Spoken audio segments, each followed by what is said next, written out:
Ladies and gentlemen, my name is Paul Heyman, and I serve as special counsel and the wise man to your tribal chief, Roman Reigns, the undisputed, uncontroverted, unquestioned leader of the Bloodline, the most dominant group in recent memory and in the entire history of WWE. The Bloodline has all the damn gold! For nearly 40 years, I have worked for, alongside, and even employed the absolute greatest superstars to ever do it. Just how dangerous do you want to live?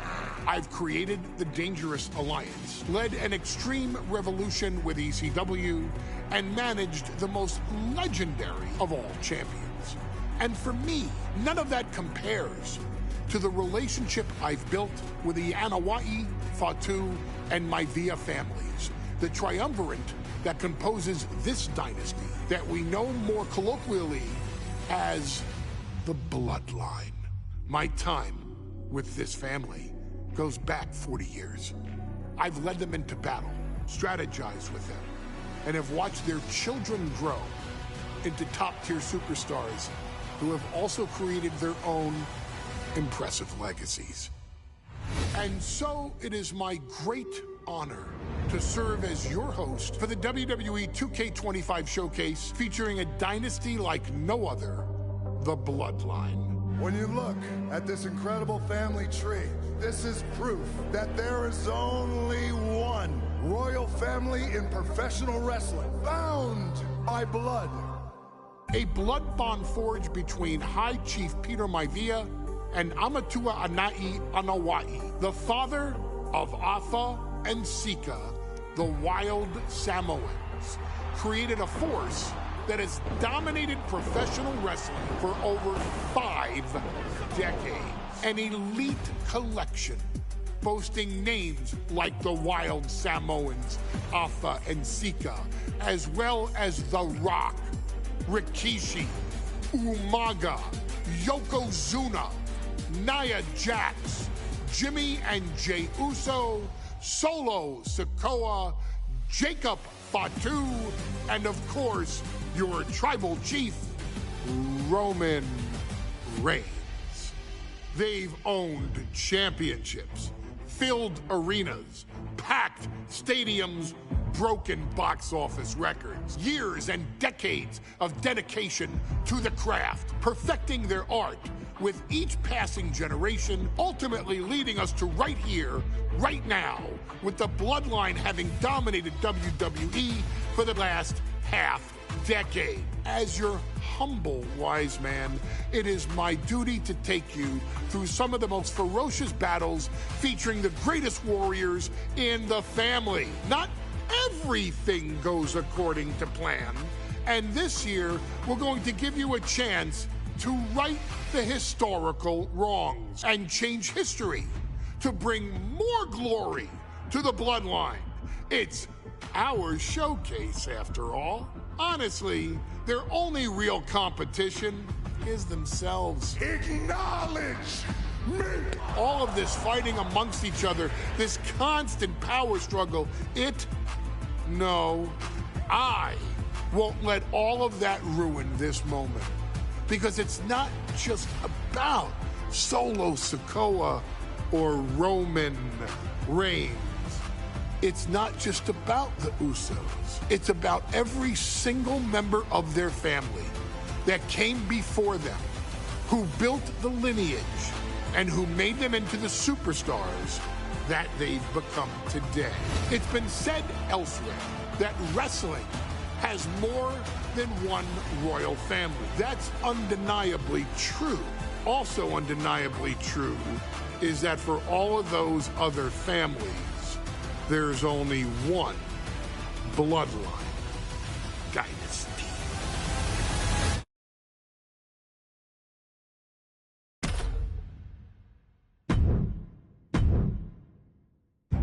In a family that specialized in brute force over the years, perhaps no one better personified this than Rodney Anoa'i, nephew to the Wild Samoans, better known to the WWE Universe as the mighty Yokozuna. Bloodline!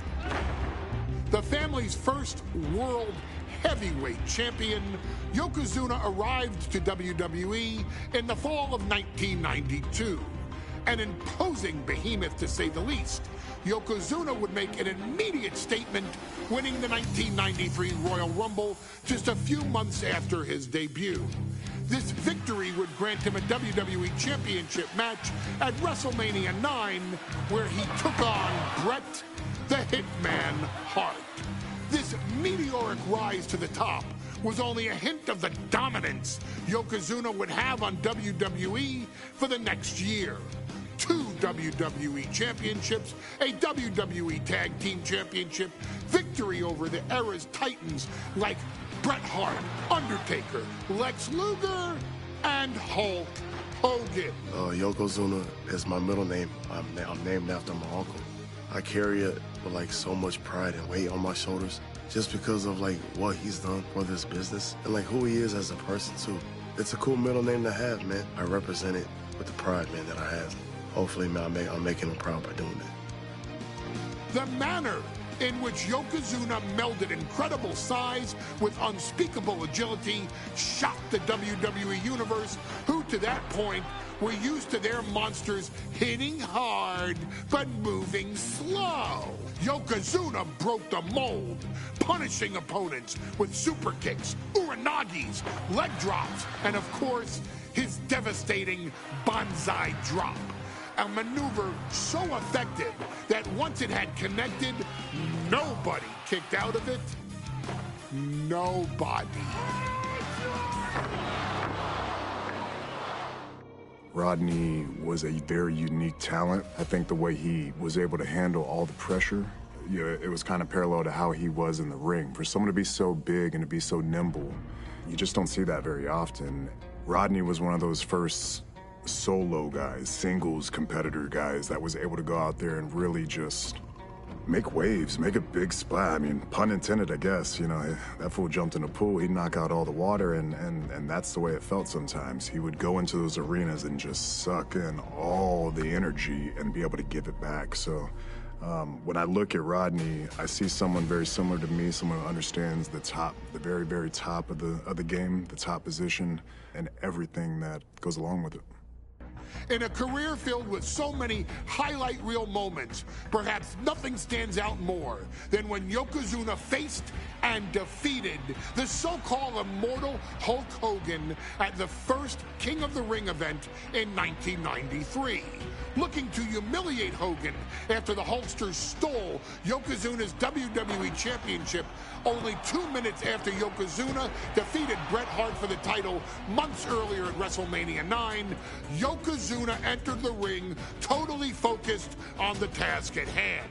And on that night, he not only got revenge, but his victory would send Hogan packing from WWE for nearly 9 years. Hulk Hogan is finished. Many felt that Yokozuna had indeed killed Hulkamania. Now, you get to possess the power of the mighty Yokozuna and deal out punishment to Hulk Hogan to walk out of the King of the Ring, a 2-time WWE champion. Showcase the ability and the agility that made Yokozuna a Hall of Fame performer and take Hulkamania down. Banzai.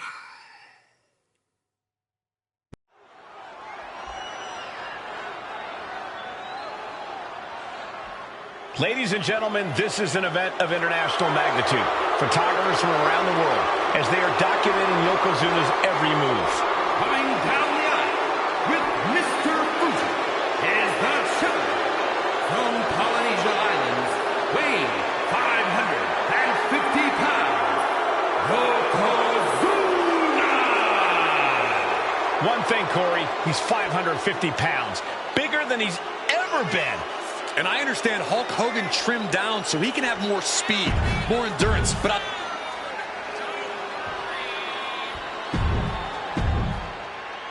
the past doesn't matter. Here's where it counts. Here is where it's settled. The prize is on the line.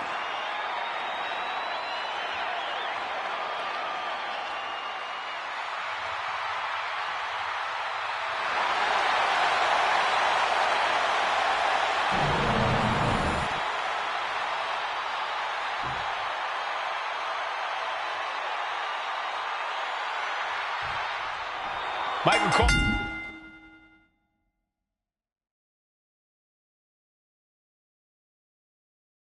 Eliminating from King of the Ring 1993 alongside Corey Graves and Byron Saxton, where Yokozuna hopes to regain the WWE Championship he lost in record time to Hulk Hogan. Both men coming in with so much to prove. Hogan wants to prove his controversial WrestleMania win was no fluke. And he's also promised to finally slam the 550-pound giant right through the ring. Yokozuna wants to erase the memory of his initial title reign that lasted mere seconds. He knows that a fresh Yokozuna can beat a fresh Hulk Hogan, and tonight is the chance to prove it. Trapped in the corner. Non-stop blows. Still so much more action to come after this amazing matchup. Of course, we have the King of the Ring finals later, but before then, there will be an 8-man tag team match with the Steiner brothers and the Head Shrinkers on opposite sides. You want to talk about unfinished business from WrestleMania? Those two teams went to war back in Vegas, and I expect even more hard hits here tonight. And that might be the start of the momentum swing he needed. Could be a chance for Hulk to change the complexion of this match. We know the sold-out crowd here in Dayton is firmly behind the Hulkster. Hogan is relying on the fans. He wants to hear them cheer. He wants to draw strength from all of them. But Yokozuna is completely focused. He has not taken his eyes off Hogan since the bell rang. He is ready, believe me. Bombastic claims coming out of both camps coming into this one, gentlemen. Hogan has claimed in interviews that he will slam Yokozuna's carcass straight through the ring so hard that it will cause a worldwide earthquake. Meanwhile, Yokozuna has kept his comments brief, saying, quote, Hulkamania will die. Hogan, you're going down. We'll see which man's predictions come to fruition as this match rolls on. Yokozuna able to stop the blitz that was coming his way. Yeah, Yokozuna getting some newly determined focus. Yes, press! The champ just... Oh, hold on. Is he thinking of a submission here? Targeting the shoulder with the claw. Escape and a takedown. Oh. Can we talk about Yokozuna's meteoric rise in WWE? He's accomplished quite a lot in a short amount of time. Just look at the man's... Oh, no. Bear hug of pride. This is not good for the Hulkster. The bear hug cinched in. Gotta find a way out and catch your breath. Look at this. No quit whatsoever. Raining down elbows and escaping the bear hug. A big boot by the Hulk. The champion doing everything to retain here. Quick shoulder up. This isn't even close to over. Uh-oh, the beginning of the end. Incoming. The big leg drop. The champ might have just sealed things. Making the most of that with the pin. I'm absolutely stunned. A display of near superhuman resilience. After seeing that, it's hard to imagine what it's going to take to keep this competitor down. And no doubt Hogan has found a groove in this match. He can't become discouraged now. Yoko now. Belly-to-belly slam. That's got to be the end of Hulkamania. Jimmy Hart trying to rally. And a kick out by Hogan with authority. Hulk Hogan's not done yet. Hulk Hogan is coming alive.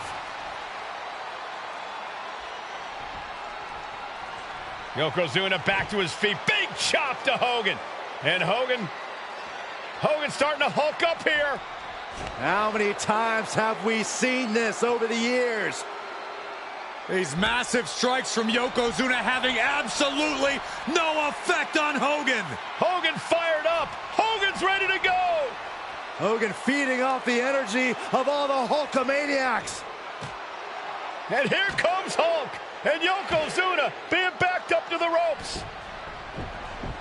Big boot. I can't believe Yokozuna's still standing. Hogan continuing to pour on the offense. A second big boot, but Yoko still on his feet. Don't let up, Hulkster. Keep swinging, keep firing away.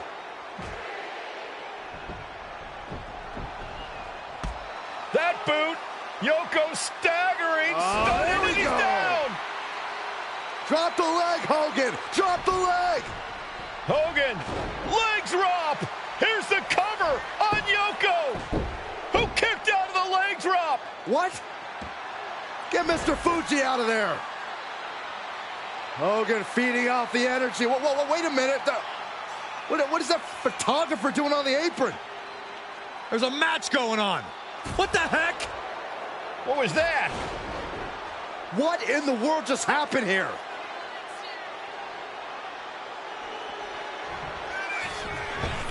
Oh, no. A big splash. Yokozuna demonstrating his full power. Hogan's in trouble. Oh, that got turned around on Yokozuna. Big boots. Shoulders are down to retain. And a kick out somehow at 2.5. Wow. How in the world? Big forearm. Quite the battle brewing here between Hogan and Yokozuna. This is exactly what the crowd wanted to see back at WrestleMania. And just in time, he gets out of there. Escape that and Strong impact.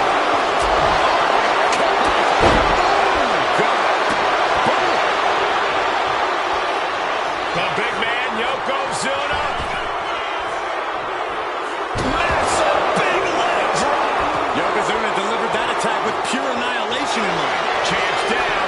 This one's for everything. Kicks out. so close. That could have been it.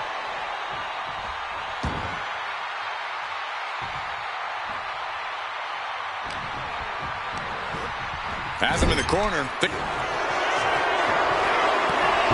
colossal headbutt from Yokozuna. And the big man looking to end it all right here. Yoko making the climb to the middle rope. Side drop. The challenger might have what it takes to win this. 2 count. 3. No. 2 count. What a display of stamina. The champ showing they are truly worthy of this title. But things might only get harder from here. Yokozuna in full control. Hope the ropes hold up. That might have just sealed the deal on us having a new champ.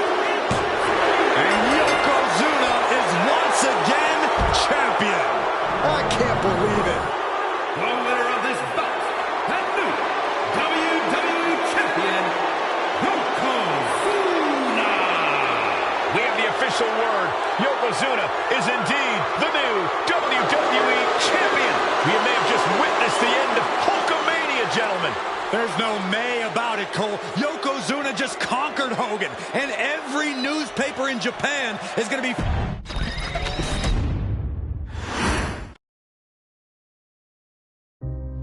Our next chapter sees the showcase spotlight shine on an area in which the family built their legacy: tag team wrestling.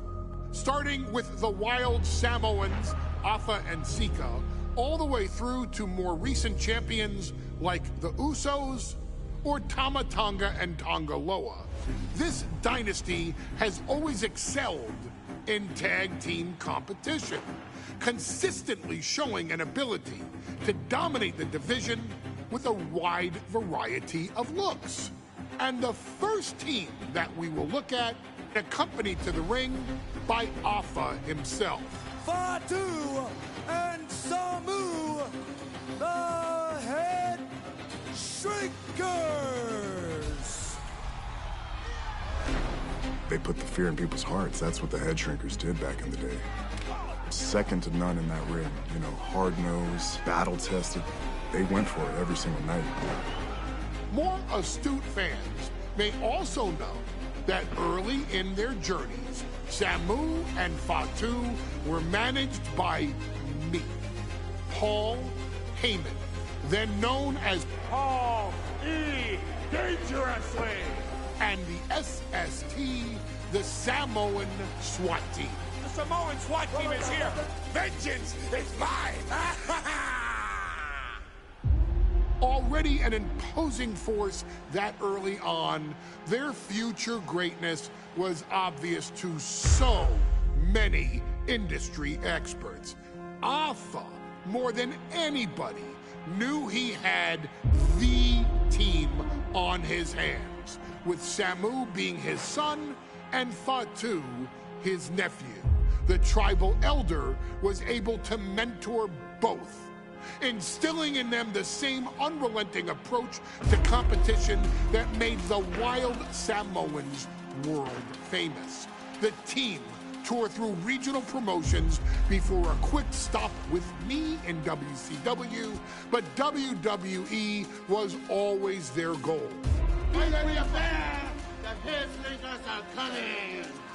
Upon arrival, it was clear that the dynasty's next generation had indeed arrived, immediately drawing comparisons to their world-renowned predecessors. 10 years before it became cool to say, Samu and Fatu displayed ruthless aggression in the ring, overwhelming opponents before the bell and continuing the non-stop attack until their hands were raised in victory.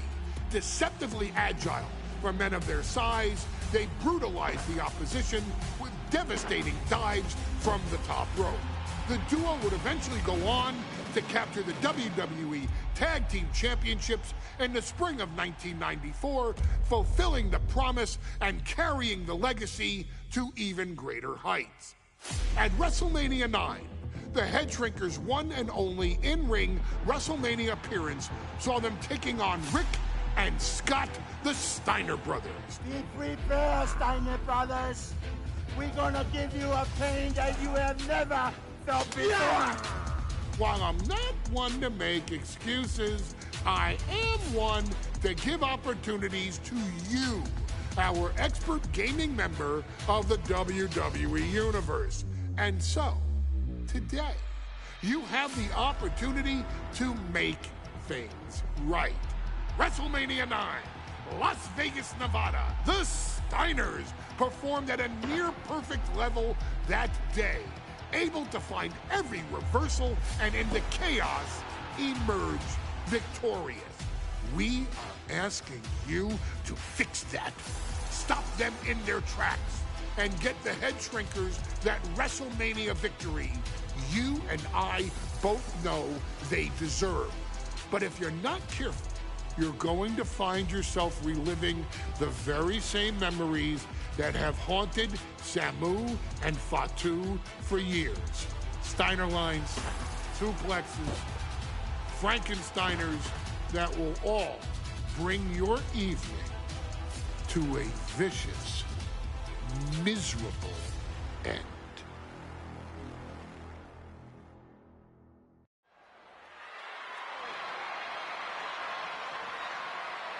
One of the toughest teams in WWE history. Nearly 600 pounds of pure savagery. Is a tag team match set for one fall. On the way to the ring, accompanied by Alpha at a combined weight of 565 pounds.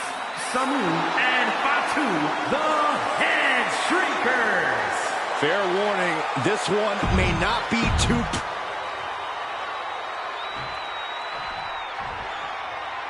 The Steiner brothers getting a tremendous...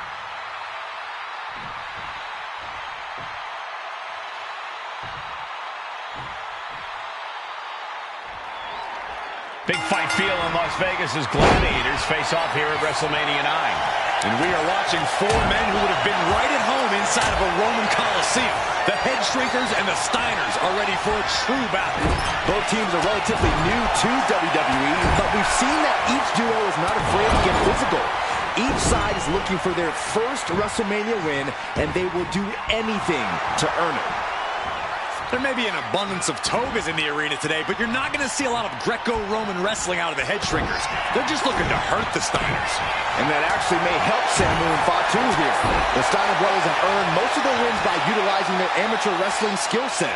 I can't imagine they'll get many grappling opportunities against dedicated brawlers.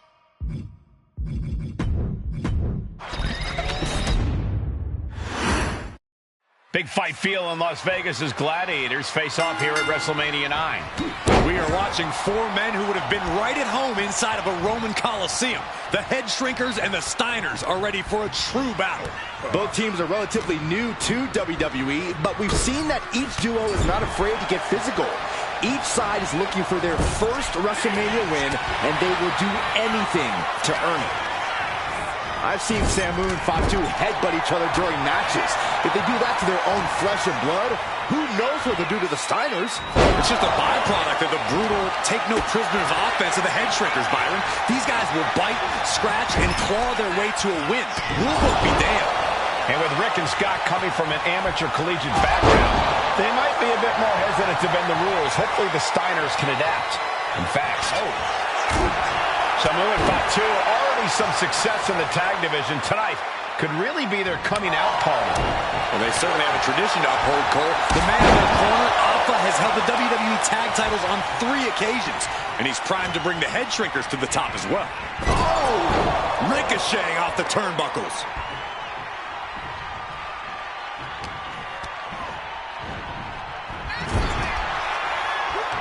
These two showing how well they know each other. Vicious headbutt. Punching their way out of that one. All these counters, it's like they're in each other's minds.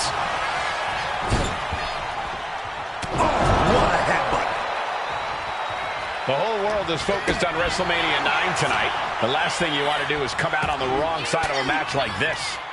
That's right. A big win at WrestleMania means a big boost in the tag division and a substantial winner's purse. I don't think the Head Shrinkers concern themselves much with the financial matters, Saxton, but they are dead set on proving they're the toughest dudes around. Oh, headbutt.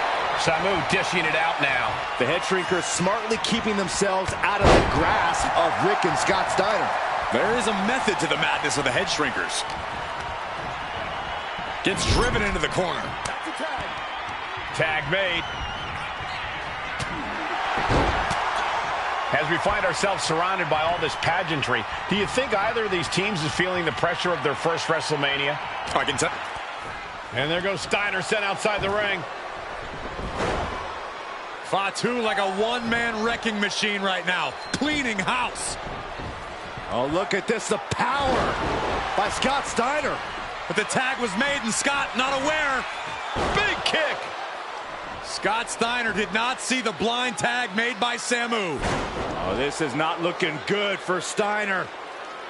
And this is what the Head Shrinkers do. Top-tier tag team wrestling. Steiner didn't see the tag, decided to hot dog around, and got a foot in the face for it. Boom! Good defense from him. And we are really seeing the amazing skill sets of all 4 men in this tag team showcase. Well, we already knew about the double-leg takedown, got the shoulders down. And now a pin of their own. And what's this? Why'd he do that? What's going on? Some of these skills all the way up top. Launching. Bullseye.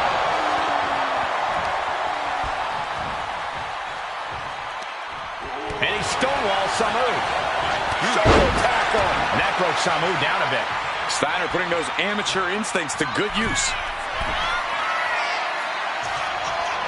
He's in a very bad spot, totally out of it. From the top, diving front drop kick. He's making his move for the win. He breaks the pin before a 1 count. How on earth could he not keep him down for even 1 at this point? Before this match began, you heard the Steiner speak backstage. Scott saying, quote, "Me and my brother are going to go out with a game plan and do what we do best, and that's wrestle." That's all well and good for the Steiner brothers, but Alpha has gone on record saying that his men are looking to tear Rick and Scott's heads off. Launched into the air and hung across the top rope. Beautiful. Oh, gosh. That clearly rocked Scott a bit. Yeah, a very motivated Fatu in front of us. Uh-oh. Nothing fancy there.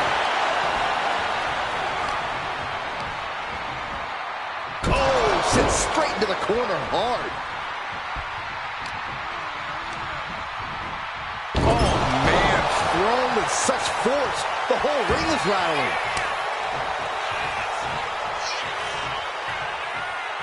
Got out of the way, but can he capitalize? Tag. What is going to happen here? I'll tell you what's going to happen. Impact.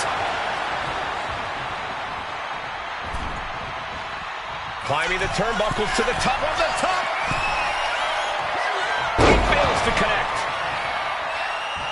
Roundhouse kick. This could shake up your nerves. Quite a demeanor on display.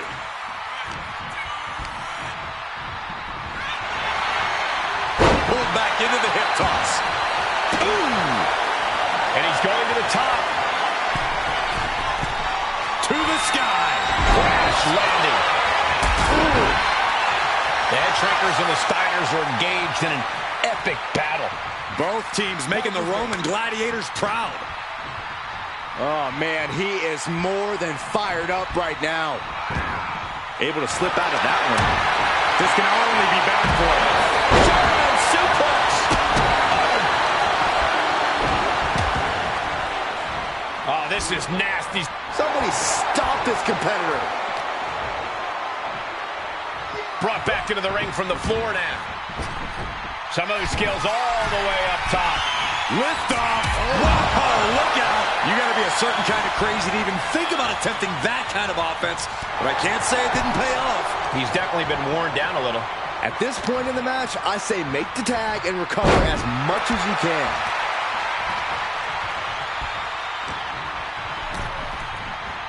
And into the corner he goes.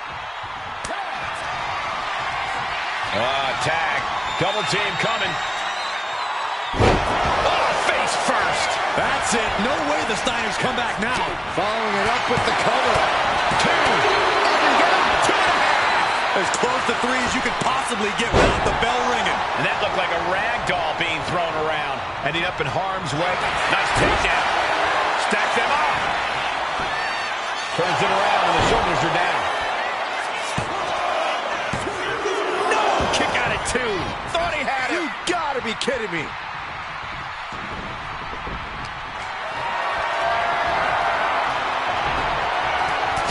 Finds the advantage. Oh, what a response. Scott is going to look to press on the advantage. Yeah, Steiner able to stop that surge dead in its tracks. The head shrinkers, the Steiners, taking each other to the limit in the biggest match of their careers. And this may just be the greatest tag match we've seen in nearly a decade of WrestleManias.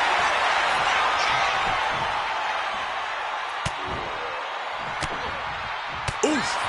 But here, Trump going takedown. Gonna stack them up here. Look at pin. And the head shrinkers get the win. Here are your winners, Samu and Fatu, the Head Shrinkers. And what a huge win for the Head Shrinkers tonight.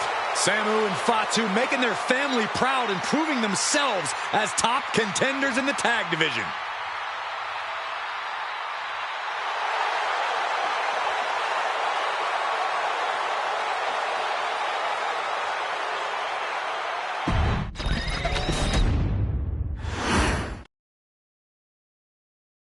Hey, let's put this in the simplest of all terms. Dwayne "The Rock" Johnson is the biggest celebrity on the face of the planet today. Now, whether he's a blue chipper, the people's champion, or as we know him right now, the final boss, The Rock has always commanded all of the attention in the arena since the very first moment he made his WWE debut at the 1996 Survivor Series. Born into this business, The Rock would become WWE's first ever third-generation superstar, following in the footsteps of his father and grandfather.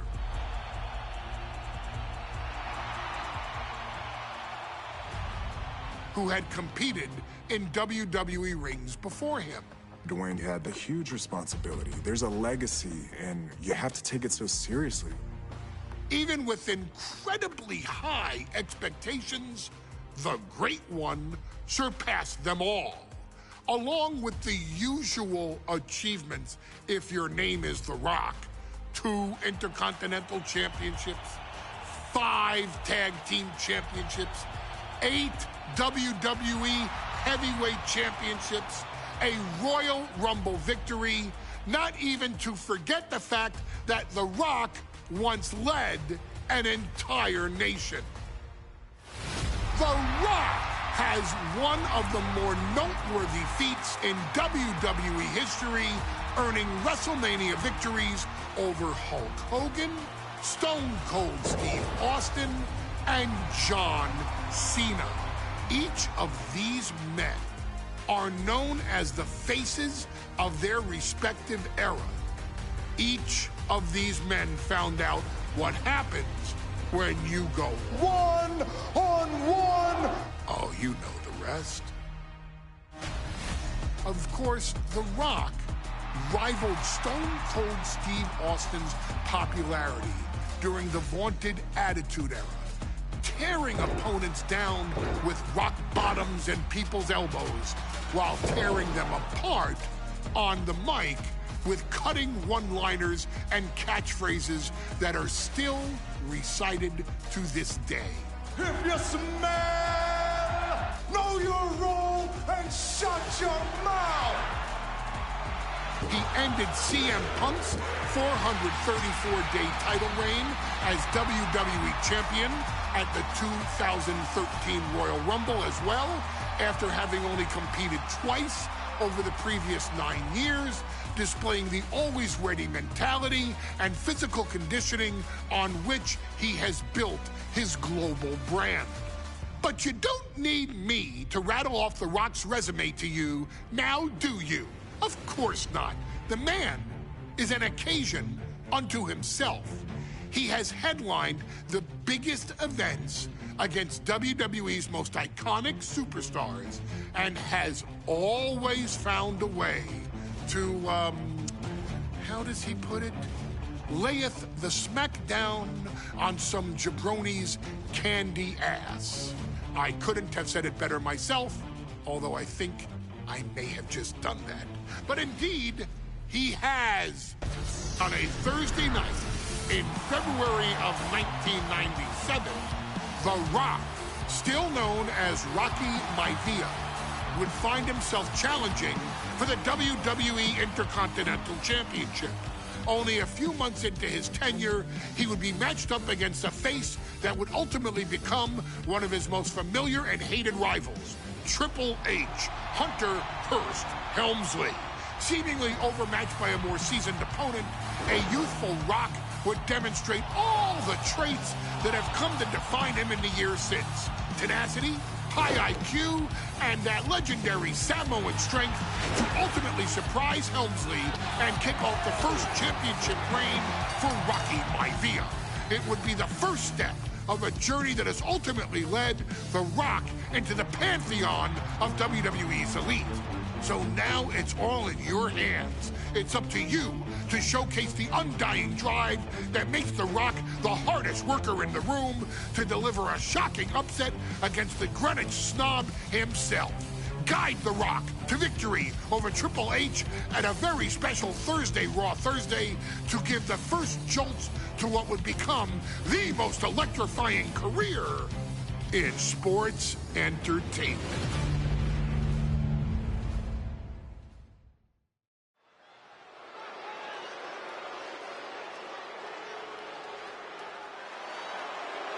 And here comes the #1 contender, at least for tonight, Rocky Maivia.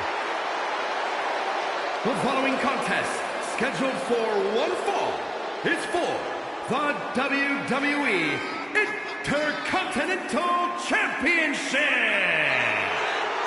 Making his way to the ring is the challenger from the South Pacific, weighing in at 275 pounds, Rocky Maivia. A blue chip talent with a bright future.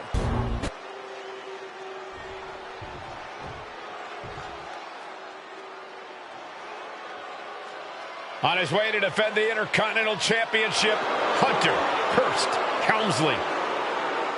His opponent. You win this title, you are primed for big things.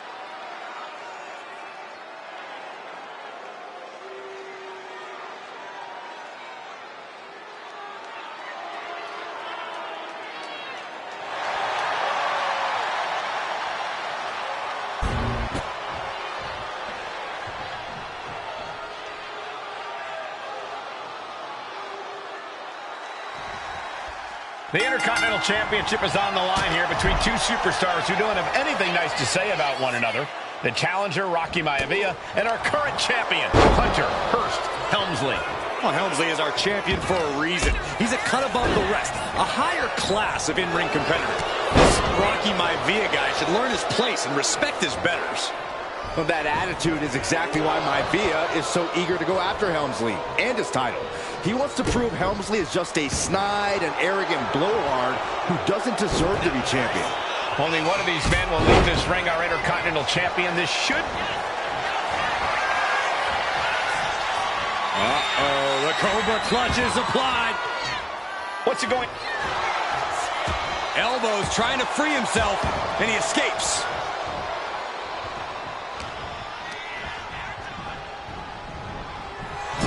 And we know Rocky doesn't have the same experience as Helmsley, and that could be a developing story as this match progresses. And this is where an experienced wrestler like Helmsley can take a young wrestler and pick him apart, take advantage, capitalize, and win. Looks like Rocky is locked in on his opponent. And he goes crashing to the outside. Looks like he's got something in mind for ringside here. Sent straight into the barricade.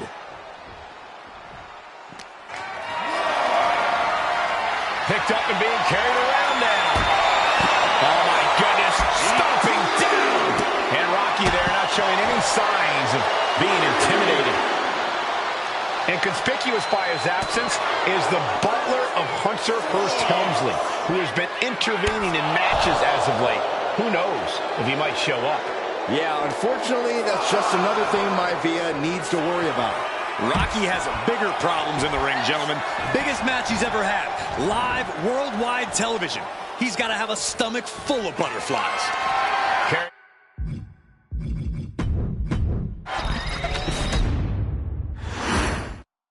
The Intercontinental Championship is on the line here between two superstars who don't have anything nice to say about one another. The challenger, Rocky Maivia, and our current champion, Hunter Hearst Helmsley. Well, Helmsley is our champion for a reason. He's a cut above the rest, a higher class of in-ring competitor. This Rocky Maivia guy should learn his place and respect his betters. Well, that attitude is exactly why Maivia is so eager to go after Helmsley and his title. He wants to prove Helmsley is just a snide and arrogant blowhard who doesn't deserve to be champion. Only one of these men will leave this ring our Intercontinental Champion. This should be a memorable match. Before this match, I was talking to Helmsley, and he said he can beat the snot out of this Maivia kid in less than 10 minutes. In fact, he was showing me on his watch. Did you know he has a timepiece that costs $20,000? Confident words from Hunter Hearst Helmsley. Not sure how relevant his timepiece is to this match, though, Corey. It isn't relevant. I just wanted to share an example of how far ahead in the game of life Helmsley is. Rocky beats him to the punch. Punch! Oh, he got him! Is he gonna lock this in? And he decides to let his opponent out of the hold. Might have felt like he was losing a grip and didn't want the opposition to counter out of the submission. If Rocky Maivia is going to take down the more polished and experienced Hunter Hearst Helmsley, he's going to have to do it with unrelenting energy. Rocky has to keep coming at the champion with big attacks until Helmsley collapses under the onslaught. It's a bold strategy that will take everything the young Maivia's got, but you're right. It could be his best path to his first championship win. Neither superstar giving an inch here. Neither competitor is backing down. It looks like we've got ourselves a brawl here. Big shots being fired right now. Neither competitor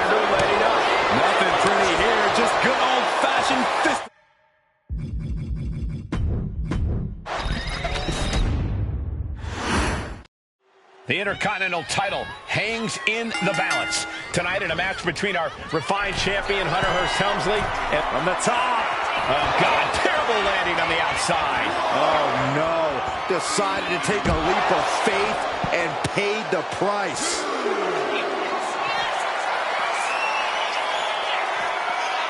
Vintage move here. He lets go of the hold, but I don't see any reason for it. No telling what's going on in his mind right now, Michael. Thursday Raw, Thursday, getting kicked off with a title match for the Intercontinental Championship. Number one contender, Rocky Maivia, versus the champion, Hunter Hearst Helmsley. And Rocky is delivering solid damage, but needs to remember to get Helmsley in the ring. The title can't be won outside of the squared circle. Ooh. Fends it off. Good counter. If Rocky Maivia is going to take down the more polished and experienced Hunter Hearst Helmsley, he's going to have to do it with unrelenting energy. Rocky has to keep coming at the champion with big attacks until Helmsley collapses under the onslaught. It's a bold strategy that will take everything the young Maivia's got, but you're right. It could be his best path to his first championship win. And Byron, Rocky has tremendous exuberance, tremendous youth. He's going to be a star for a long time. I think Rocky Maivia shows more promise than any other wrestlers I've seen come into WWE. You talk about second-generation wrestlers, but with Rocky, you're talking about 3 generations. This guy's going to be phenomenal. Soaring off the top rope, a diving hammer strike. Climbing to the top rope here. Taking flight down with force. Consecutive high-risk maneuvers, and the pace of this match has certainly picked up. Maivia took to the sky and executed that high risk perfectly. I don't think Helmsley had that scouted at all. Hunter whipped into the corner, nobody home. Rocky hit hard. And now Hunter looks to take over this match. Helmsley muscling Maivia up to the top turnbuckle and a big right hand. Helmsley with something big in mind here for his challenger tonight.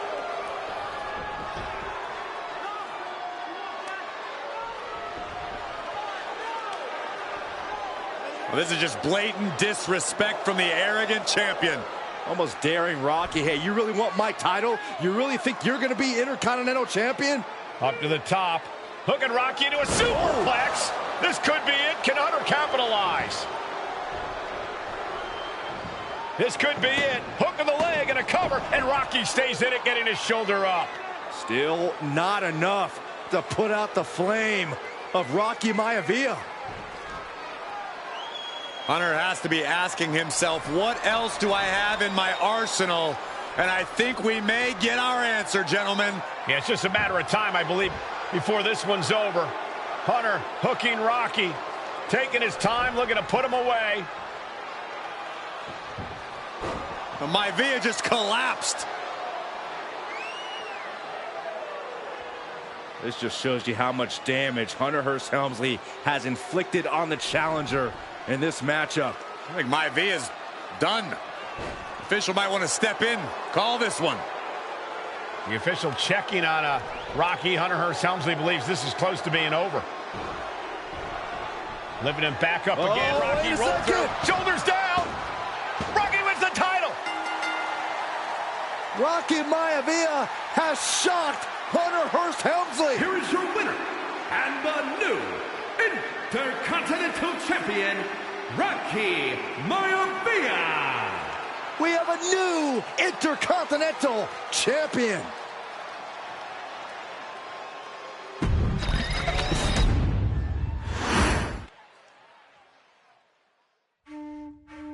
In a family of elite combat athletes and top-tier performers, the final boss has always stood out, even when he was just a blue chipper. But there wouldn't be a final boss. There wouldn't even be a bloodline if it wasn't for The Rock's grandfather, the High Chief Peter Maivia. You can think of him as the first boss. Predecessor to the tribal chief. He is one of, if not the foundation for our family. The Anoa'i Fatu Maivia wrestling dynasty. I don't think there's anybody more responsible for what's going on now than the High Chief himself. Peter Maivia isn't simply one of the two principals behind the sacred blood bond. He's also an incredibly decorated professional wrestler who traveled the world and won titles everywhere he went. New Zealand, Japan, Europe, and here in the United States, where he enjoyed especially successful runs in Hawaii and California. Maivia would eventually find his way to WWE, engaging in legendary battles with the likes of superstar Billy Graham. His larger-than-life personality would win the WWE Universe over in short order, as it had throughout his entire career. In the ring, High Chief Peter Maivia was a potent blend of brawn and grappling technique, often muscling his opponents down to the mat through a variety of joint locks and then switching to more painful holds once grounded. His sleeper hold and stump puller were both feared and renowned, and make no mistake about it, Maivia knew there was always more than one path to the ultimate victory. Out of the ring, High Chief Peter Maivia also ran one of the most successful wrestling promotions on the planet, Polynesian Pro Wrestling, based out of Hawaii, showing his mastery of the business in every aspect. His induction into WWE's Hall of Fame class of 2008 was supremely deserved, forever enshrining Peter Maivia as the legend he always was. And now, we present to you the opportunity to walk in the boots of the legendary High Chief Peter Maivia, facing off against one of the most legendary WWE rivals, George the Animal Steele. You will settle this score once and forever, and showcase the overwhelming strength of Peter Maivia, which has ever since remained as a hallmark for every single solitary member of this bloodline. Steele is no easy battle, though. He thrives in the chaos, one of pro wrestling's true madmen. He'll even try to eat part of the ring if he thinks it'll help him break you down. So do your best and honor High Chief Peter Maivia properly with a resounding victory.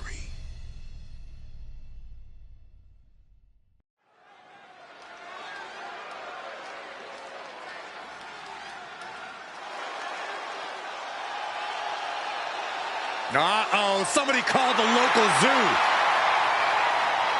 The following contest is scheduled for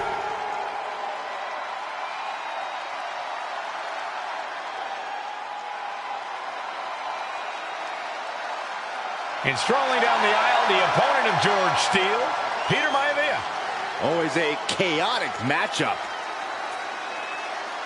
his opponent from the Isle of Samoa, weighing in at 275 pounds.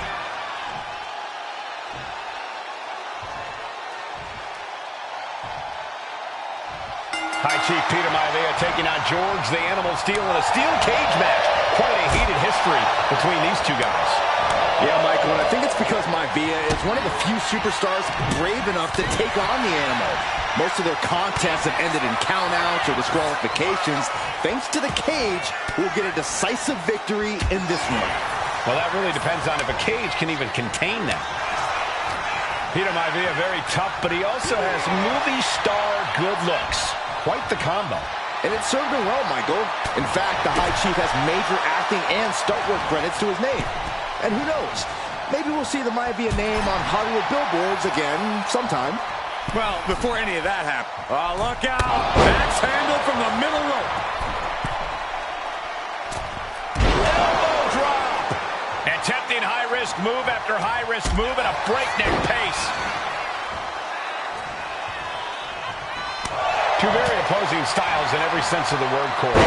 High Chief Maivia is a much more physically gifted and talented athlete in the ring than Steel. What's it going to take for the animal to get the upper hand here? Well, he's got to be even more chaotic than ever inside this cage. Oh, this is what you get. He had that coming. George Animal Steel, and he goes for the pin. He kicks out instantly. A little over-eager with that cover. Opportunity is just a few feet away now.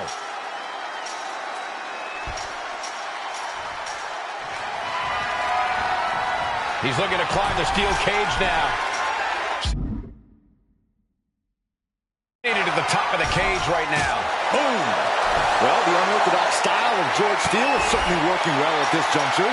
Let's see if Maivia has an answer for the animal. You can almost taste it now. Having a problem lifting that other leg over. And he's straddling the top of the cage, just feet away from making it to the outside. Not a lot of room for error up here. Carefully planning his escape. Oh, my goodness. When a man like Peter Maivia signs up for a match with the animal, he doesn't know what to expect, just to expect anything in the world. Peter Maivia knows full well that he's in for some unusual treatment tonight. In fact, Steele often has trouble finding opponents due to his setting up again. Oh, that might have just broken something. No way Steele's coming back from that. Oof. Ooh, what a headbutt. Look at Maivia going to work on the animal.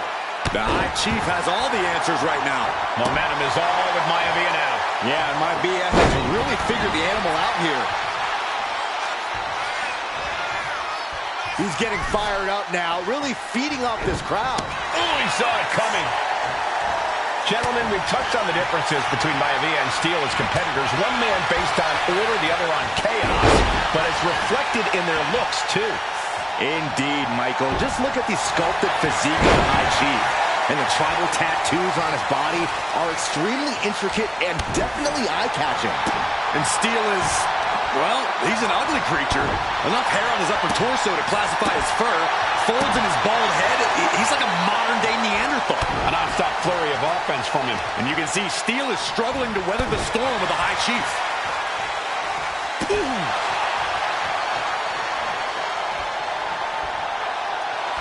Peter Maivia just rubbing it in now. He could be enjoying the moment too much, giving his opponent a lot of room to recover.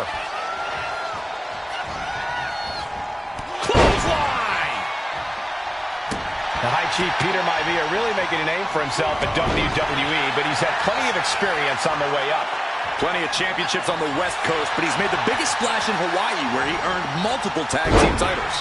Oh, yeah, Maivia is a huge celebrity on the islands. In fact, I've heard some consider him the personification of Maui. Peter Maivia is looking unstoppable now. Steele now just trying to survive. Oh, my gosh! Maivia just dominated the animal with that one. Oh! Oh, look at the start of this. Could be going into the playbook for submission. The stump puller. It's hooked in deep. He can't take it anymore. Has to tap. And the High Chief defeats the animal. Here is your winner, High Chief Peter Maivia. Anytime these two have faced off, it's been eye for an eye. But the steel cage has finally delivered a decisive victory for the High Chief, Peter Maivia. George Steele is one tough animal, but the way Maivia faced him in the cage tonight just reinforced what everyone...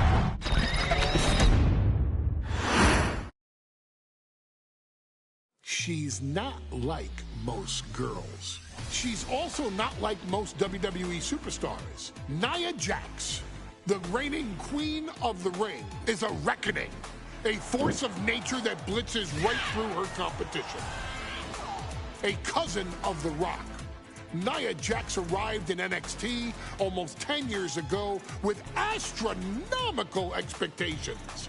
Undaunted, Nia Jax would dominate early opponents, finding herself competing for the NXT Women's Championship mere months after her debut. It did not take long for those running Raw and SmackDown to take notice. Well, our next pick, Nia Jax. And Nia Jax would join the Raw roster as part of the 2016 draft lottery. And since joining the main roster, absolutely no one has been safe from Nia Jax. She is a two-time women's champion. She is a two-time women's tag team champion. She competed in the men's Royal Rumble match in 2019, even getting an elimination while in the ring. Nia Jax looking to eliminate. She does. She's battled standouts like Charlotte, Bayley, and Becky Lynch. And all the while, she has left undeniable destruction in her wake. In the ring, she applies many of the same tactics that once benefited Yokozuna, even using her own version of the Banzai drop, known as the Annihilator. And just like its namesake, if it connects, your night is over. And Nia Jax remains driven for even more success, jumping at any opportunity to prove her dominance. This last year, that included entering into the 2024 Queen of the Ring tournament after earning victories over Naomi, Jade Cargill, and Bianca Belair. Nia Jax would fight her way into the finals, taking on former NXT Women's Champion Lyra Valkyria. Valkyria built a lot of momentum, defeating Dakota Kai, Zoe Stark, and Io Sky to punch her ticket into the final at the Queen and King of the Ring. With an obvious game plan, Lyra would look to stick and move, avoiding the colossal attacks of her opponent. Unfortunately, as often happens when competing against Nia Jax, Lyra made one miscalculation, and that error in judgment provided Nia Jax with the opening she needed to annihilate her competition. This is your opportunity to crown the first queen in Bloodline history. Make Lyra suffer. Make her regret ever entering your ring.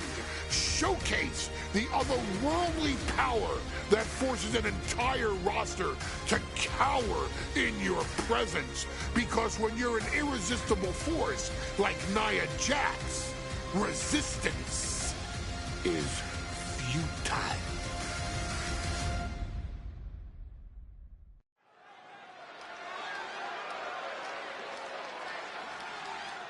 And now a dark horse will face an unforgiving titan in hopes to don the crown. Lyra Valkyria versus Nia Jax in the Queen of the Ring Finals.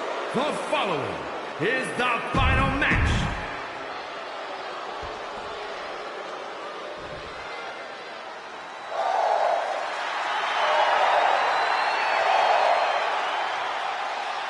Lyra Valkyria fancies herself a Morgan, which is an Irish goddess of war. As they were on the battlefield, they used to take the shape of ravens to fly around and decide who would live and who would die. That is what Lyra Valkyria is bringing to the ring here tonight.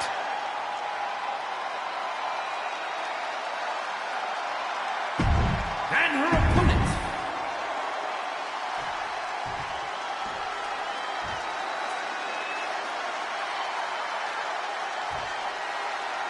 And it's all come down to this. And Nia now misses wildly. Lyra goes up over the top. Nia's got it caught, though. Lyra trying to rely on her technique to bring down the irresistible force, but having no luck at the moment.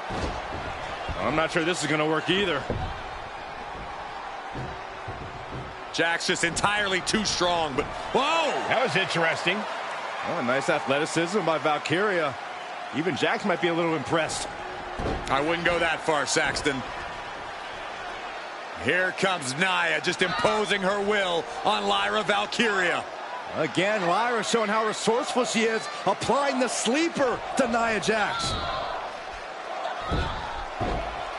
Lyra tried to hold on.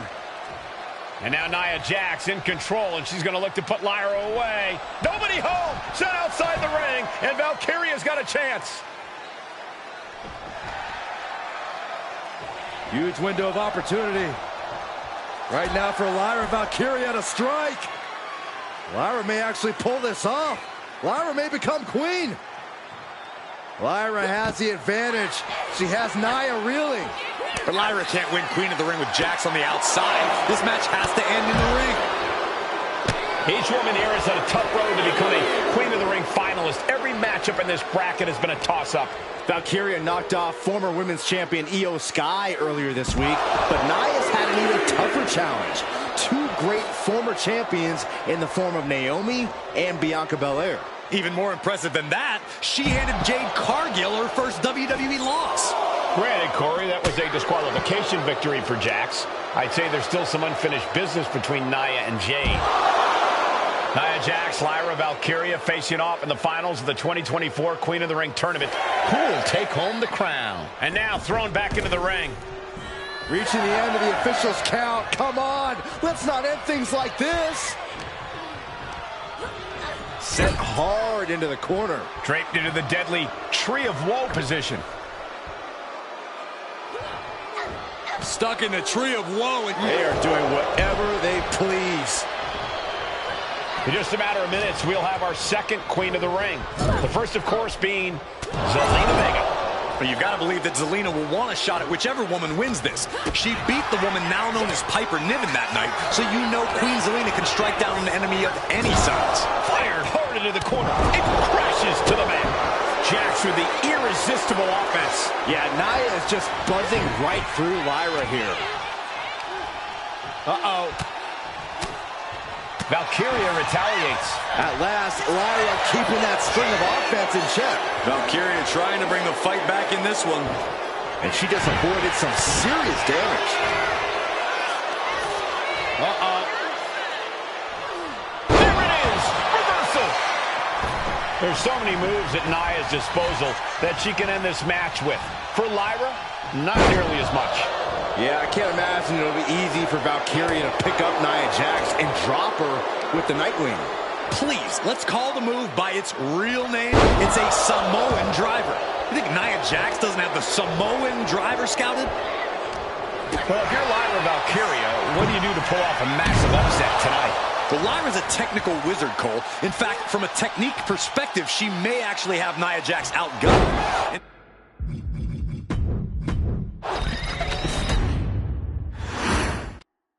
And there will be a coronation taking place tonight as Nia Jax and Lyra Valkyria face off in the finals of the 2024 Queen of the Ring tournament. The irresistible force has been on a tear recently, and Nia believes the crown already belongs. And Nia now Lyra has the advantage. She has Nia reeling. But Lyra can't win Queen of the Ring with Jax on the outside. This match has to end in the ring. Nicely countered with a hard-hitting DDT. Lyra Valkyria, one of the best technical wrestlers in NXT Women's Division history. But the game is about so much more than technique. It's about experience and timing, knowing when to tap into certain parts of your psyche. Nia knows this, and we've seen it for years. The big question is, does Lyra? Front slam. Smart, attacking the arm. Flat out power. Wow. A deadlift military press. Holy moly. Slam. The amount of force behind that is enough to knock a normal person out. And now headed to the outside. Each woman here has had a tough road to become a Queen of the Ring finalist. Every matchup in this bracket has been a toss-up. Valkyria knocked off former women's champion Io Sky earlier this week, but Nia's had an even tougher challenge. Two great former champions in the form of Naomi and Bianca Belair. Even more impressive than that, she handed Jade Cargill her first WWE loss. Granted, Corey, that was a disqualification victory for Jax. I'd say there's still some unfinished business between Nia and Jade. Well, if you're Lyra Valkyria, what do you she do to pull off a massive upset tonight? Well, Lyra's a technical wizard, Cole. In fact, from a technique perspective, she may actually have Nia Jax outgunned. And beyond relying on her technique, if I'm Lyra, I'm going to try to frustrate Nia. I don't know how possible that is, but if you frustrate Nia, she may make a crucial mistake. Jax with great wherewithal. There's so many moves at Nia's disposal that she can end this match with. For Lyra, not nearly as much. Yeah, I can't imagine it'll be easy for Valkyria to pick up Nia Jax and drop her with the Nightwing. Please, let's call the move by its real name. It's a Samoan driver. You think Nia Jax doesn't have the Samoan driver scouted? Nia Jax, so powerful, so dominant. Samoan drop.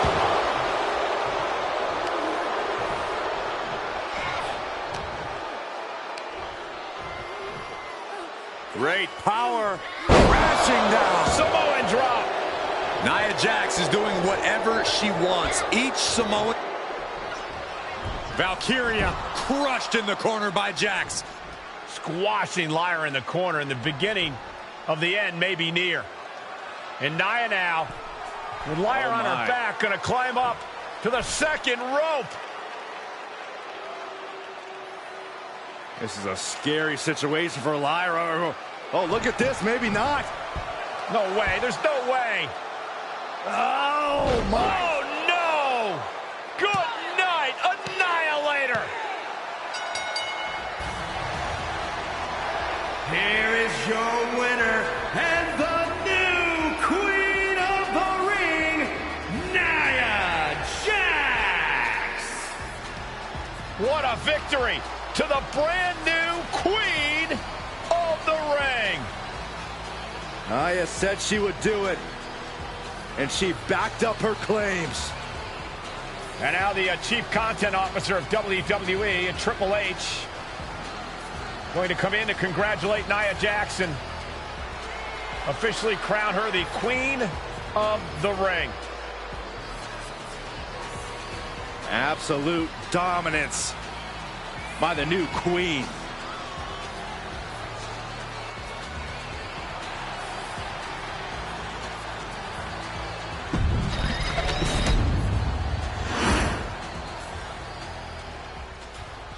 I'm sure you will agree with your wise man.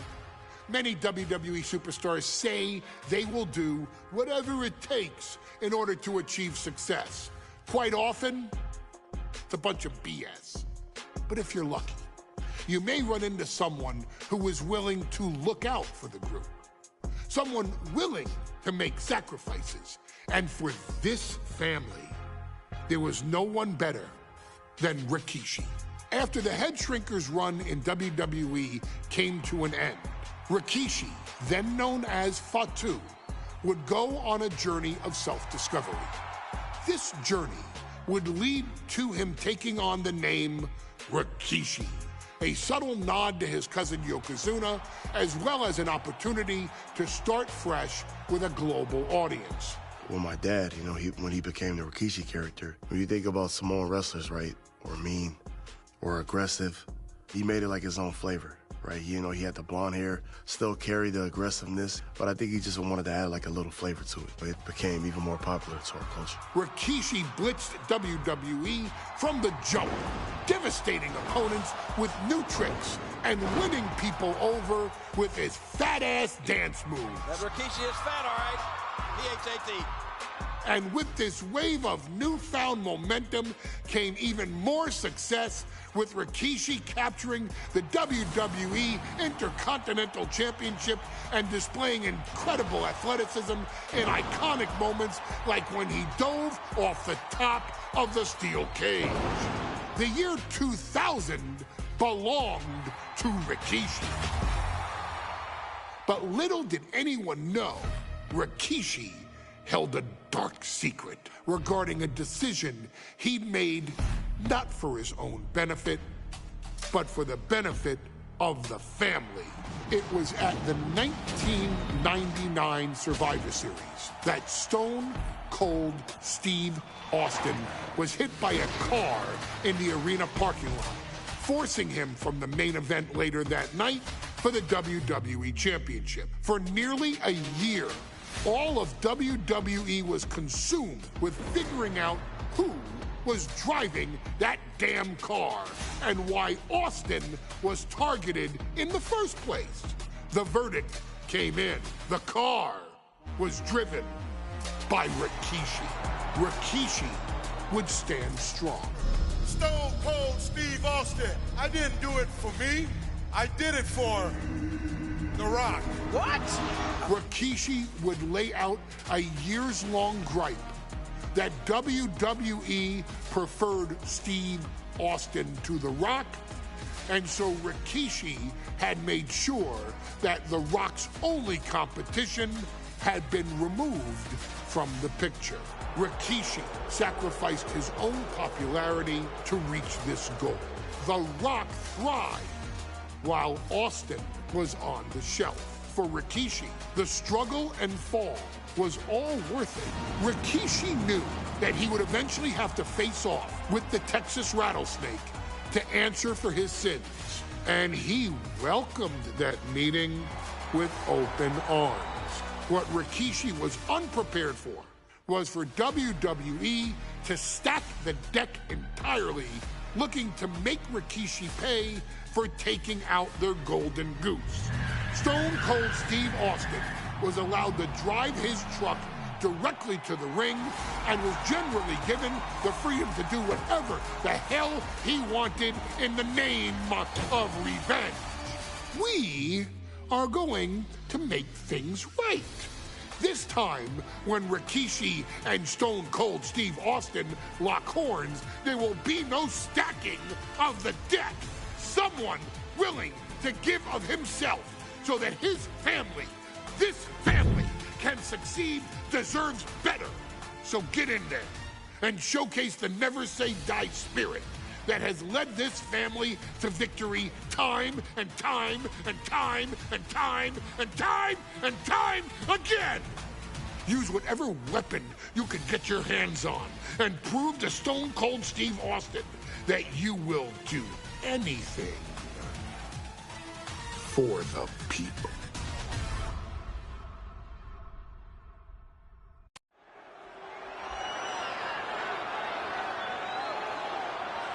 Is it legal to not show up? Rikishi has brutalized Austin lately. Austin will be here, Byron. I just refuse to think anything else. The following contest is scheduled for one fall. That is a no-holds-barred match. Introducing first, from the Isle of Samoa, weighing in at 424 pounds, Rikishi. We have learned more about Rikishi.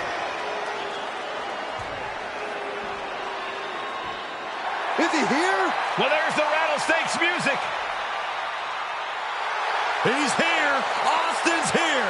Stone Cold Steve Austin came here with...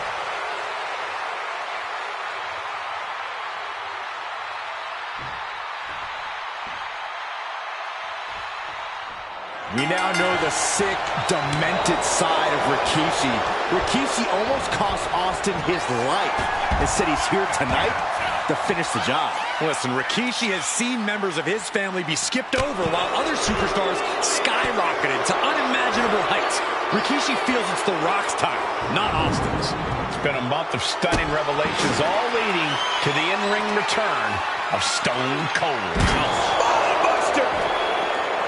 And Byron, I just cannot see any legitimate reason to run over Stone Cold like Rikishi did last Survivor Series. I mean, Austin does run for the feathers of a lot of people, Michael, but I don't think any of his rivals would go to the disgusting lengths that Rikishi has gone to.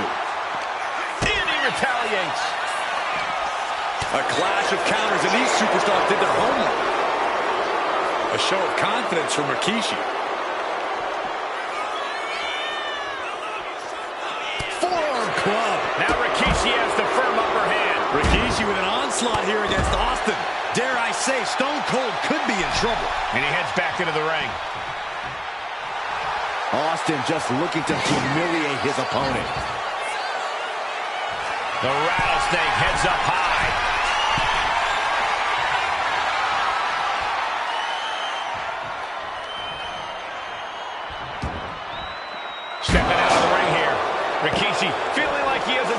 finish tonight.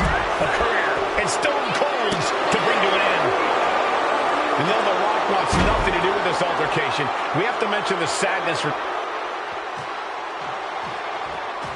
Austin and Rikishi trading heavy artillery on the outside, and here comes the rattlesnake. Stone Cold Steve Austin fired up and revenge on his mind. You got to think about how bad Austin has wanted this ever since Survivor Series last year. Been dying to get his hands on Rikishi. All of that venom, all of the vitriol inside of Austin being unleashed on Rikishi right now. Remember, this is no holds barred. Anything goes. Austin has Rikishi down. The rattlesnake is red hot. And do you hear this capacity crowd? They want more from Stone Cold. All but he wants to see Rikishi get beaten down like a pile of human filth. And we know how despicable Rikishi has been. But to throw vinegar on the rattlesnake's nest, Rikishi goes and destroys Austin's truck with a sledgehammer. And how has no fury like a man who has his car tampered with. It's just extra motivation for every fist Austin lands in this fight. He's going up. From way up. And completely missed the mark. The high risk just resulted in a big splat. Oh, and fights back. Oh, nice bulldog.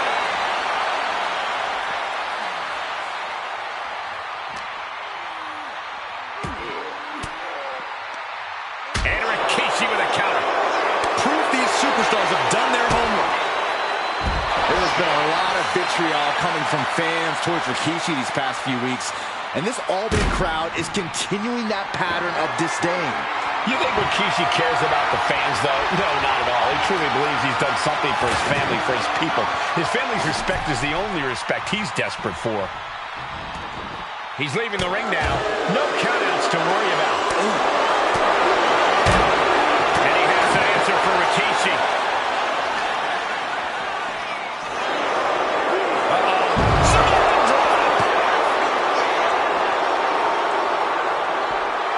Rikishi feeling the pride of his family with every ounce of damage he delivers to Stone Cold.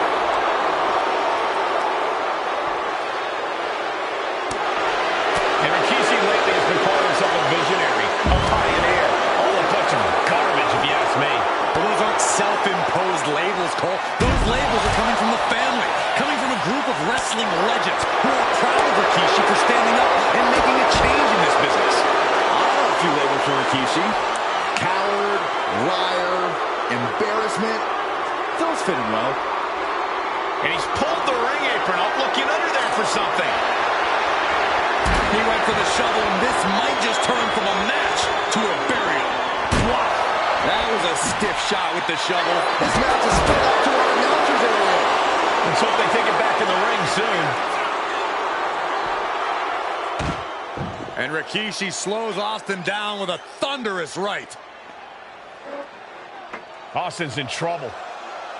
And now steel chair. Oh, and Austin, he just averted disaster there. And now Austin gonna deliver the punishment with the steel chair.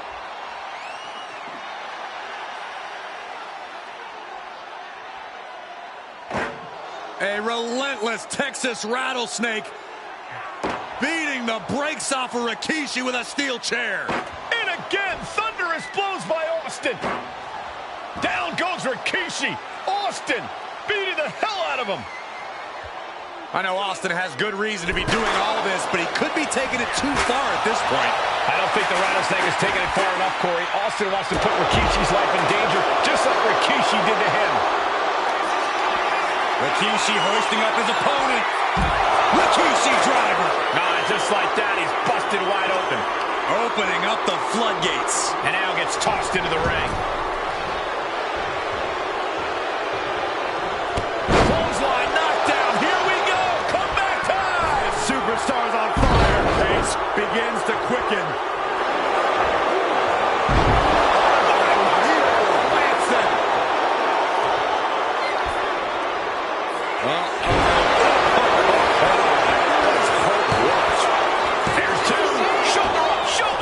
This This is no time to hesitate. You can feel the end coming.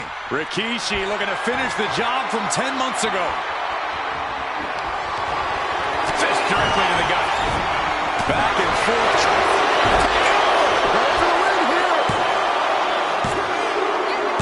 Rikishi somehow defangs the rattlesnake. Damn it.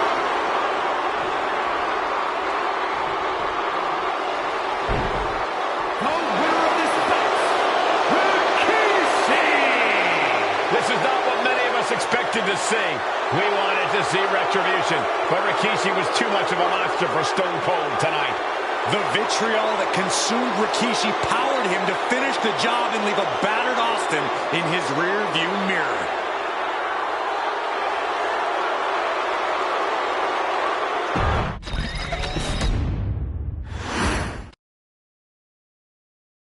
His arrival signaled impending doom.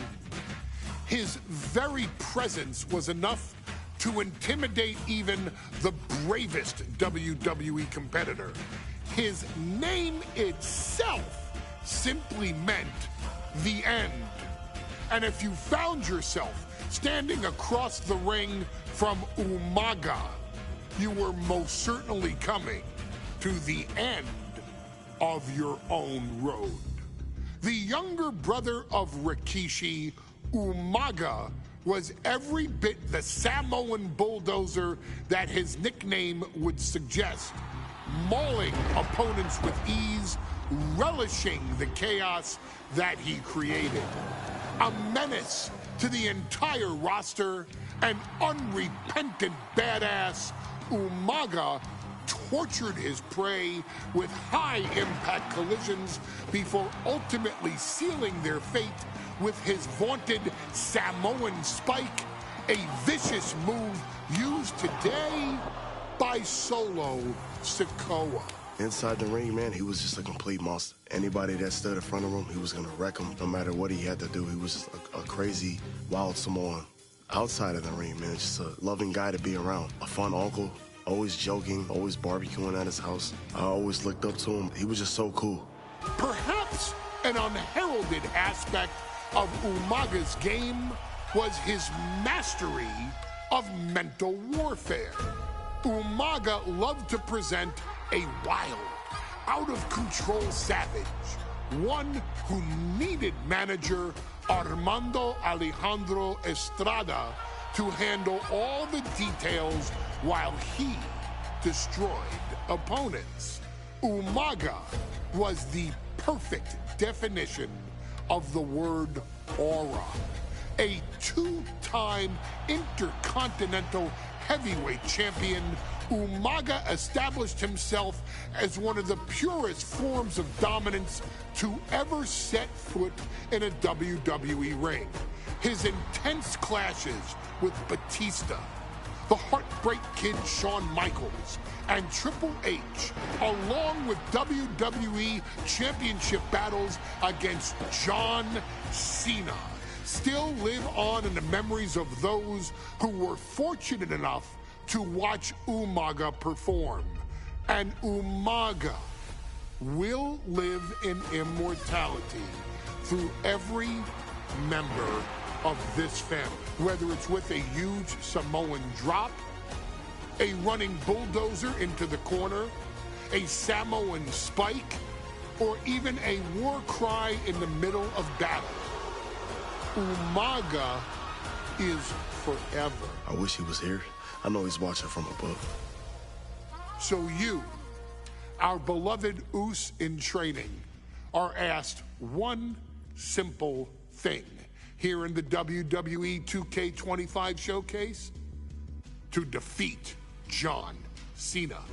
You've done that in this mode before, right? Simple. It was at New Year's Revolution in 2007 that Umaga and John Cena first collided for the WWE title. Umaga appeared to be too much for Cena in the minds of many pundits. Undefeated in WWE some 9 months after his debut, and things were going very well for Umaga. Until they weren't. Umaga would see his undefeated streak end by, of all things, a damn roll-up after rushing directly into the outstretched shoes of John Cena. 1 second of luck allowed John Cena to escape the inevitable, and now it's on you to fix it. Head into that ring. Showcase Umaga's cruel brutality and get Umaga the WWE Heavyweight Championship victory that he should have gotten in the first place. I assure you, my dear friend, Armando Alejandro Estrada will make sure nothing else goes wrong if you take care of business inside the ring.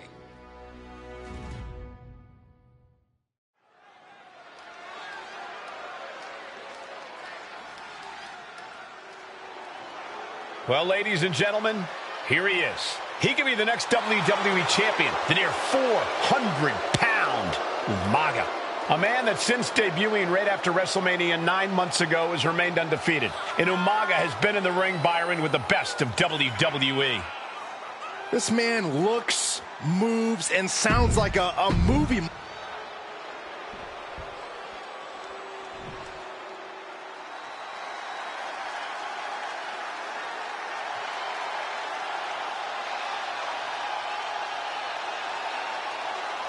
A phenomenal ovation in this arena because the champ is here. John Cena has a gigantic challenge awaiting him in the ring, but Cena doesn't have a reverse gear. Absolutely not. The champ only goes one way, and that's straight at you.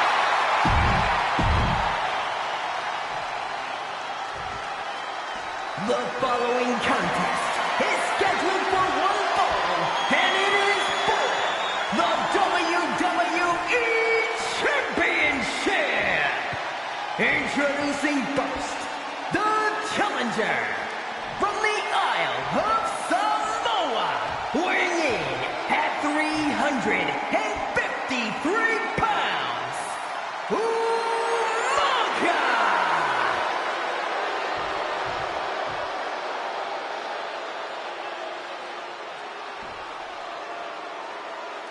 And from West Newbury, Massachusetts, weighing in at 248 pounds, he is the WWE Champion, John Cena!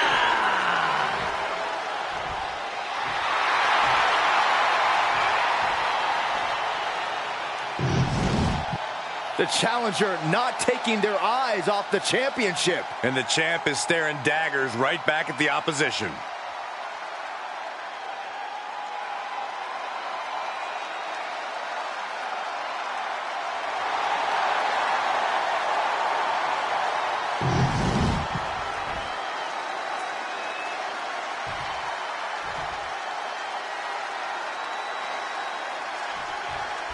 Here we go with the WWE Championship on the line. John Cena versus the Samoan Bulldozer Umaga. Big fight feel here in this building. The undefeated Umaga has set his sights on Cena, and there's nothing left standing in his way. Umaga doesn't just want to beat John Cena. He wants to obliterate him, like he has all his other opponents. But this is John Cena we're talking about. If anyone can stand up to Umaga's brutality and power, it's him. Cena's going to fight to defend his title with everything he's got.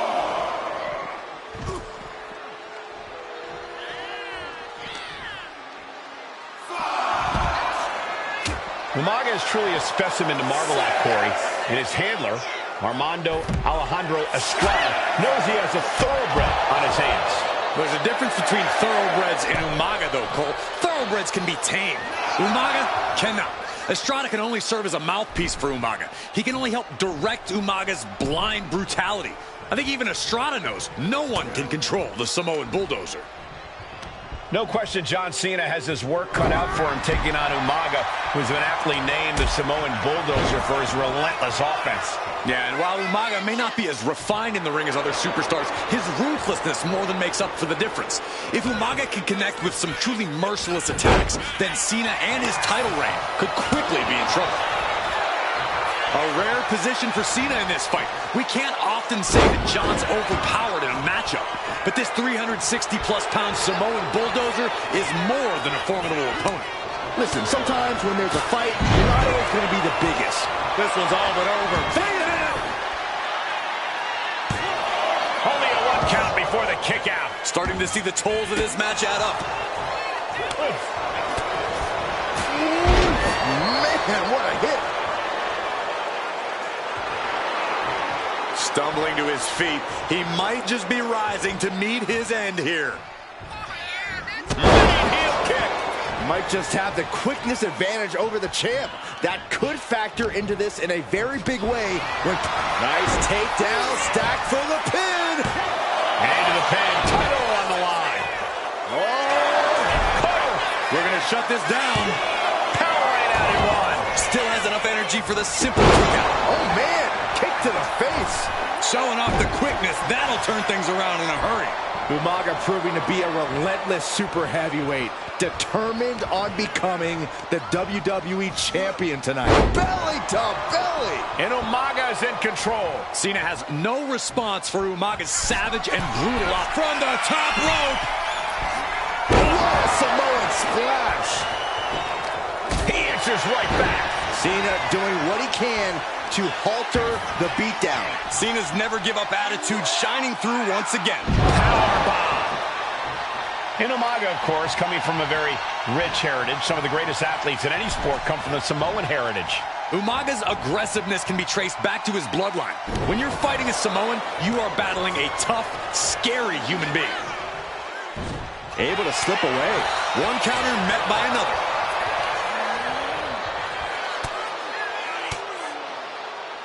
And it's reversed. Battle of counters. No one's getting their full offense in. Down in a hurry. He's headed to the top now. From the top rope. What? Coming down on their opponent like a sack of bricks. Tossed back into the ring.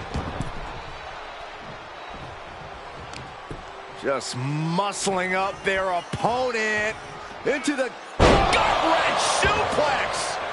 And with the attacks Umaga has been delivering, you have to think about internal injuries mounting on Cena now. Oh, wicked kick to the lower back. Oh, Cena got caught with the reversal. Oh, God, that hurt.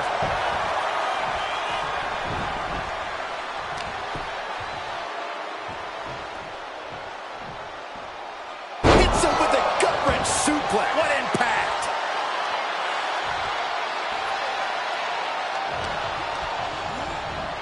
Foot in the corner. And Cena flattened in the corner. Umaga's just overpowering him. Look at the strength. Into the corner, just setting Cena up. You have to start to ask yourself, is the end of John Cena near? I think so. Look out! What a headbutt. No one has been able to stop Umaga. No one. You are seeing why Umaga is undefeated. Why no one has been able to stop the Samoan Bulldozer. Here comes Umaga, and Cena catches him with a boot. John Cena from behind, rolls him up, shoulders down, and a kick out by Umaga. And Cena immediately back into the clutches of Umaga. I'm not sure what else Cena can do here. I'm not sure John Cena knows how to stop Umaga. And Corey, you know there's no force equal to being on the receiving end of a headbutt from Umaga. It's in Umaga's DNA. Generations have perfected the art of using their own skull as a... Oh, come on. Did he really need to stop the pin like this?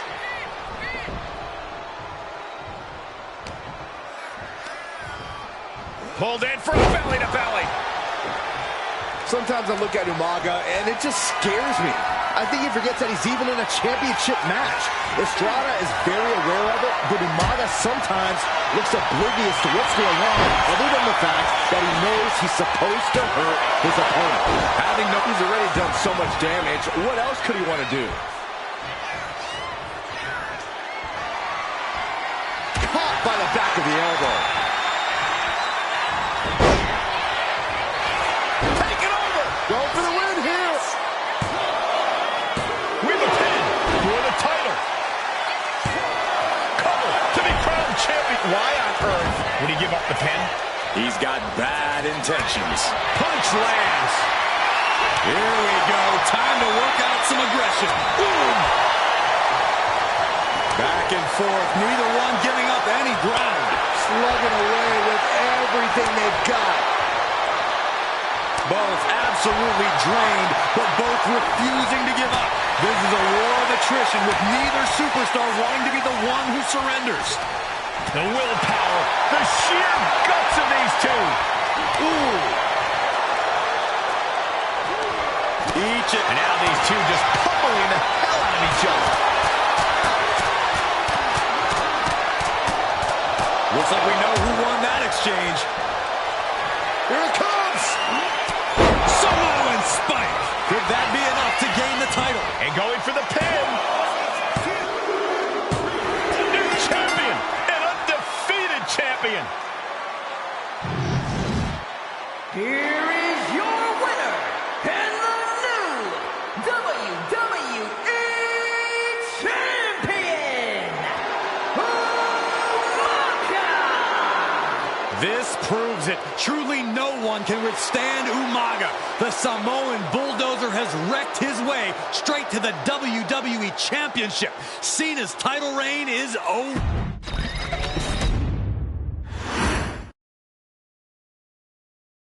Hey, in WWE, things move really fast. If you aren't present in the moment, it can feel like a year goes by in only 2 or 3 minutes. That's why you always have to make time to make sure that you check. Hold on. Did I just hear myself say 3 minutes? Stop. Can you believe I'm actually doing Eric Bischoff's shtick? In the early 2000s, few words sent a shudder through the roster like the words 3 minutes, summoning the fearsome duo of Rosie and Jamal, collectively known as the 3-minute warning. Initially hired by the aforementioned Raw general manager Eric Bischoff to interrupt anything he didn't find to be entertaining. You're just not entertaining me. 3 minutes are just about up. The two instantly made their mark in WWE with their complete and total decimation of anyone that was targeted. Their formula was really simple. 2 bruisers with surprising quickness who took pleasure in throwing opponents all around the ring with reckless abandon. And the trail of bodies left in their wake remains a testament to their devastation.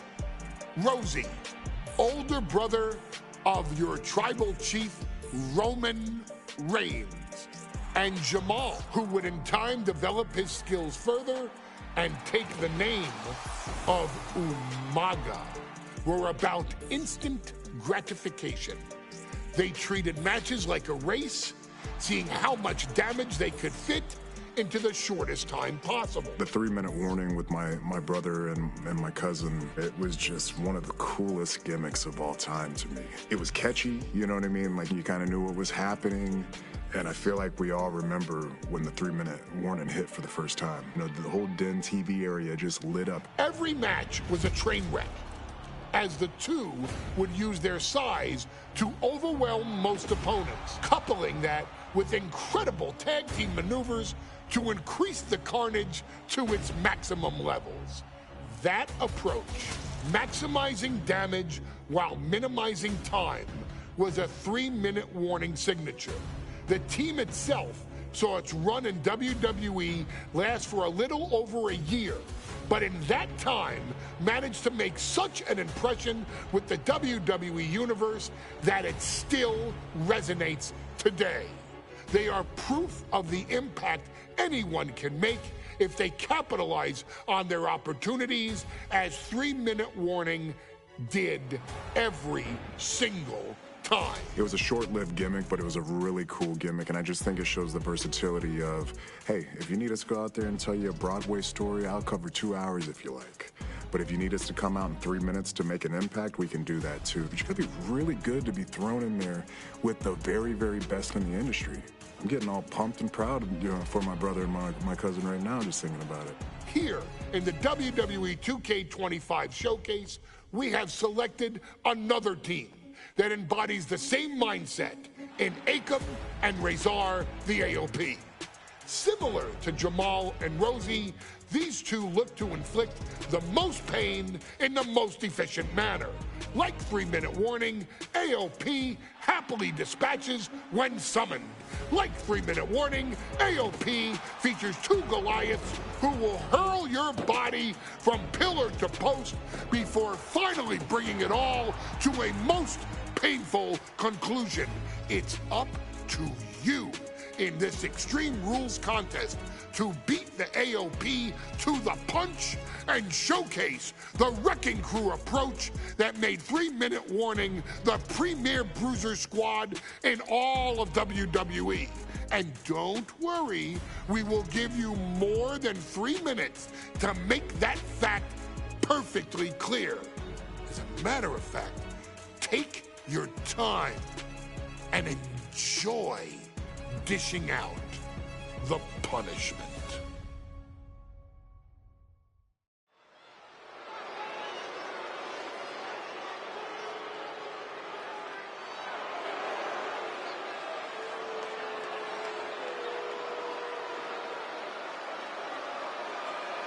AOP is here, ready to wreak havoc.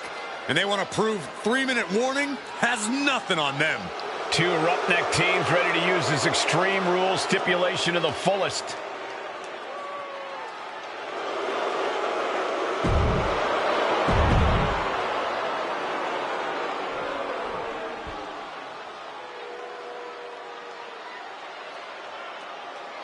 And guys, the authors of pain now have 3 minutes.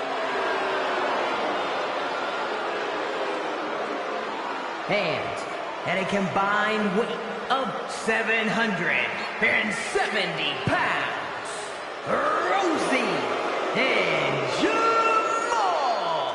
3-minute warning. Authors of Pain versus 3-minute warning is a recipe for brutality and ruthless carnage. And that's an irregular match, Cole. This is Extreme Rules. These 2 hit squads are going to tear each other apart. 3-minute warning made a career out of demolishing anyone who got in their way. Why would AOP be any different? Because that's exactly what AOP does too. They play the same game as 3-minute warning. Here we go with AOP and 3-minute warning going head-to-head. This is an Extreme Rules match, and it's a good thing it is, because neither one of these teams likes to play by the rules or limit their aggressive tendencies. Well, there is nothing on the minds of these men except dealing as much damage to one another as possible. Both 3-minute warning and the AOP excel at brutalizing their opponents and inflicting massive amounts of pain. But only one of them can do the best at it. We can safely predict that this is going to be an exceptionally gruesome and painful match to watch. Rosie and Jamal tell their victims that they will feel the 3-minute warning. What does that mean, Corey? Well, it means a lot of superstars will get run over by the pain train, and it's only going to feel like the longest 3 minutes of their lives. When you're as big and strong as Rosie and Jamal, that's how quickly it can be over.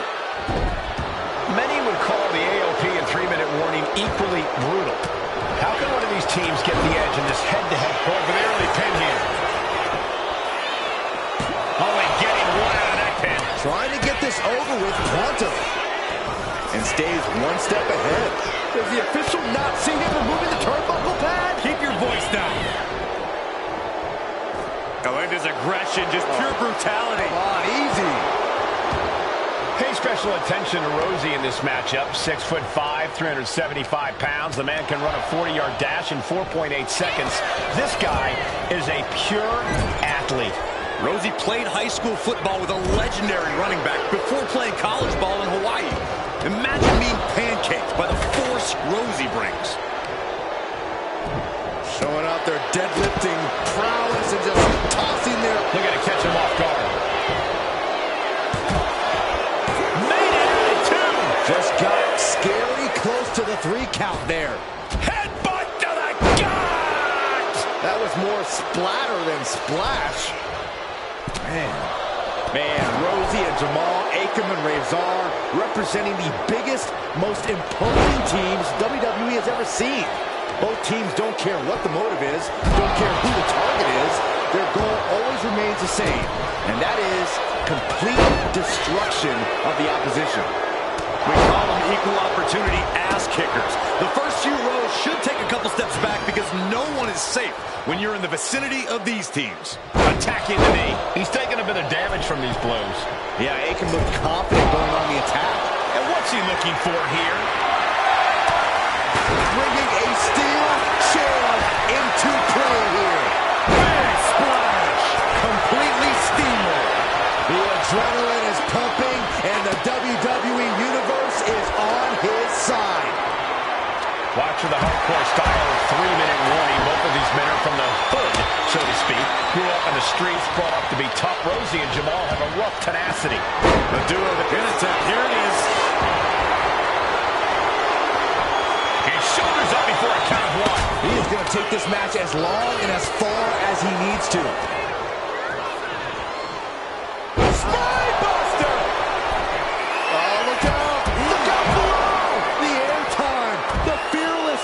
What a ridiculous maneuver to the outside. Perhaps looking for some kind of equalizer here. The sheer force of that landing was probably enough to fracture a few bones. Action now spilling to the ringside area in front of us here. Just look at the size of all these superstars. The ring had to be reinforced before this match. Over 1,300 combined pounds colliding. These men are so big and so thick, it's a challenge to wrap your arms around them. It's really just best to find weapons and whack away. Yeah, and there's plenty of weapons to choose from tonight. Down on the ground, getting pummeled by a hammer. And these attacks are spelling nothing but trouble. I don't care who you are, you can't take consecutive attacks like that without it affecting you. Another powerbomb onto the apron. We knew this would be a grueling and punishing match, but AOP and 3-minute warning are exceeding all expectations. To the throat. Oh, man. There you go. Wicked attack after another. 3-minute warning, Mike. Jamal pins the shoulders down. Looking for the pin. Saving his team from defeat. He's quick to get out of the way there. Oh, good gravy. Thrown into the corner with a little something extra. Big clothesline. Oh, nice skill roll up. What a win. Oh, it breaks the pin and makes the save. Here's the cover. Hook of the leg. Wait a minute. Wait. Feet are on the ropes. And now he gets back into the ring. Uh-oh. Has to find a way out of this. Shot after shot after shot. And enters offense with a hurtful purpose. Beautiful. Right into the cover. There is no quit in this man tonight. He's headed out to the ringside area. Not a good spot to be in. Had it scouted. Now can capitalize. Here we go, Byron. He's rummaging for some sort of equalizer underneath the ring.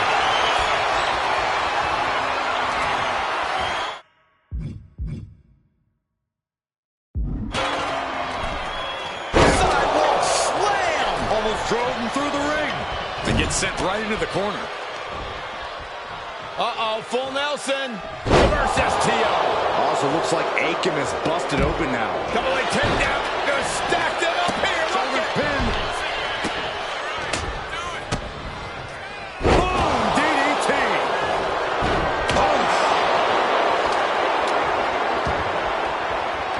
Here he comes. Looking to explore things ringside now. This is a whole new level of chaos and brutality. 3-minute warning, and AOP just keep upping the ante. The superstar has control of their opponent, driving them down to the canvas. And what's next? From the middle rope. What a splash from the middle rope. Forget it. AOP. Rosie and Jamal survive Extreme Rules. Here are your winners, Rosie and Jamal.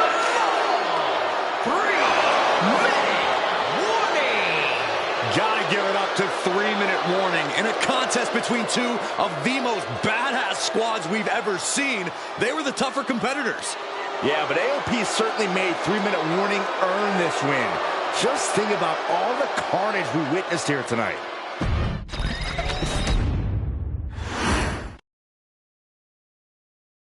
We've come to the part of the showcase where we get to talk about Tamina. Ever since walking in WWE, shoulder to shoulder with the Usos, Tamina's alliance with this dynasty has never been in question. I remember watching Monday Night Raw, and I seen Tamina debut with my brothers. It was a pretty cool, dynamic, right? Two of my brothers and Tamina.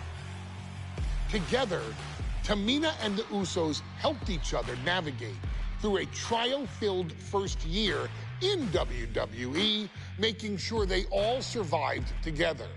In later years, Tamina has formed alliances with both Naomi and Nia Jax, honoring this family's connection. While Tamina has looked to create her own name in the industry, she has never missed a chance to acknowledge her place in this family either.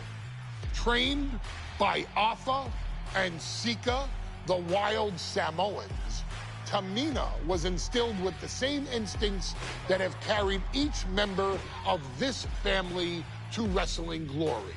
Her in-ring approach is similar to many in the Bloodline, quick striking, high-impact attacks, and smothering holds. As capable with a super kick or a big splash as anyone else, Tamina has maintained a remarkable level of success in her WWE career. A constant contender, Tamina has competed for the Women's Championship on many occasions. She's also held the Women's Tag Team Championships along with 9 separate reigns as the 24/7 champion. Tamina has proven capable in any environment against any opponent. Tamina is always the perfect test for a rising contender. Defeating Tamina proves that you're at the top of your game, and she will always expose those who aren't quite ready yet. Taking her lightly is the easiest way to book your visit to the local medical facility. Tamina has taken part in many memorable moments, but in the 2K25 showcase, we're going to give you the chance to make history. In the first ever women's Money in the Bank match, Carmella, of all people, would walk out victorious after letting someone else do all the work. Tamina, Becky Lynch, Natalya, and Charlotte Flair were all robbed of a great opportunity that night by Carmella. So this is your chance to make it right. Showcase Tamina's grit and take out the other 4 ladies in this ladder match to become the first ever winner of the Women's Money in the Bank. Carmella might still sneak out with the win, but if she does, she's doing it on her own because we're not allowing anyone else at ringside for this match in our showcase.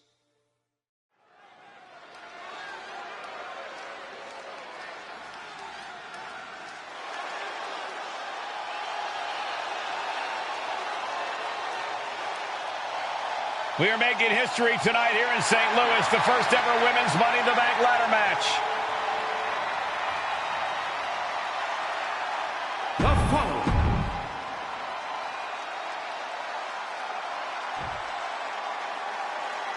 and Byron, Becky Lynch with a very astute point. I rip off arms. You can't exactly climb a ladder with no arms.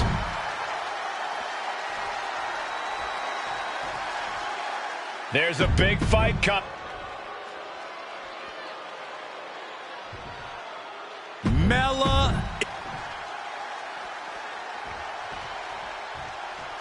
Natalya, another superstar who walks into this match thinking she has legacy on her. Charlotte, Becky Lynch, Tamina, Carmella, Natalya, all with a chance to make history.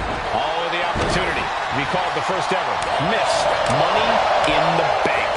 The revolution that became an evolution only continues in the women's division. One of these women will climb the ladder and earn the opportunity of a lifetime. The hood of the announce table just ripped off here on the monitors as well. Some bad intentions here, guys. Is there anyone more intimidating in this group than Tamina? I've said it before. It could be a coming out party for Tamina. This is her time to live up to her family's legacy. If Tamina wins the contract, it guarantees her first title opportunity in over 2 years. More than an opportunity, it pretty much guarantees Tamina will become the next women's champion. Remember, the first woman to climb the ladder and retrieve the briefcase will become the first ever Miss Money in the Bank. No countouts, no disqualifications in this match. Everybody is coming in with a different strategy, but remaining close is the key. Luck is going to play a part, but you'll increase your odds if you stay close to a ladder and close to the briefcase. From way up, but now Natalya. That was just incredible hang time. Was willing to take the high risk to the outside, and it paid off big time. No safe haven in this match. These ladders can be your best friend or your worst enemy. There's no allies in this match. It's everyone for herself. There is no room for friends when history's being made. Not when you can go down in the record books as blast off. Taking things to another level, bringing out the ladder like this. Whip back into the ring. You want to control the tempo, you want to dictate the pace.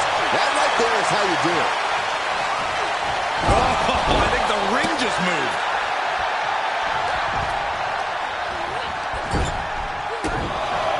Gentlemen, this is what I believe we refer to as... You're looking at the playing field. The majority of these women love to utilize their submission offense to put opponents away.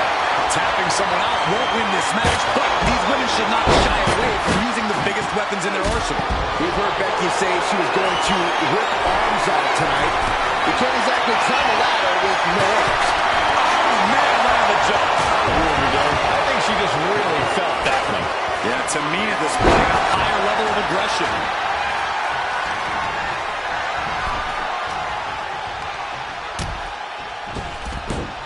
Carmella fell right into that one. That was worse than being hit by a cinder block. I see how it is. Going to take any shortcut to bypass a clean competition. Hey, there's nothing wrong with a shortcut, Saxton. Counter from Tamina. 3 second-generation superstars competing in this match. Carmella, Charlotte, and Tamina. And Natalya, of course, a third-generation superstar. Women bred for these kind of moments. Any of these women will add a significant chapter to her legacy if she can become the first Miss Money in the Bank. Boom! German suplex. Natalya knows exactly what she's doing, and it is not good for her opponent. Her endurance is really being tested now. Yeah, the effects of this ladder match are not going to go away anytime soon. Jack! Ouch! Tamina looking highly motivated right now. That offense might have rocked the confidence of Natalya. And Carmella proving to have a pretty solid game plan here. I mean, Tamina's confidence must be low after that attack. A contract that can change lives hanging above the ring. Probably the most profitable opportunity in our sport. 15 out of 17 superstars have successfully cashed in the Money in the Bank contract. A surprise cash in his only fit. Incoming! And slides back into the ring. Oh, come on, attacking the face. This is uncalled for. That's not right. She turns that attack away. Boom! Down they go. What a move.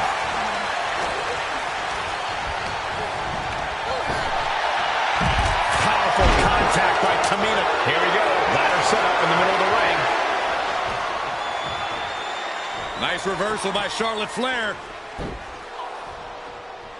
Charlotte driving Tamina, and both tumble to the floor. Both women crashing down hard. The Queen, Charlotte Flair, the first to her feet, surveying the situation. Oh, my Tamina into the steps. Well, you are seeing a heightened level of aggression, heightened level of intensity from all these competitors because of the stakes involved. Guys, where's Charlotte going? And Flair looking to up the ante now from the top. Oh, my goodness, taking out everybody. The Queen rising to the occasion. What you just saw is why we say Charlotte is genetically superior. Yeah, undeniable athleticism from the Queen. Can it pave her way to the top of the ladder? This will be the time to go, guys.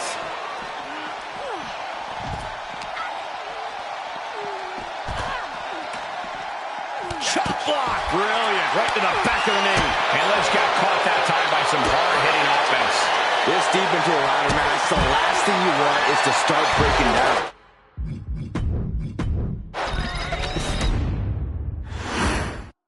Charlotte, Becky Lynch, Tamina, Carmella, Natalya, all with a chance to make history. All with the opportunity. They called the first ever Miss Money in the Bank. The revolution that became an evolution only continues in the women's division. One of these women will climb the ladder and earn the opportunity of a lifetime. No safe haven in this match. These ladders could be your best friend or your worst enemy. There's no allies in this match. It's everyone for herself. There is no room for friends when history's being made. Not when you can go down in the record books as the first Miss Money in the Bank.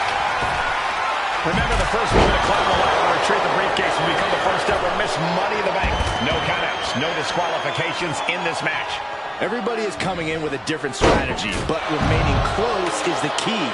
Luck is going to play a part, but you'll increase your odds if you stay close to a ladder and close to the briefcase. These will keep you down. You can see that each strike drained their opponent's energy. Oh! Loving blow. A contract that can change lives hanging above the rim. Probably the most profitable opportunity in our sport. 15 out of 17 superstars have successfully cashed in the Money in the Bank contract. A surprise cash-in has only failed once, and the other failed cash-in was alerted to a week in advance. You are almost certain to become the next SmackDown Women's Champion if you grab the contract tonight. Getting her set up for something in the corner. That could make an opening for her. Now Carmella.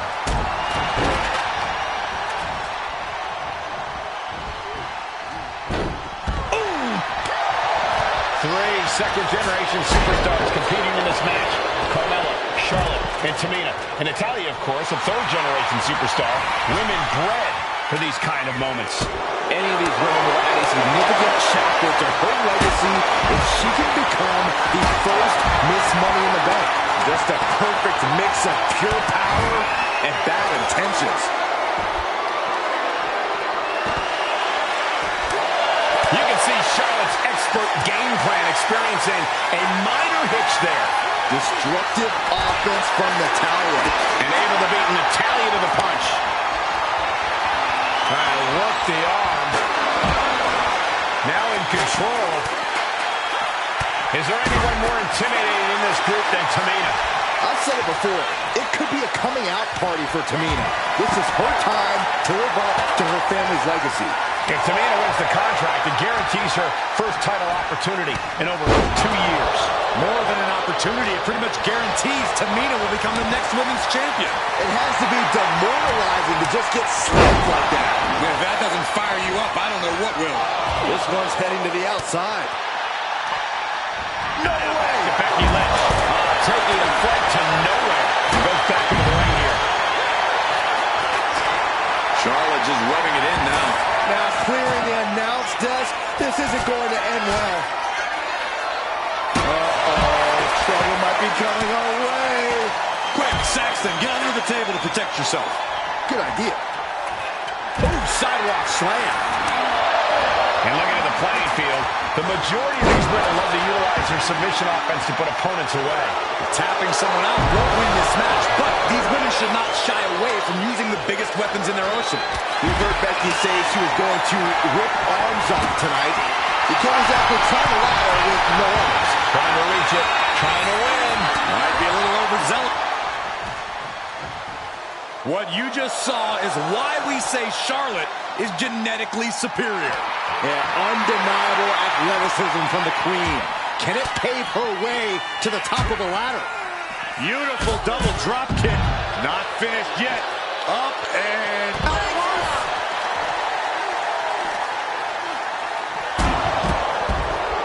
I don't know what they're looking for here. She's starting to struggle here.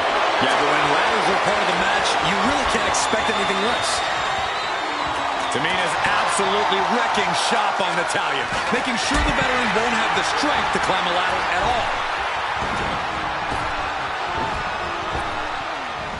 Pulled away. God. And Tamina's confidence must be low after that attack. The boat, Natalya, doing what she does best. She's got it in her hands. Can she end it here? And she releases her own submission. Not the question as to why she would do that. This is like she's setting the foundation for a masterfully laid trap. Money in the Bank briefcase still hanging high. This is what it's all about. The opportunity of a lifetime. What are you willing to do? How much can you sacrifice to be the first Miss Money in the Bank? But it looks like that hook is causing a lot of problems up there. Heart has to be pumping right now. Needs to focus and pull it together. Just yank it down. Force it. It's so close. If only it was that easy. And that's not how you're supposed to use a ladder. She's getting that ladder exactly where she wants it. A crucial step. Ladders in position. Gonna make the climb. Victory is within reach now. This is a risky play, but could be the only opportunity all match. Tamina has it. Fingertips away from winning the contract. This has got to be it. Victory is inevitable. And Charlotte got rocked off of that one. And all of this pain and discomfort will make ascending the ladder very challenging. Fast movement gets her out of the way. Run out of ringside and back to the mat.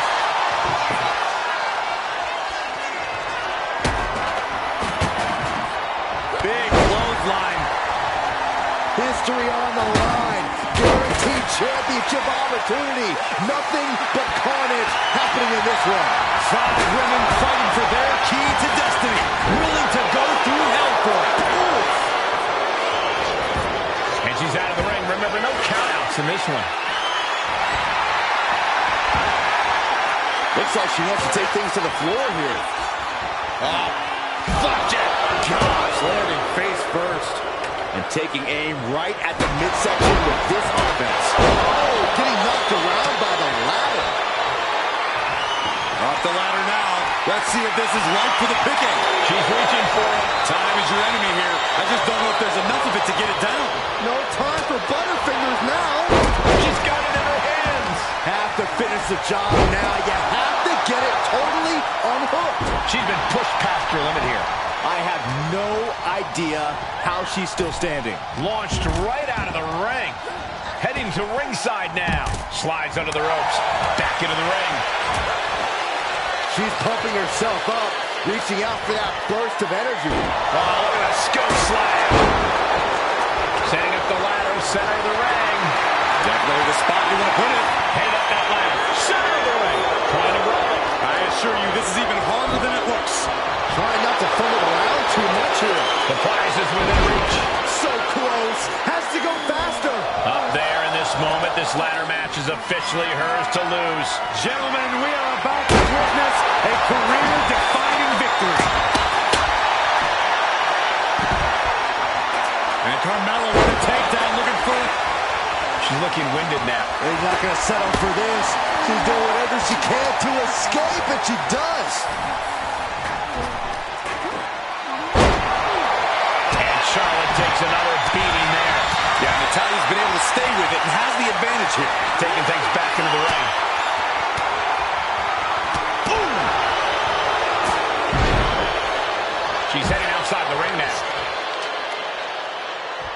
And oh man, look at this. That last shot busted her open. There's a crucifix, nicely done. The Van Goat of WWE daring her opponent to rise to her level. Ladder set right in the middle of the ring. Starts to climb, but needs to move quickly. Victory is literally within her reach here. It's going to take some time, but you got to just keep going. Natalya trying to reach out for the contract. Well, the history books add up. It's over. Natalya grabs the briefcase and becomes Miss Money in the Bank. Your winner of the Money in the Bank contract and this new generation of female superstars are providing yet another milestone moment here. Tamina, Charlotte, Carmella, Natalya, and Becky Lynch are going to climb the ladder and retrieve the briefcase, become the first ever Miss Money in the Bank. Is there anyone more intimidating in this group than Tamina? I've said it before, it could be a coming out party for Tamina. This is her time to live up to her family's legacy. If Tamina wins the contract, it guarantees her first title opportunity in over 2 years. More than an opportunity, it pretty much guarantees Tamina will become the next women's champion. All eyes are glued high above the ring. Is this the right time? Is this the career-making moment? Put down face first. Coming, it counters it. Just doing anything they can to chip away at the base. A contract that can change lives hanging above the ring. Probably the most profitable opportunity in our sport. 15 out of 17 superstars have successfully cashed in the Money in the Bank contract. A surprise cash-in has only failed once, and the other failed cash-in was alerted to a week in advance. You are almost certain to become the next SmackDown Women's Champion if you grab the contract tonight. Such a dangerous setting for all these superstars. Ladders are everywhere. Each competitor is only limited by their imagination. Your head has to be on a constant swivel. Ladders will be used as weapons. Anything can happen to get that briefcase. Natalya sent flying to the outside. Leading her into the corner now. Mudhole stomping. No safe haven in this match. These ladders can be your best friend or your worst enemy. There's no allies in this match. It's everyone for herself.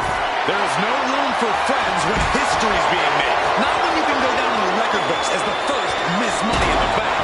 And back into the ring she goes. Legs caught. Chess match of counters and reversals happening here. The Queen setting up. Then drops the knee. She's starting to feel the effects of that offense. That unfolded just as Charlotte planned, showing she's not just brawn, she's brains too. And looking at the playing field, the majority of these women love to utilize their submission offense to put opponents away. Tapping someone out won't win this match, but these women should not shy away from using the biggest weapons in their arsenal. We've heard Becky say she was going to rip arms off tonight. You can't exactly climb a ladder with no arms. Oh, man. Right across the larynx. That intimidation. This is Natalya's wheelhouse. The Hart family legacy lives on. Counter from Tamina. Back into the ring now. Ooh, what a damaging blow. And the boat struggling a bit to stay afloat there. Yeah, Tamina just inflicted as much pain as possible and enjoyed it. We all know what's going through their head here. Yep. Destruction, carnage, annihilation. Yeah, but they should be thinking about this coming out of their paycheck. 3 second-generation superstars competing in this match.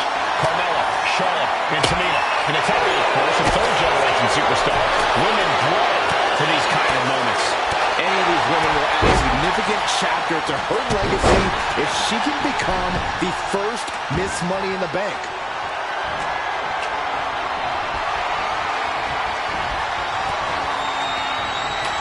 Ooh, hooked into the turnbuckle. Down to the mat. was scouted there. A chain of reversals here. Every motion getting cut off. Suplex attempt. Able to go behind, though. Money in the Bank briefcase still hanging high. This is what it's all about. The opportunity of a lifetime. What are you willing to do? How much? Oh, this is the Tyler's wheelhouse. The Hart family legacy lives on. What you just saw is why we say Charlotte is genetically superior. Yeah, undeniable athleticism from the Queen. Can it pave her way to the top of the ladder? Oh, no, they're coming this way. Stops the kick. Reversal after reversal. These two have counters for days. Wow, what a leg drop. She's been slowed down yet again. And all of this pain and discomfort will make ascending the ladder very challenging. Assaulting the knee with purpose. She countered that into her own offense. Sharp elbow to the gut turns that one around. History on the line. Guaranteed championship opportunity. Nothing but carnage happening in this one. 5 women fighting for their key to destiny. Willing to go through hell for it. She's grabbing at the prize now. Every second up there is allowing the opposition to recover. Better hurry. It all comes down to this moment. But so much could still go wrong here. Oh. Hooked up. Belly to back suplex.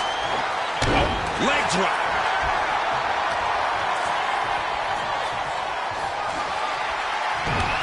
Oh, this is not good at all. The pendulum backbreaker stretch.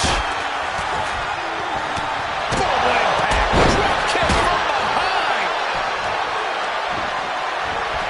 Shot right out of the ring. He's ready to take this match to the outside. Oh, God.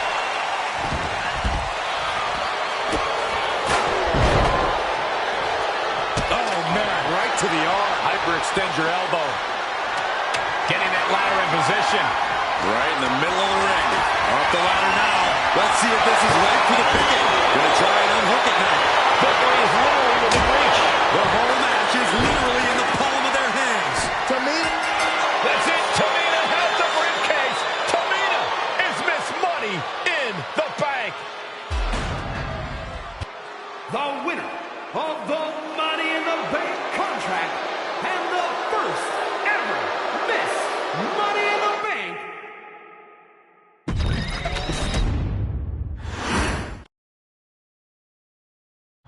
Any member of this family that enters the professional wrestling business knows about the expectations that are going to be on their back. They know about the prestige that their very name carries. They know that those who came before them have accomplished so much.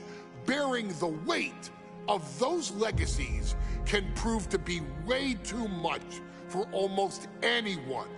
But that was never the case for Jimmy and Jey Uso. Jimmy and Jey Uso looked to be stars from the very start, constantly evolving their look, style, and offense as they progressed in their careers. Face paint and war dances would fade away, and the two would embrace the day one-ish mentality, looking to punish opponents and send them to the Uso Penitentiary. The Usos are 8-time WWE Tag Team Champions. The Usos have main evented WrestleMania after initially fighting for a mere spot on the card. The Usos were the premier team of the 2010s. The Usos are the greatest team of all time. Jimmy and Jey are poetry in motion, each knowing what the other is looking to do next, each using every bit of savvy they gained growing up in professional wrestling to keep their edge. And sure, In recent years, it's been difficult between the two. Jimmy did cost Jay his match at SummerSlam against your tribal chief, Roman Reigns. After months of the anger building between the two, Jimmy and Jay ended up as the first two entrants in the 2024 Royal Rumble match, bringing things to a head. But even that moment wasn't enough to settle the issue, and so they would fight again at WrestleMania 40. Jey Uso truly became main event and found his inner yeet, even adding another tag team championship with Cody Rhodes as his partner. As your wise man eventually would suffer as well, Jimmy found himself betrayed by Solo Sikoa and unceremoniously dumped out of Solo's version of the Bloodline. When Jimmy and Jay are a tag team, they are pure art. They are the reason for the resurgence of tag team wrestling's popularity over the last 15 years. And perhaps, oh, perhaps, their grandest moment came during the 2017 Hell in a Cell, when they would lock horns with perhaps their greatest opposition ever, The New Day. From July to October of that year, the SmackDown Tag Team titles would change hands 4 times between the two teams, both looking for ultimate bragging rights. The Usos' connection as twins always gave them an upper hand with most teams. But the New Day had their own trick, utilizing the Freebird rule to allow any 2 of the 3 members to compete in any match. Jimmy and Jay could never know for sure who the opponents would be, with a different game plan needed for each iteration. With nothing clearly settled after 4 months, the New Day would offer to defend inside Hell in a Cell, and the Usos gladly accepted. We've seen the Usos showcase tag team wrestling at its most beautiful. Now we want you to showcase the brutality that exists within Hell in a Cell. Big E and Xavier Woods are going to use everything at their disposal to take you down. But you've been down since day 1. Now it's time to force the New Day to realize there's nothing wrong with them being in second place, and there's nothing that's stopping you inside Hell in a Cell.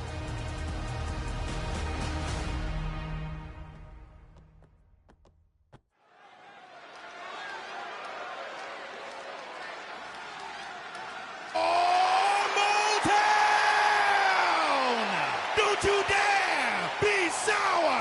Clap for your world-famous 4-time champs and feel the power! Are you prepared to kick off Hell in a Cell with the 4-time tag team champions?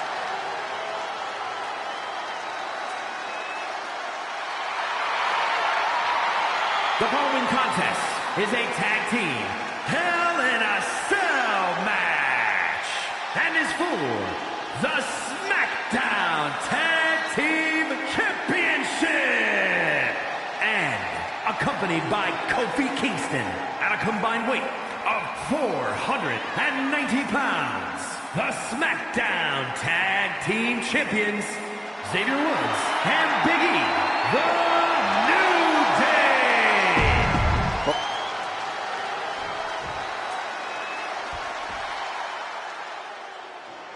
This is the first time that tag titles will ever be defended inside Hell in a Cell. And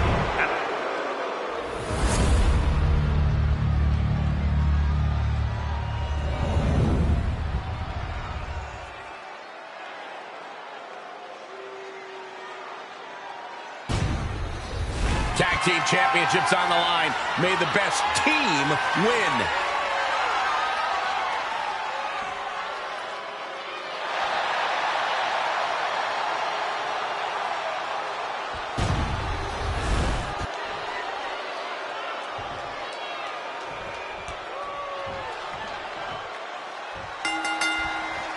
Remember, this match is under Tornado Tag Team rules. A 2-on-2 match with the pinfall submission has to happen inside the ring. In the Hell in a Cell. No tags, no countouts, no disqualification. The Usos and the New Day came into this match expecting and prepared to raise the bar.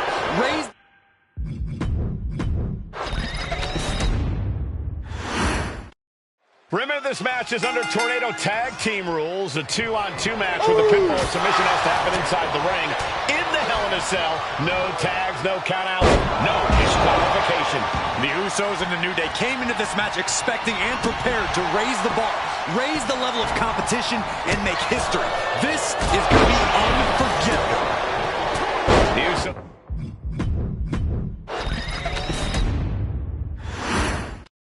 Remember, this match is under Tornado Tag Team rules. A 2-on-2 match with the pinfall submission has to happen inside the ring. In the Hell in a Cell. No tags, no countouts, no disqualification.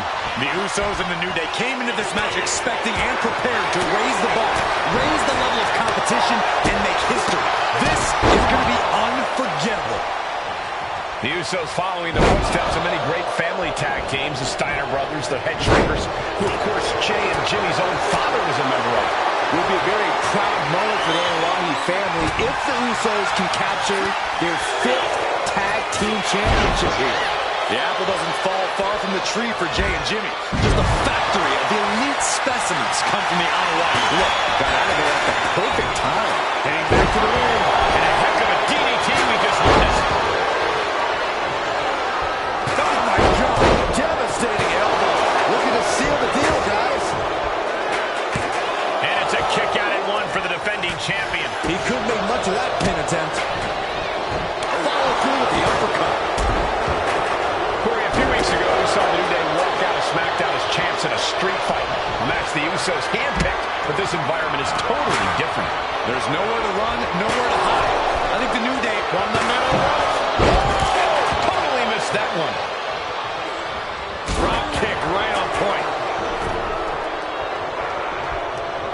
That'll turn your lights out. And the frenetic pace the New Day loves so much got a bit halted there. That is the meaner, more aggressive Jey Uso coming out to play. Super kick! Kick lands. And he now slides back into the ring. Usos and New Day going at it inside Hell in a Cell. And Jey Uso set outside the ring, and now the New Day on the attack. Big E, as aggressive as I've ever seen him here tonight. And Xavier Woods now with toys, kendo sticks in hand. And it's about to get more aggressive, more vicious, more barbaric.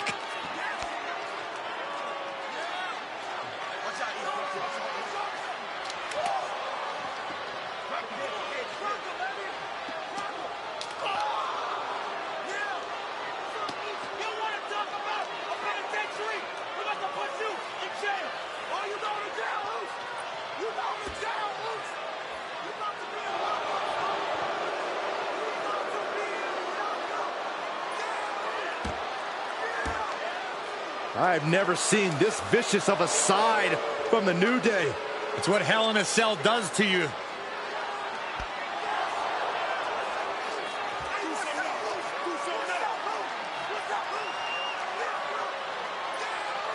Oh, now with the kendo sticks, Xavier Woods unloading.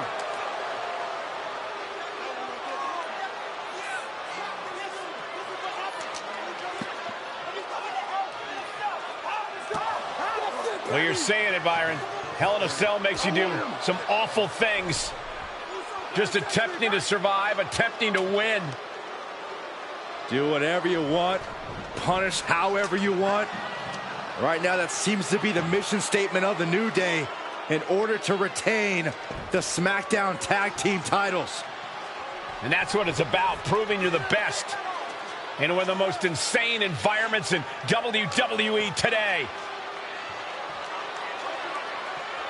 The New Day have just changed the whole complexion of this match. I don't know if I've seen New Day go to these lengths before. Well, no time to be a jovial bunch when you're in a cell, Michael. Tonight, it's not about entertaining. It's about putting your sworn enemy to rest for good. The The Usos and the New Day have been trading title reigns for the majority of the year now.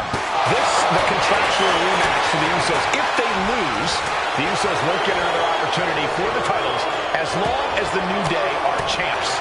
And just being around the Usos, it's not only about winning the tag team titles, it's about stripping the New Day of everything that made them popular with the WWE Universe. It's about making sure the New Day never competes again. It's never been just about the title, Saxton. It's about these two teams wanting to claim supremacy for themselves. Oh, man!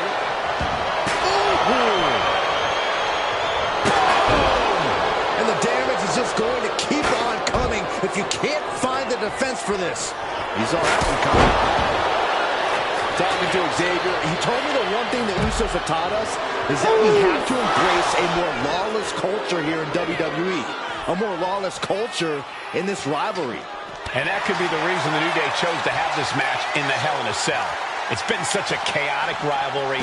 Therefore, only this kind of lawless match could finally put an end to it for good. He'll make his way to the ring. Nasty elbow. Another one. And a third. The challenger enduring the punishment. Yeah, New Day building up that quicker pace there. The champ holding on by a thread. Looks like the gas tank is running past E now. Oh, and an uppercut. Might have lost the tooth. And able to beat Woods to the punch. Crank in the head. Check out this power all the way up. Right to the kidneys from behind. The champ's throwing down. Inside cradle applied, shoulders down. He comes to the rescue for his team. He's at a disadvantage. Launched with a belly-to-belly. Now Woods could be closing in. Goes under the ropes and into the ring. That's a hook in. And Jimmy and Big E slugging it out middle of the ring. This has been a vicious, brutal match between two of the great tag teams today. Here comes Jey Uso into the fray alongside of his brother. Bang! Double super kick. And the Usos now looking for that patented Uso splash from the top rope. Uso splash! The cover to win the tag team titles, and Woods handcuffs it all, breaks it up. At the last possible second, Xavier Woods saving this match for his team. Credit to Woods for his never say die attitude.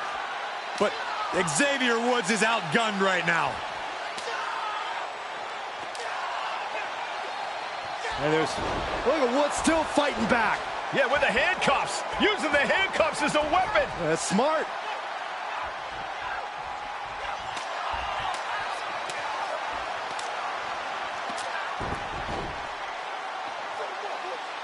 And Woods now down. And trying to still fight back. What heart from Xavier Woods. That Hart may not have much more fight left. Jimmy and Jey back up to the top one more time. Uso splash in stereo. The cover. The Usos win the tag team titles. Here are your winners and the new SmackDown Tag Team Champions, the Usos.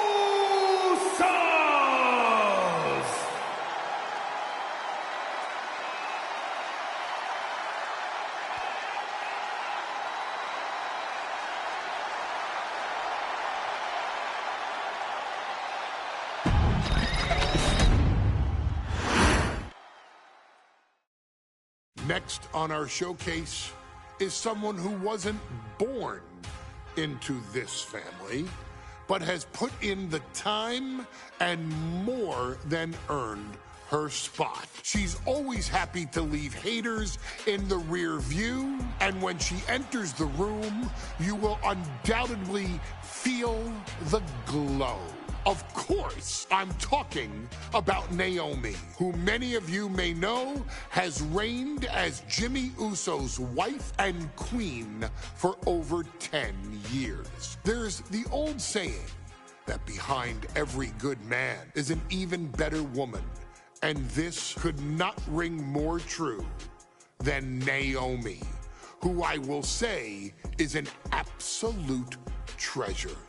Jimmy will frequently speak during old Bloodline planning sessions about how much her support and love drove him to improve as a superstar, always stressing her importance not only to the WWE Women's Division, but to his career and his life as well.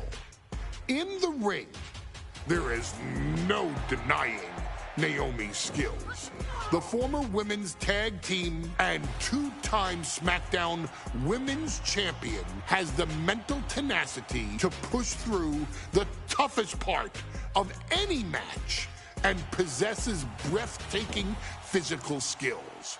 Naomi uses her dancing background to constantly innovate with her offense, resulting in some of the most beautiful moves you will ever see, unless you're on the receiving end of them. Naomi is an inspiration to so many of our younger members of the WWE Universe, showing a new generation that anything is possible if you just put in the work and never stop believing in yourself. Naomi has battled against the very best in the women's division, taking on foes like Charlotte Flair, Bayley, Shayna Baszler, and Io Sky. My favorite moment of Naomi was when she won the title in her hometown, Orlando, at WrestleMania. To compete against that caliber and maintain the level of success that Naomi has for her entire WWE career is something worth, shall I dare say, acknowledging. Naomi has even teamed with fellow family member Tamina through the years, proving the family you choose can often be the most important. And in true Uso fashion, Naomi shows an unrelenting desire to win, to achieve greatness, and to dominate her opposition. Many mistake her smile as a sign of kindness, but they quickly realize their mistake as Naomi unleashes a flurry of kicks, flies at them with moonsaults from all angles, and then ties them up in knots. Naomi is having fun, but Naomi is never playing. And now, we take you back to the 2020 edition of Super Showdown, which saw Naomi challenge Bayley for the SmackDown Women's Championship. Unfortunately, a ridiculously lax referee decided it was just fine for Bayley to basically do whatever the hell she wanted. Bayley, oh my gosh, she's trapping Naomi's legs in her shirt. And Naomi wound up suffering an embarrassing loss after Bayley used wardrobe to her advantage. Well, Bayley, we can pretty much guarantee that trick won't work again. This is your chance to help guide Naomi to a third SmackDown Women's Championship, and to do it by defeating one of the greatest competitors WWE has ever seen.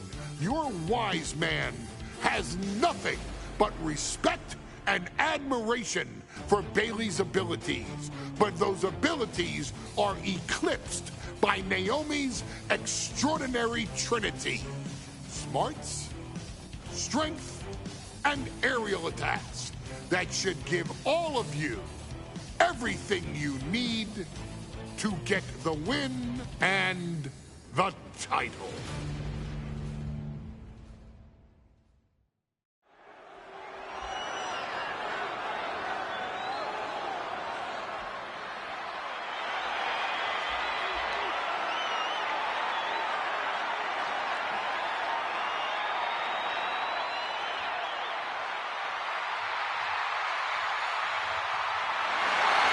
Gentlemen, it's glow time! I got an idea, Saxton. Why don't you glow home? No, I cannot, Corey. When asked earlier this week about this matchup, Naomi said it is an honor to be here, an honor to make history, because for the first time ever, a woman's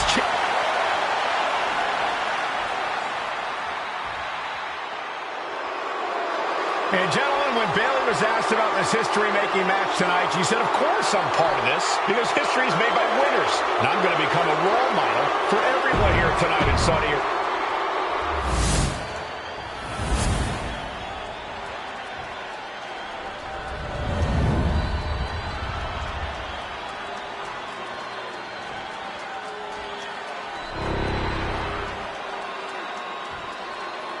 The following contest, scheduled for one fall, is for the SmackDown Women's Championship. For the first time ever, we have a Women's Championship match here in the Middle East, in Saudi Arabia. Bayley against Naomi. Will Bayley's record-setting reign end here tonight?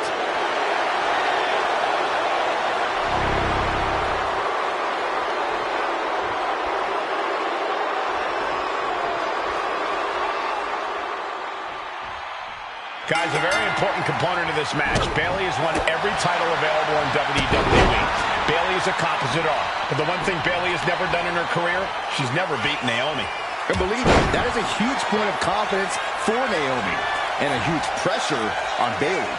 Yeah, but Bayley thrives under pressure. Her resume speaks for itself. Naomi has tested her mettle in recent weeks, as the road to this championship opportunity was a difficult one. Needed to defeat former SmackDown Women's Champion Carmella. We know Naomi has a heavy desire to become a three-time Women's Champion. Other superstars say they want the title.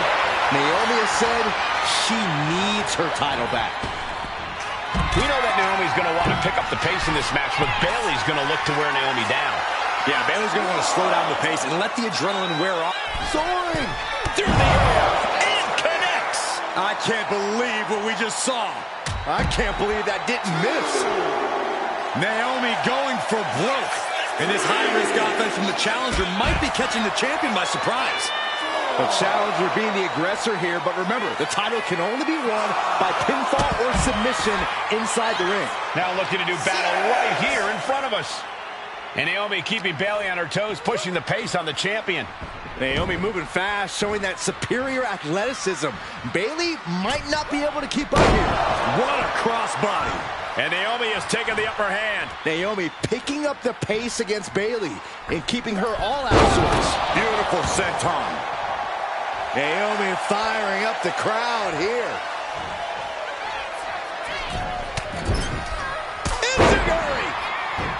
Byron, you've talked a lot about this change in Bayley and how people can't believe that this is the type of person she's turned into. Well, it comes down to career frustration. Bayley is frustrated with her career progression. The way things were when she was hugging and smiling. It's not about frustration, Saxton. It's about realization. Bayley realized she never got the respect that she deserves from the WWE Universe. She gets taken into the corner, needs to get out. Now Bayley looking for some momentum.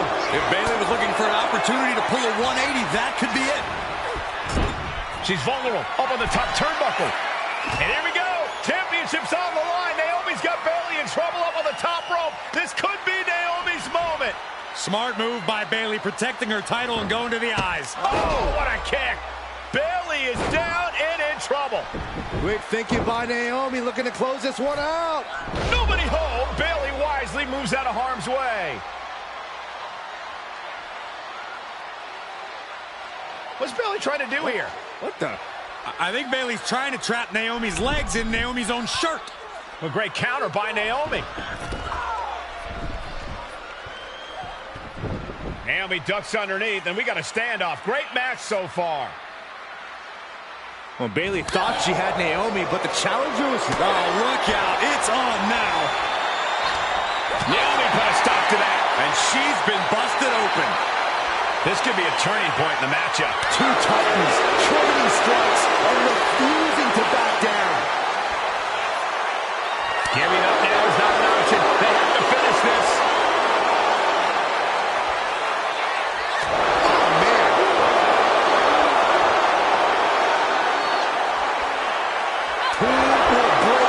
Listen to this crowd.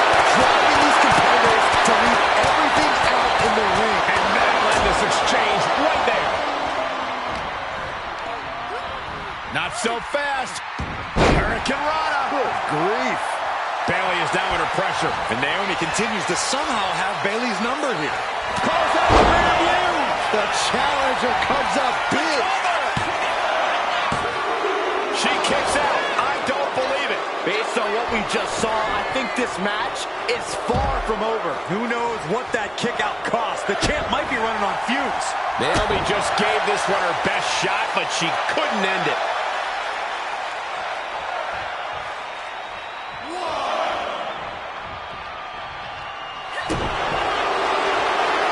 Naomi, feel the glow. Submission, locked in. Is it over? Is she going to tap? Oh, I think she's going to do it. I think Bayley's going to tap out. Let's go over submission hold. Not sure what she's got planned here.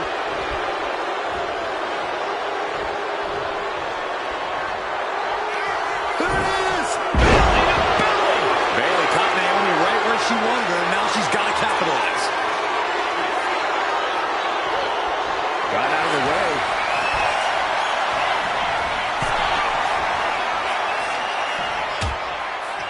Harsh forearm draped across the middle rope. And down. Oof. It looks like she wants to take this match outside.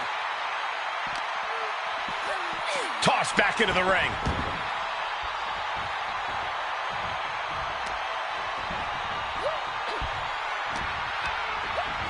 And now placed. Naomi is some athlete. Leg moonsault. The challenger clearing a path to the title. Now we did it. We have a new champion. Here is your winner, and the new SmackDown Women's Champion, Naomi. Bayley's stranglehold on the SmackDown Women's Championship has ended. The Glow era has begun. Bayley was as aggressive in this match as she's ever been, but Naomi's confident.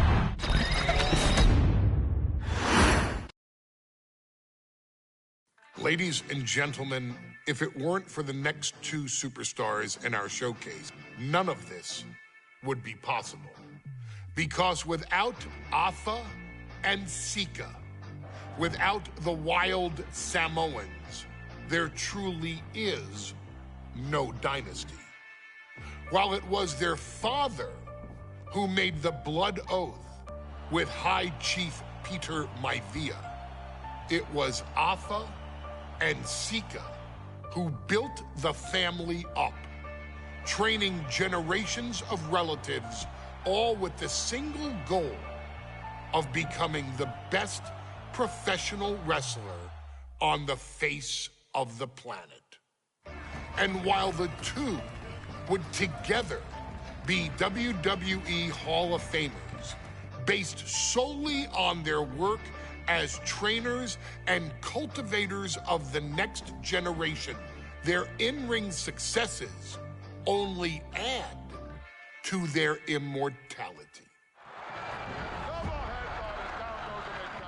Afa and Sika formed WWE's most dominant tag team of the early 1980s, fighting their way to the WWE Tag Team Championship on 3 separate occasions.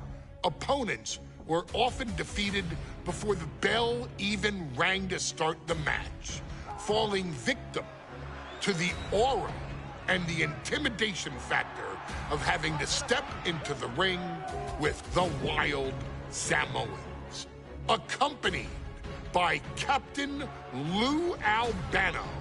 The trio formed a masterful group that was able to take all opponents off their game, be it through Albano's devious schemes or the overpowering nature of the Wild Samoans.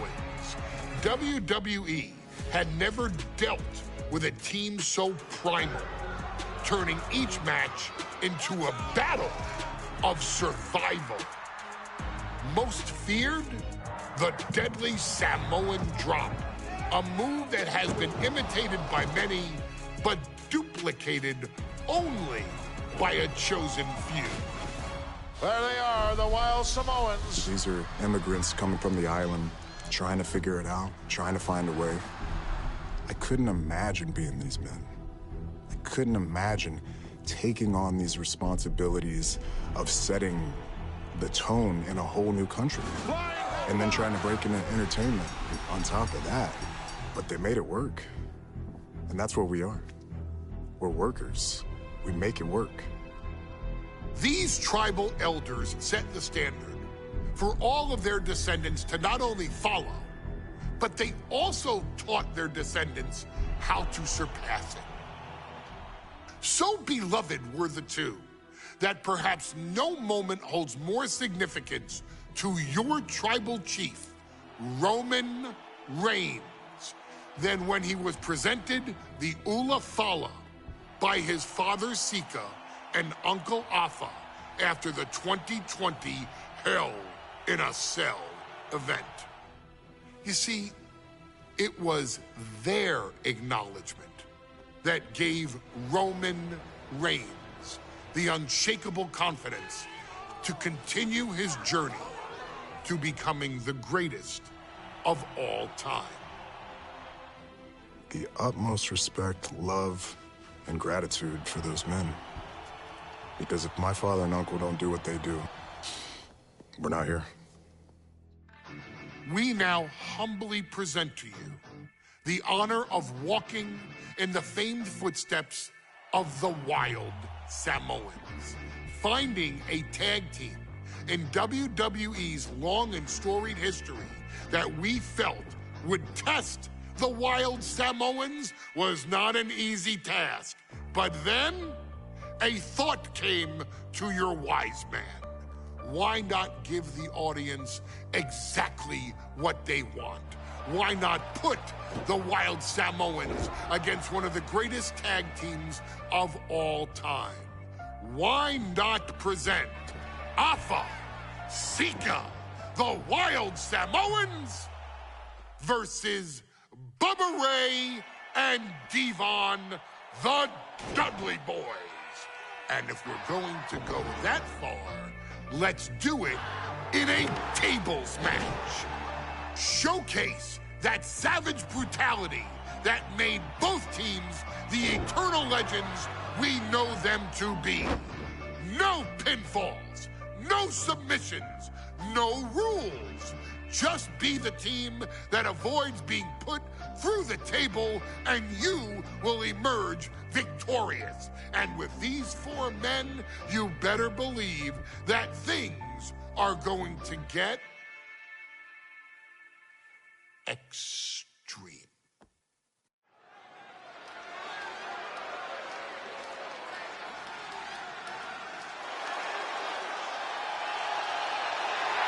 And here they come. Bubba Ray and Devon are ready for a fight. That's just what they'll get from Afa and Sika. And that... Guys, this is going to be a great one. You can feel the electricity already. I feel the excitement and some fear, too. Accompanied by Captain Lou Alabama and a combined weight of 640.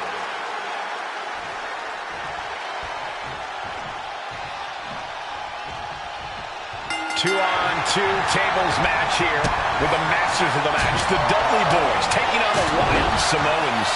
There's always those thoughts in the back of your mind. My brother can beat up your brother.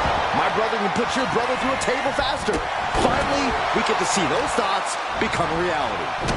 Saxton, I never want to hear about the inner workings of your mind ever again. I second that, but the Dudley Boys and the Wild Samoans are two teams who also clearly have a few screws loose. This should be intense. Afa and Sika, both individuals that compete barefooted. Not something common of most wrestlers, Corey, but it is actually very customary in the Samoan wrestling heritage. It's how they train, it's how they live in the Isle of Samoa. And no one delays a fight just to put some boots on. Samoans are ready for battle at the drop of a hat. And that toss sent them soaring. Was definitely not thinking about finesse with that one. Was only thinking about dominance. Such a peculiar look coming from the Wild Samoans, as if they have no control control of their animalistic behavior. Now, these are obviously two juggernaut tag teams clashing, but this is also a match that clearly favors one team over the other. Be honest, Corey, do you think the Wild Samoans really have a chance in this one? This is the Dudley's wheelhouse, Cole. No team knows more about excelling in a tables match than Devon and Bubba Ray. The Wild Samoans have a lot of unbridled aggression working in their favor, but ultimately, they're up against the Masters.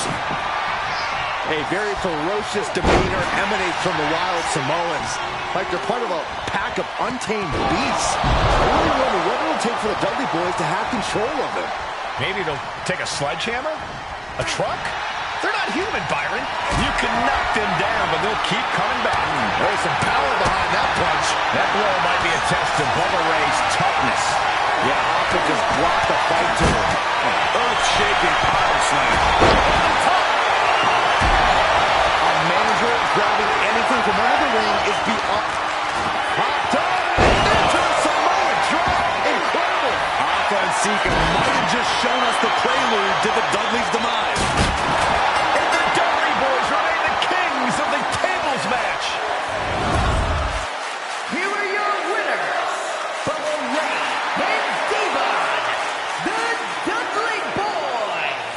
And the Dudley boys tables match supremacy. Here's the bell, and it's the Wild Samoans, Alpha and Sika, taking on Devon and Bubba Ray Dudley, the Dudley boys. Two sets of brothers, two sets of absolute madmen, ready to get the tables and get downright savage. Bringing a new definition to the term sibling rivalry.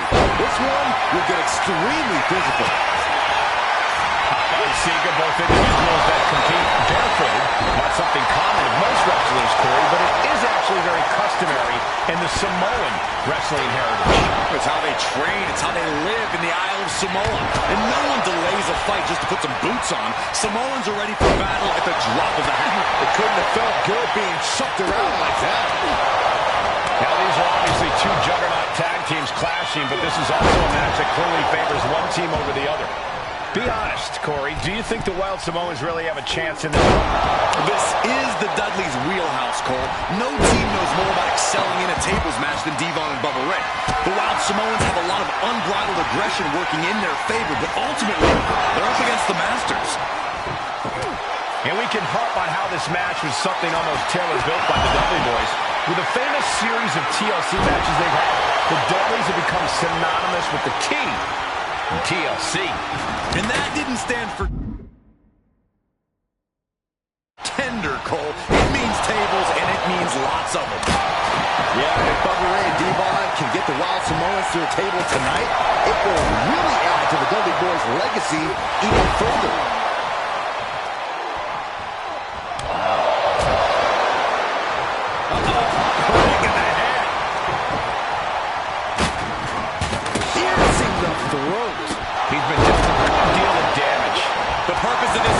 To soften up your opponent before you inevitably put them through the table. And that's exactly what we're seeing here, Cole. Ooh, kick to the face. Devon wobbling, looks vulnerable.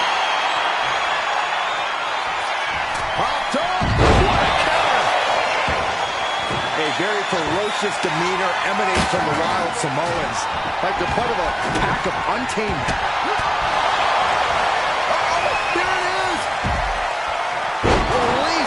What's coming here? Submission move being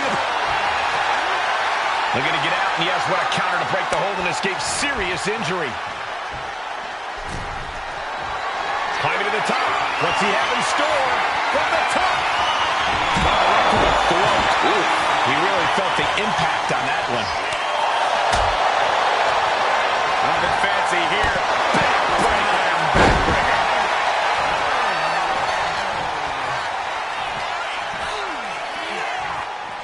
I think it's time to clear out. Yeah, this is a bad situation. The Dudley boys came in tight, knowing they had to turn up the dial. Had to match Alpha and Sika's level of aggression. Bubba Ray and Devon know they have to be extreme as they can be. Yeah, but what the Dudleys call extreme, the Wild Samoans just call regular old Tuesday. Alpha and Sika are... I don't think this table's going to last much longer. And Alpha and Sika just beat the Dudley boys at their own game.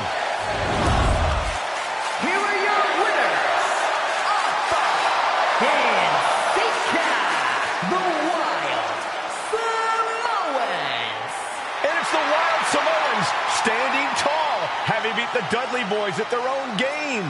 Devon and Bubba pushed Alpha and Sika to their limits, but in the end, there was only one way this match could end.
Two-on-two tables match here with the masters of the match, the Dudley Boys, taking on the Wild Samoans. There's always those thoughts in the back of your mind. My brother can beat up your brother. My brother can put your brother through a table faster. Finally, we get to see those thoughts become a reality.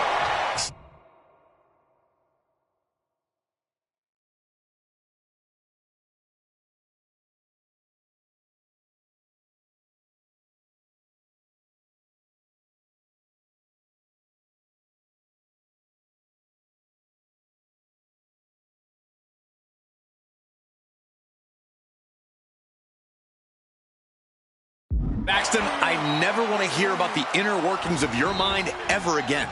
I second that, but the Dudley Boys and the Wild Samoans are two teams who also clearly have a few screws loose.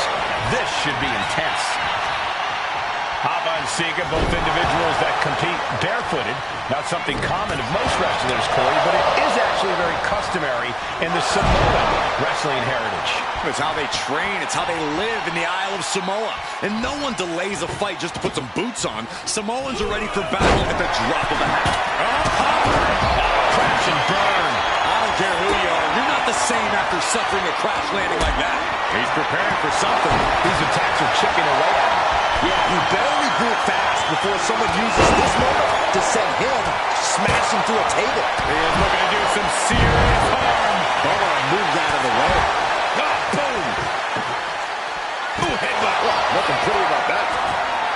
And the Wild Samoans always have that gaze in their eyes, that look that makes you question their understanding of their surroundings. Yeah, and I have to wonder if Alpha and Sika are even aware of what the tables are for. I'm afraid they'll just keep on dishing out punishment, expecting a bell to eventually ring. Oh, spine buster! What's Sika thinking here? Alpha had that well scouted. On the top! Back elbow smash, nothing fancy. I don't care how much you train. You can't prepare for a commercial airliner to come crashing down on you like that. And he slides him back to the mat. Such a peculiar look coming from the Wild Samoans, as if they have no control of their animal. Propped up. Effective dodge there. Alpha and Sika might have just shown us the prelude to the Dudley's demise. A very ferocious demeanor emanating from the Wild Samoans. Like they're part of a untamed beast. I really wonder what it would take for the Dudley Boys to have. He could be looking for so much in the submission move. He just lets go. His good strength might have run out. Yes!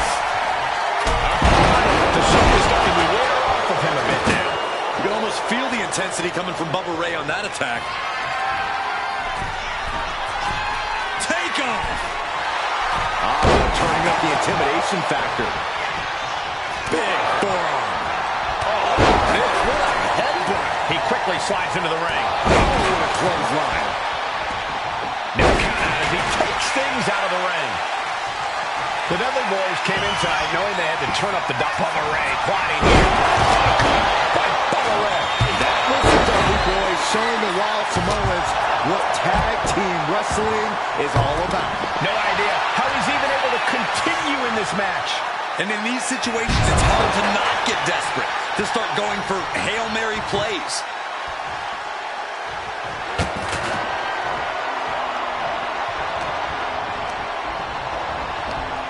And avoids taking any damage. Capitalized on that window and just clubbed them. There's some power behind that punch. Suddenly we've got front row seat to this thing. And I don't think we want to get any closer. Lift it up. What's next? Put it into the corner. What could be next? I still can't get over the look I always see on the Wild Samoans. It's like they have a one-track mind towards savage brutality. They for sure answer yes to every question that makes up a scary tag team. Yes, they're rough. Yes, they're tough. Take off. Whoa, what a landing. Alpha sidestepped out of the way. Waistlock applied and the German. He's looking to finally put Bubba away. Oh no, are they setting the table on fire? This is too damn far.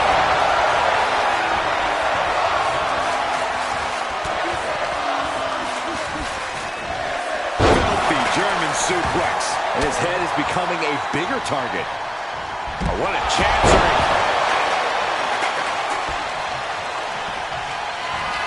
Popped up into the Samoan drop. Incredible. The Wild Samoans just completely wrecking the Dudley Boys in there. And into the turnbuckle he goes. Shot all the way to the outside.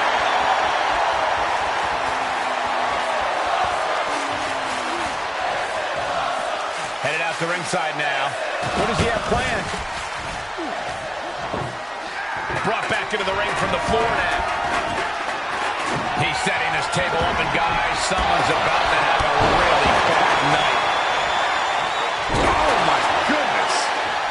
Oh, jeez. And a disorienting blow to the head there. Being carried around now. Body slam. Exiting the ring, taking the action outside. What on earth is... What did they just do? Oh, this is frightening. This is extremely frightening, Michael.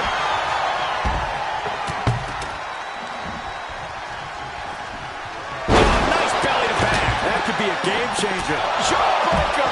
Call the dentist.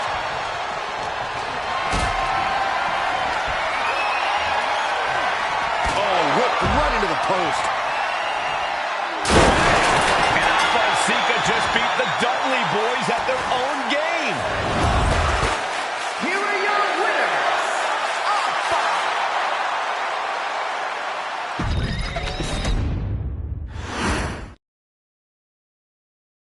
From the very moment he arrived as the enforcer of the Bloodline, Solo Sikoa has taken every brutal, savage element of his predecessors and refined them into a near-perfect smashing machine. Even in the year before his arrival, Solo raised eyebrows and garnered buzz while competing in NXT. But nobody could have predicted just how smoothly his transition to the main roster would go. And before I go on any further, let me make one thing perfectly clear. I'm only saying what I'm saying about Solo Sikoa because I am a wise man. I'm a professional. And because I'm being handsomely compensated for my stellar work as your host of the WWE 2K25 Showcase. I haven't forgotten what Solo Sikoa and his rogue bloodline did to me.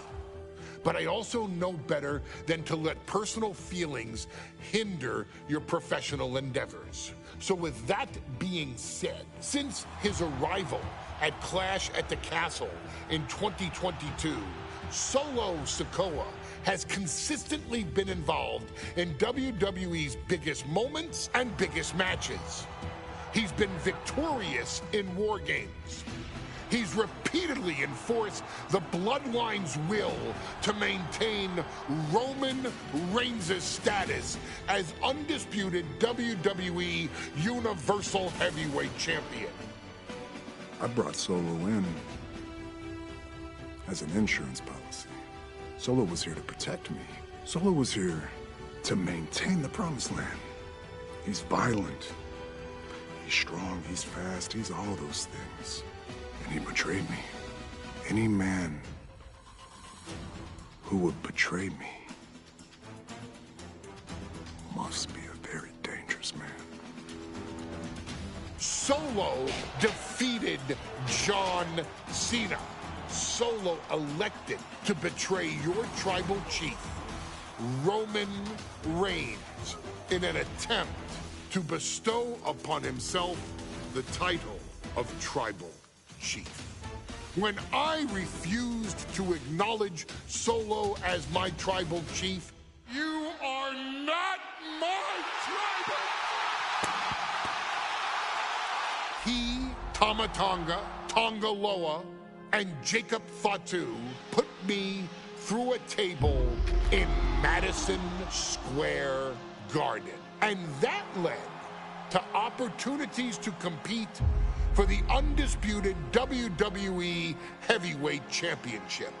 It's led to more visibility with Solo's Rogue Bloodline ruling over SmackDown. Every choice Solo made only furthered his standing in WWE. He has the bloodlust of the wild Samoans, the brutality of his cousin Yokozuna, and the single-minded focus of Roman Reigns, all rolled into one. There is no question. The future is his for the taking, and that he will be champion many times over, and that he may set records of his own before it's all said and done. Few men have so quickly served notice to all of WWE in the manner that Solo Sikoa has done. Whether you want to acknowledge him or not is irrelevant. One way or another, Solo Sikoa forces you to do just that, or you will suffer severe consequences. One by one, each and every single superstar on the WWE roster is going to find that out. Solo will make sure of it. I, of course, will simply await any and every opportunity for your tribal chief, Roman Reigns, to teach Solo some manners. Until that happens, though, we are taking you back to the one-year anniversary special for NXT 2.0, which saw then North American champion Carmelo Hayes, and indeed, he is him, issue an open challenge. Unfortunately for the future superstar, it was to be answered by Solo Sikoa, and things went as well for Hayes as you can probably guess. Showcase the unrelenting fury that has made Solo Sikoa nearly unstoppable, and defeat Carmelo Hayes to earn Solo his first championship victory. It won't be easy against Carmelo, especially when he has Trick Williams watching his back. And if you make one mistake against the champ, he'll take his shot and most likely hit nothing but net.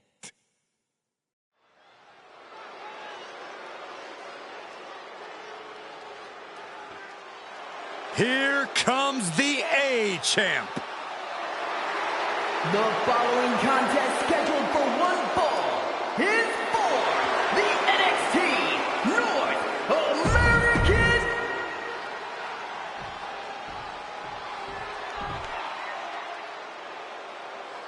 What?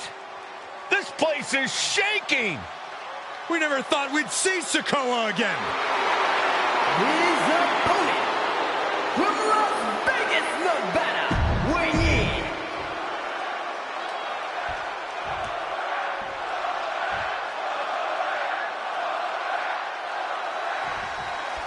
Now this is a surprise. Carmelo Hayes seemingly had no challenger for his North American title, but Solo Sikoa just showed up here and said, I got next. Thank goodness. Melo had an opponent chosen by the NXT Universe as they voted for Wes Lee. But Melo and Trick brutally attacked Lee backstage. Now we're being spared a Melo-bration and getting a real match.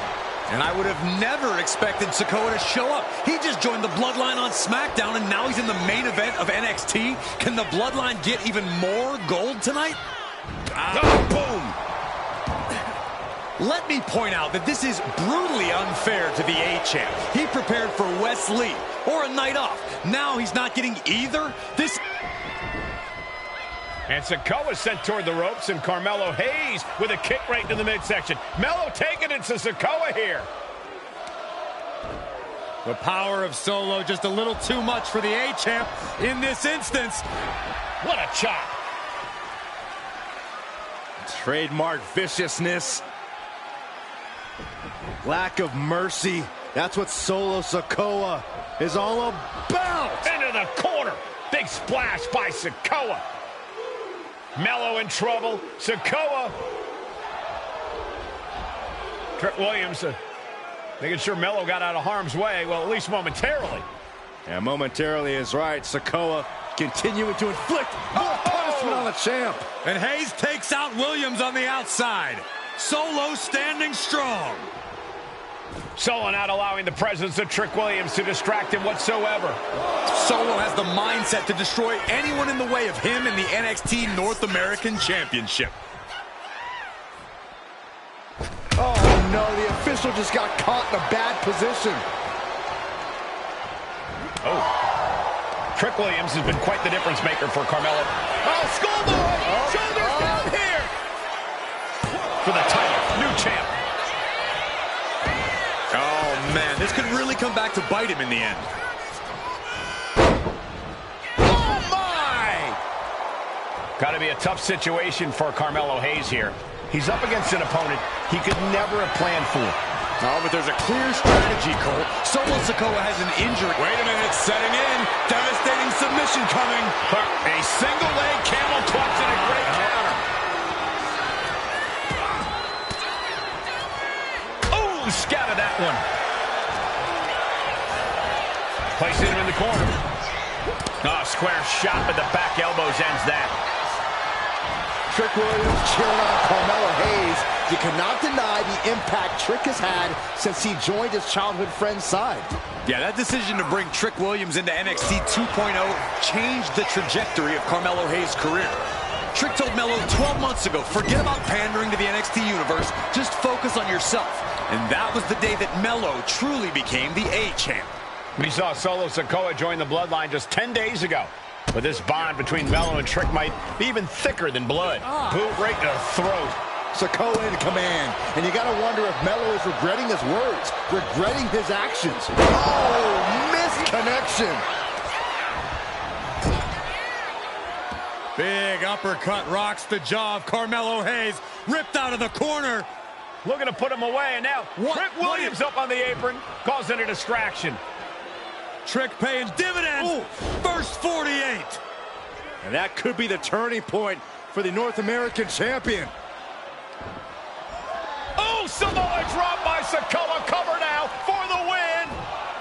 Hayes kicks it too. And Williams once again on the apron. You can see how concerned Trick Williams is that Carmelo Hayes' championship hopes, might be fading away. Super kick drops Williams. Hayes picked out of the sky. What a spinning Solo. Is that it for Carmelo Hayes? Trick is out. Carmelo is dazed. Here's your chance, Solo. The title could be yours. From the top. Solo with the Samoan splash. Can the champ recover from that? Hangs on by a thread. I knew it would take more than that to put the champ away. But just how much more is needed? The end could still be right around the corner. I think there is still some shock in the air over the fact that that didn't produce a pin. Winding up. The ref getting in the middle of it. Headed toward the title change. Nice takedown, stacked for the We got a referee out of commission here. Someone's got to make a count. Shoulders down to retain. And our official was unable to get there and count this pin. Where in the world does one find such strength at this stage to kick out that early in the count? Ooh, and he stops that offense.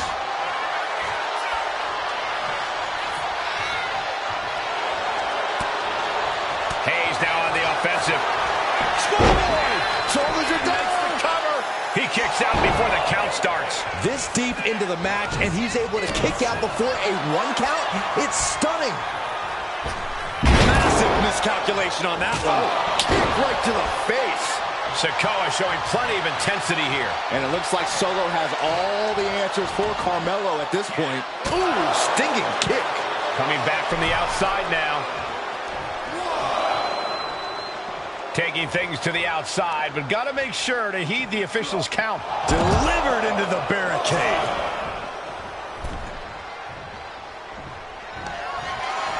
Uh-oh. That didn't go as Solo pictured. Carmelo's finally able to slow all that incoming offense. That's possibly the trigger for Hayes to battle his way back into this. Kick out just before 2. And he kicks out of the pin in 1. Still has a great amount of fight in them.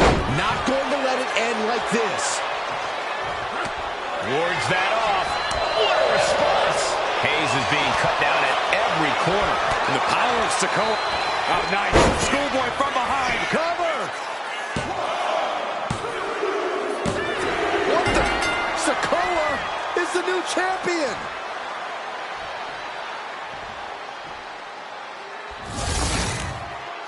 Here is your winner, and new NXT North American Champion, Solo Sikoa! Solo is your new champion. It is the North American title now going to Smack.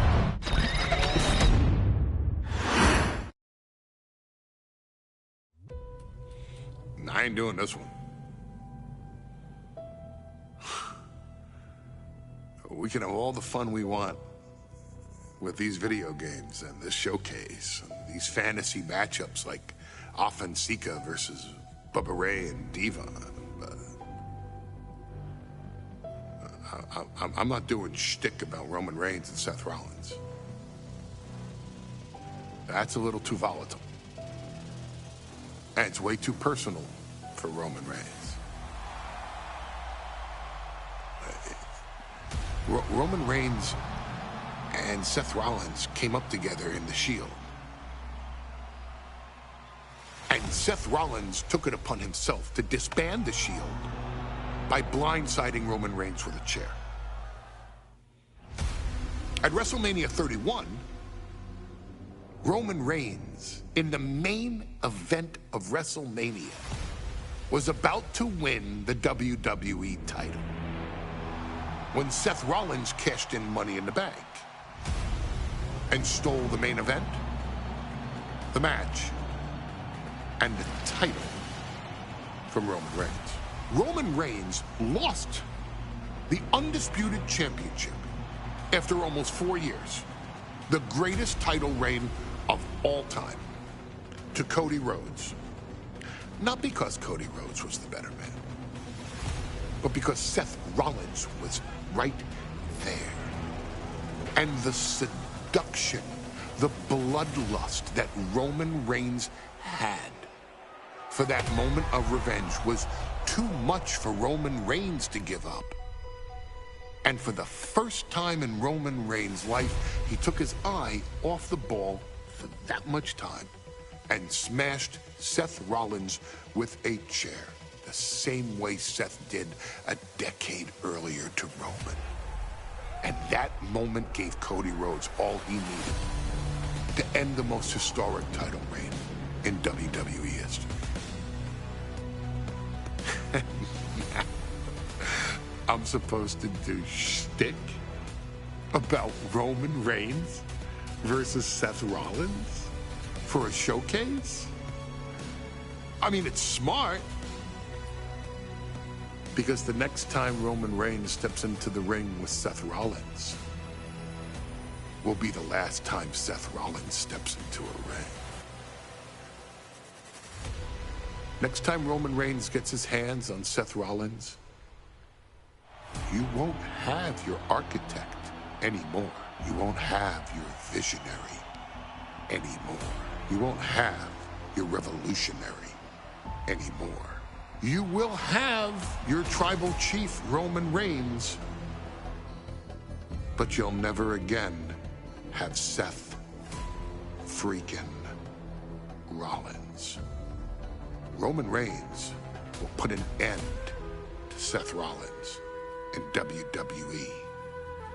And then the only way you'll ever be able to see Roman Reigns versus Seth Rollins will be in the WWE 2K25 showcase.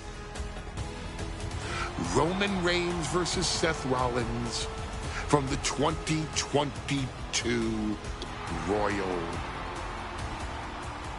Rumble. And that's not a prediction.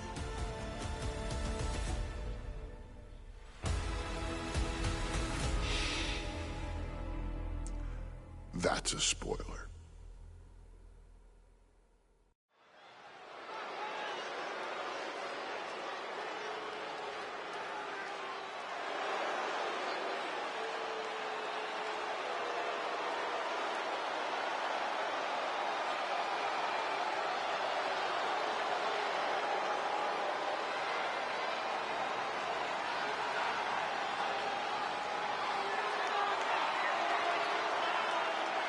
The big question as we kick off Royal Rumble, will Roman survive tonight?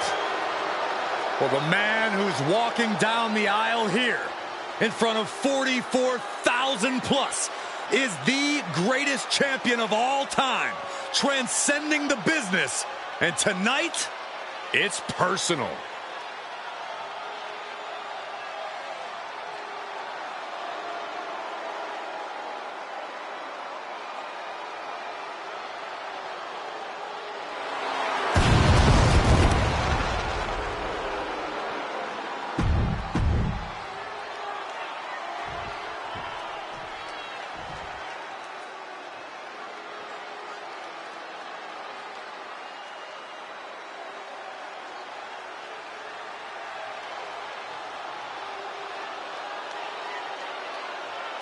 Look at this.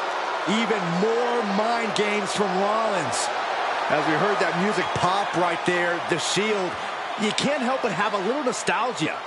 You can't help but think back to the glory days of when the Shield would go to town, beating everybody down. Until that man right there, Seth freaking Rollins, decided to tear it apart. Seth Rollins says he knows Roman Reigns so well. He knows how to prey on the insecurities of the Universal Champion. He knew there was one thing that Reigns will never get over, and that is that...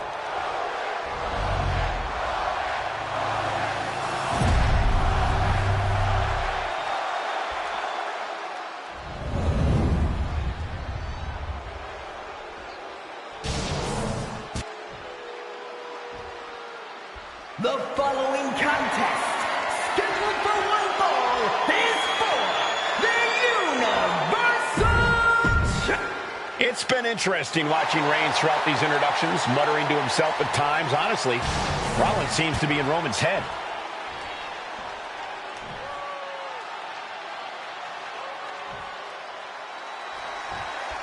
The Royal Rumble Premium Live event kicks off with a match between two former brothers. Roman Reigns in his record 516-day reign as Universal Champion versus Seth Rollins, donned in the old gear that they used to wear in the Shield. Rollins looks very comfortable in that tactical vest yet again.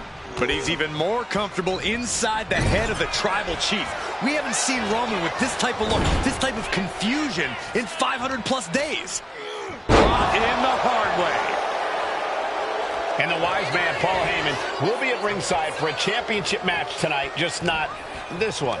And that's just sickening to me, Cole. Reigns had just cause for firing the wise man, and now Paul's right back with his old client. Heyman has zero loyalty to the Bloodline.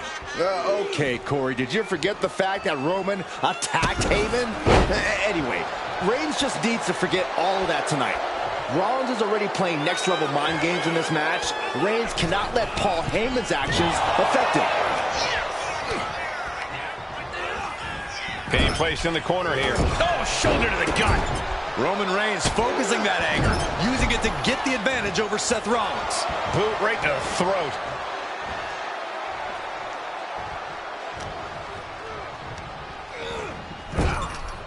Oh, look at this, raining right hands. No escape from these punches. Even before Seth put his gear on, he came into this match with a clear-cut advantage. You're right, Cole. 1 week ago on SmackDown, Seth Rollins and Kevin Owens defeated the Usos. As a result, Jimmy and Jay are barred from ringside. It was an all-or-nothing move, as Rollins would have lost his title opportunity had that match gone the other way. It just proves that Seth freaking Rollins will take every freaking risk to win.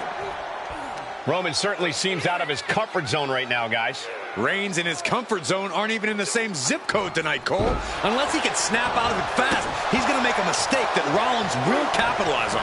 Good defense there. Sling blade! Fast thinking saved him there. Oh, no. He is donning the Crimson Mask. What a callous attack.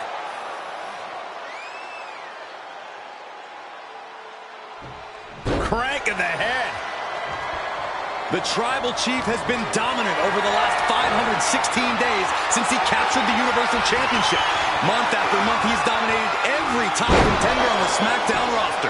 Roman Reigns has beaten big names over the last year and a half. But Braun Strowman, Rey Mysterio, the Demon Finn Balor, even John Cena. But Reigns has to be bothered by the fact that he has never been able to knock off Rollins in a premium line-up match in his career. Never successfully defended a title against Rollins. Indeed, two of the biggest PLE losses of Roman Reigns' career have been at the hands of Seth freaking Rollins. At Money in the Bank in 2016, Rollins defeated Reigns for the... No. Oh, no, went big and pays for it. Paying the price of treating your own body like a human crash test dummy.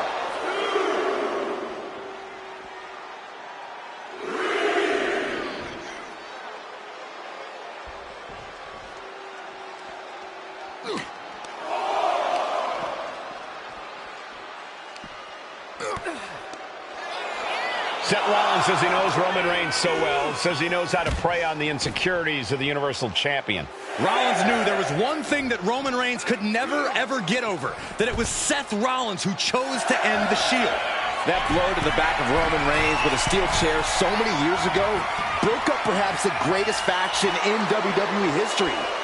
Who would have thought that moment would still loom so large and be the biggest key to victory for Seth freaking Rollins?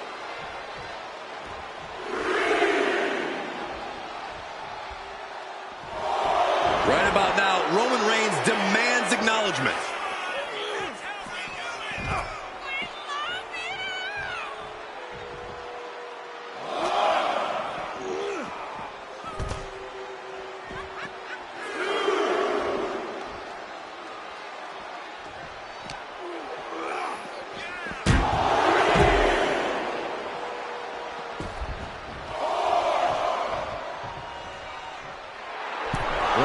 Taking a moment to soak it all in.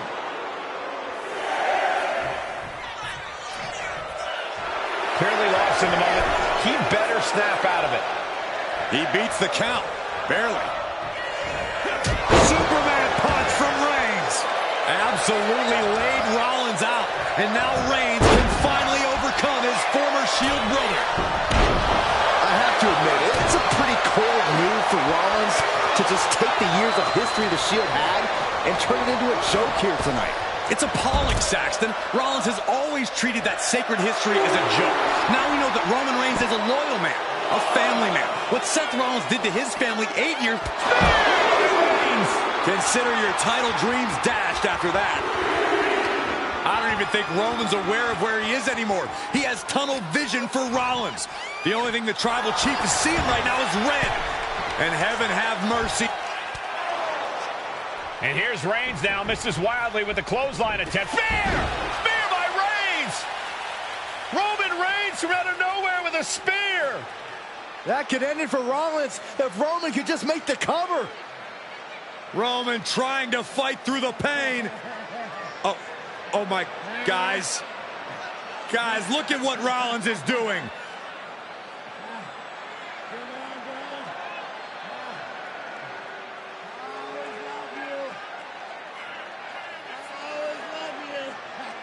After all these two have been through, Rollins wants that Shield fist bump. Reigns shaking it off as Rollins continues to try to play mind games. Yeah, but that may have triggered a litany of emotions within the Tribal Chief. Reigns unsure of what to do.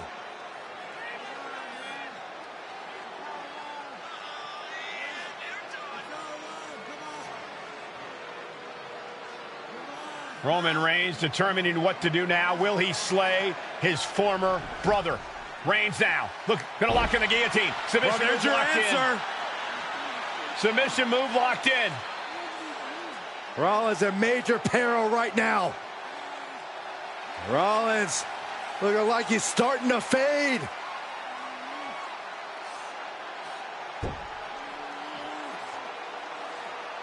Seth trying desperately to make it to the bottom rope. I'm not sure he can make it, Corey. Trying to make it to the rope to force some sort of break. Seth trying to hang on. How can he do this here? Is Rollins going to tap here? What's Rollins going to do? Is he going to tap out? Well, he makes it to the rope. Reigns has a 5 count to break the hold.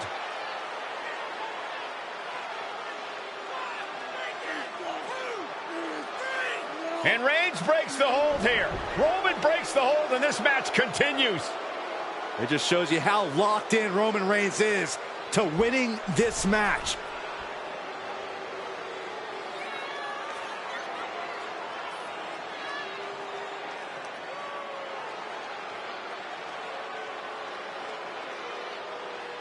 Rollins just motionless now. Reigns sizing up the target. The champ is in control. You know what he's thinking, and it is not good. Counter by Rollins. And Rollins finally able to keep that string of offense in check. He's still hanging on, still in this thing. Across the top rope, what a hot shot.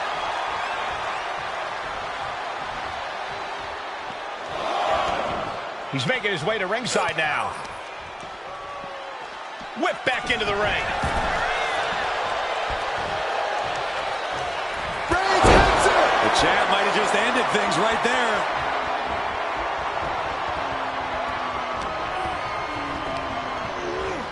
Placing him in the corner here.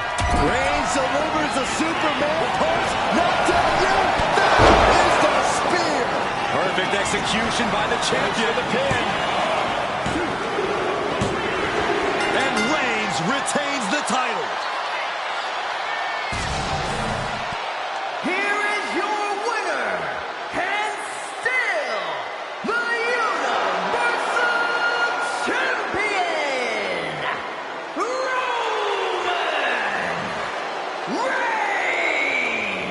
Reigns. Roman Reigns has finally done it. Finally earned that title defense against Seth Rollins. Finally exercised the ghost of the Shield. It looks like a huge weight has been lifted from the shoulders of the Tribal Chief.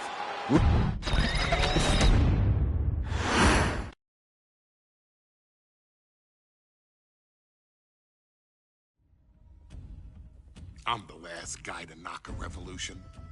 I've led a few of those, you know. I admire revolutionaries. I respect evolutionaries. They are the lifeblood of the bloodline. So when Solo Sikoa seized the moment and became the Tribal Chief in Roman Reigns' absence, I didn't like it. I don't even think I respected it. But something deep down in me admired it. That took some forward thinking. I'm the chief now! Now we all know what happened when the OG Bloodline, led by Roman Reigns, faced the new Rogue Bloodline, led by Solo Sikoa, in the War Games. But there was a discussion here while planning the WWE 2K25 showcase that has me, your wise man, admittedly a little intrigued. What if War Games was limited to only OG Bloodline, no honorary uses, versus Solo's Rogue Bloodline, no honorary uses? It's 4-on-4 Roman Reigns. The Usos, Sami Zayn, versus Solo Sikoa, Tama Tonga, Tongaloa, and the most dangerous new competitor WWE has ever seen, the Samoan werewolf Jacob Fatu. What happens then? This is your moment to determine who is the real Bloodline. This is your moment to determine who is the only Bloodline. This is where the Bloodline's legacy and the Bloodline's future is in your hands.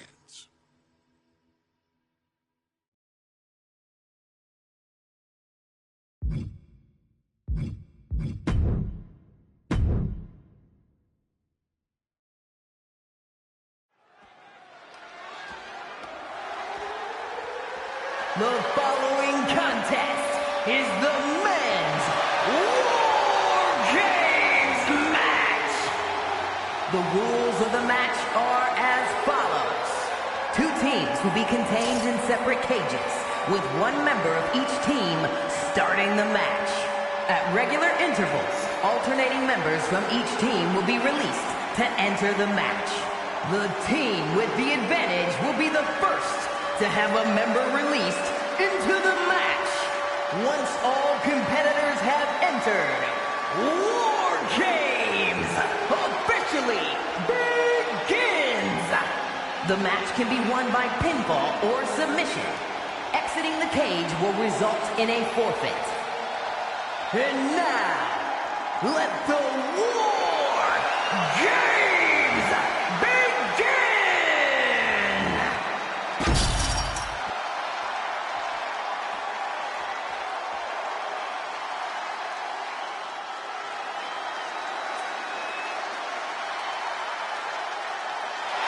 The Bloodline is in chaos. This wrestling dynasty is on the brink of collapse. This conflict goes far beyond acknowledgement, Michael. This man and the original Bloodline are fighting for their livelihood. Introducing first, from San Francisco, California, weighing in at 242 pounds, main event, Jay Uso! This man and the rest of the original Bloodline is under attack. The new Bloodline will do whatever it takes to wipe out the old guard. But this man and the rest of his crew will not go down without a fight. This is a power struggle that could not be contained by a traditional 20-by-20 ring. He's ready to bring the heavy fire to the new Bloodline.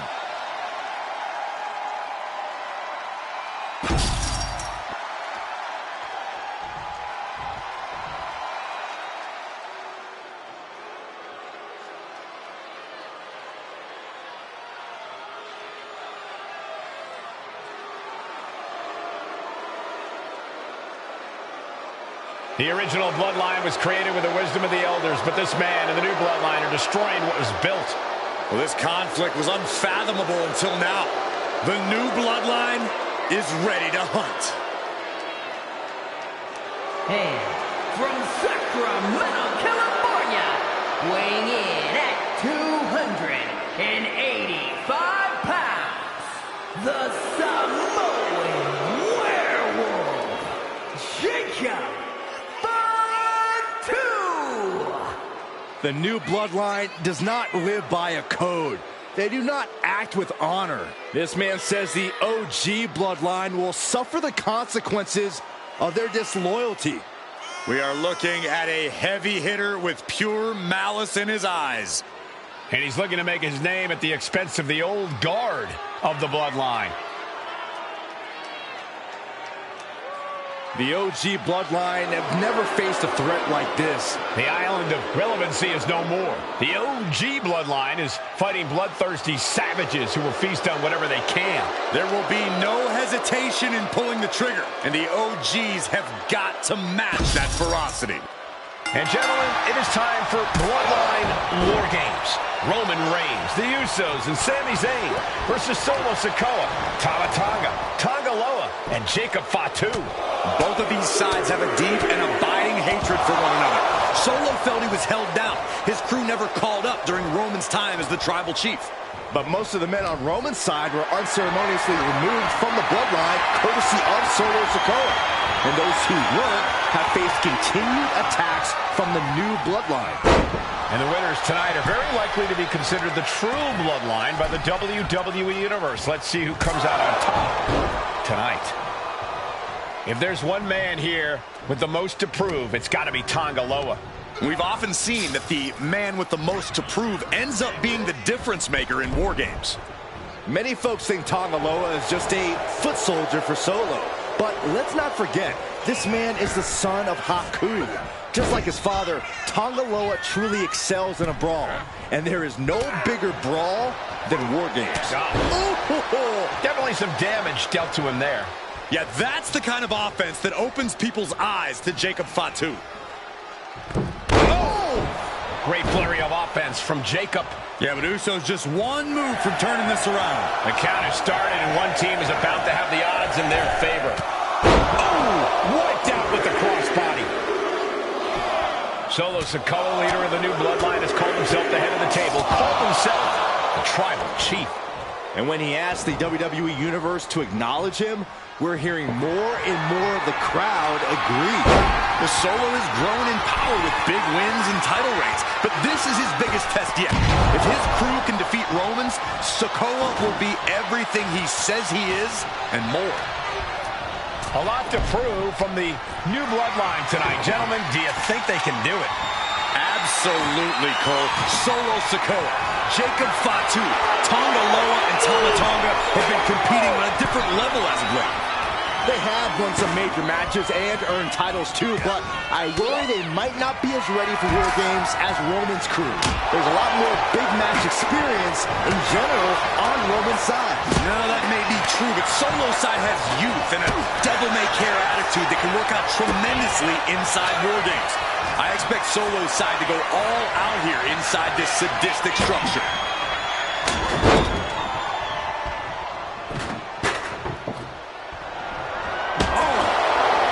Looks like he has something planned with his table, guys. I don't want to know. The next entrant incoming to even up the odds.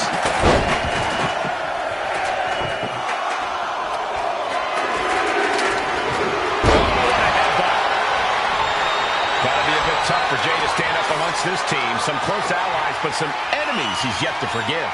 We've seen the wars that Jay has waged with his cousin Roman, with his brother Jimmy, but he needs to put that aside tonight. And Jay has the title wins and big victories that earn him the main event moniker. But if he's the one to put away the new bloodline, he will truly be the main event of War Games.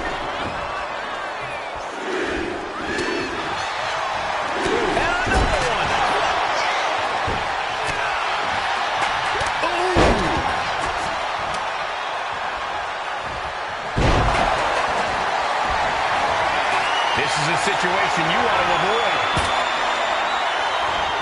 Driven down with a Samoan driver. 8 men in this war, but one seems to be fighting his own internal battle. That man, Jimmy Uso. He's currently on Team Roman, but this might be an instance of the enemy of my enemy is my friend. Well, Jimmy had clashes with Roman. He went to war with his brother Jay, but the men who put Jimmy on the shelf for months stand across the ring. Jimmy's out for every member of Solo's squad tonight, and he'll deal with the rest of his fractured family later. You have to question what kind of malintent is behind a powerbomb with that much force. Countdown's on to get ready because this will give one team a greater number of combatants. Elbow drop. He's looking a little worn down now. And more action like that might allow Jay to get the job done. Tama Tonga looking to get wild inside War Games alongside his bloodline. Solo Sikoa's group at a decided disadvantage. His side is less experienced inside this structure. But look at how young and hungry Team Solo is. In particular, Tama Tonga is a real wild card. He's like a hyena locked in a cage with a bunch of raw meat. I even asked Tama backstage if he was looking forward to this match, and he just said to me, great journalism there, man. Thanks, Michael.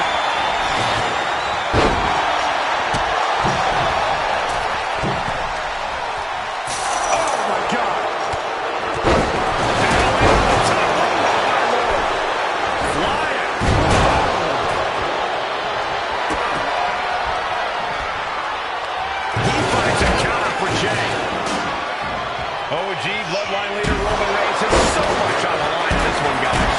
Oh, absolutely, Michael. Solo Sikoa took his spot at the head of the table. He says he's the new tribal chief. To the sky!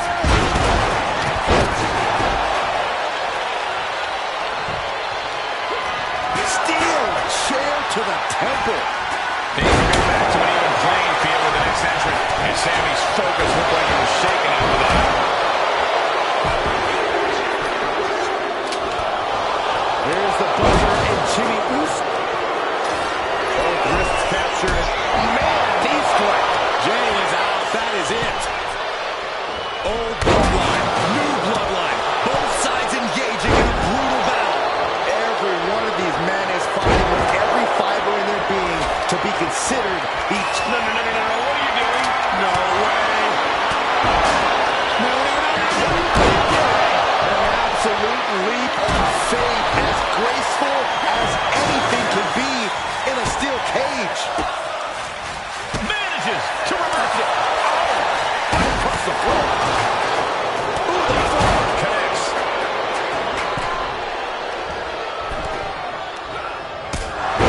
He gets a one-way ticket to the hard metal trench.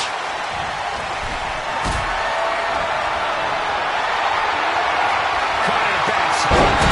Down in a hurry.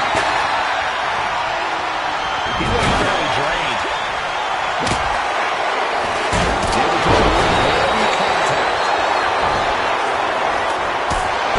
I think Taya is going to be a breakout performance for Jacob Fatu. So much raw talent in that young man. Every bloodline member, new and old, is a generational athlete. But Jacob seems to be a step ahead of every one of these. But now here's Jey Uso. Will Jey end this? Hey guys, this is what War Games is all about. Both bloodlines leaving it all in the ring. The old guard and new school training is big. And look down, here it comes. Entering into an absolute war zone, giving the troops the boost they need. Going up the cage now. Must have some sort of strategy in mind. It's taking flight. On the top. Six right forward. Hoisted up high here.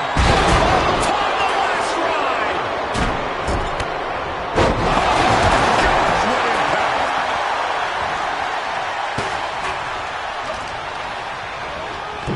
And he's just been tossed aside into a new terrain. Sami Zayn has his opponent with the exploding suplex. Meanwhile, we have Sikoa. We've got to acknowledge these fans, a packed arena, and we're hearing every single voice. It is loud and it is mad in here.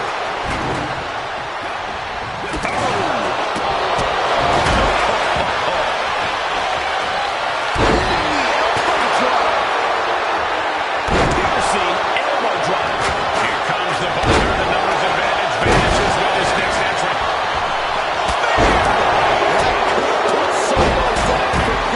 And the corner taking on some damage. Just take a look at the WWE Universe.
tell he's feeling it now.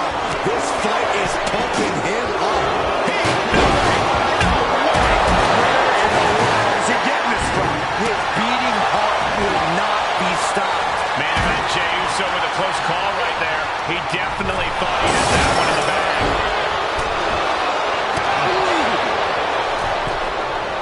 Lands the elbow.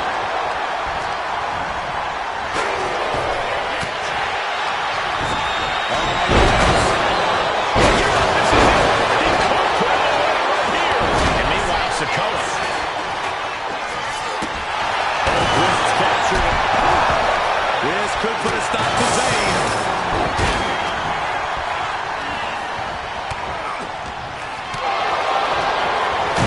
Skip slam, but from behind. Yeah, this has to be it. Stops the count, keeping this match alive.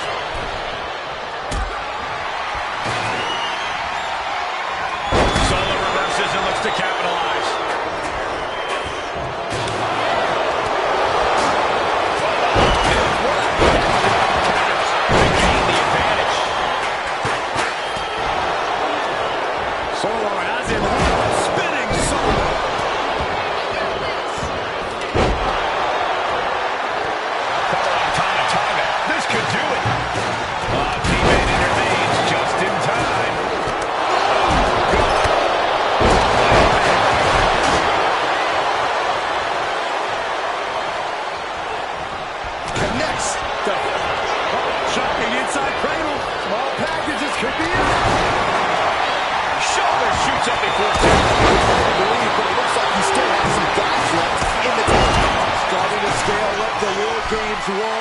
He's got something in mind.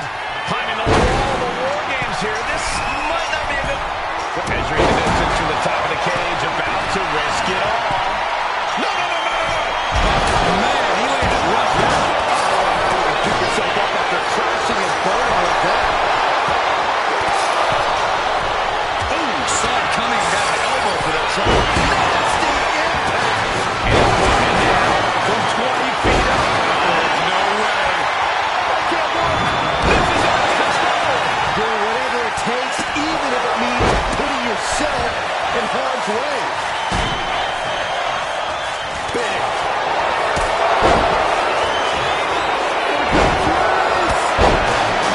And the tribal chief being out. Both wrists captured. Boom! Good night, running knee. And time alone to close things out.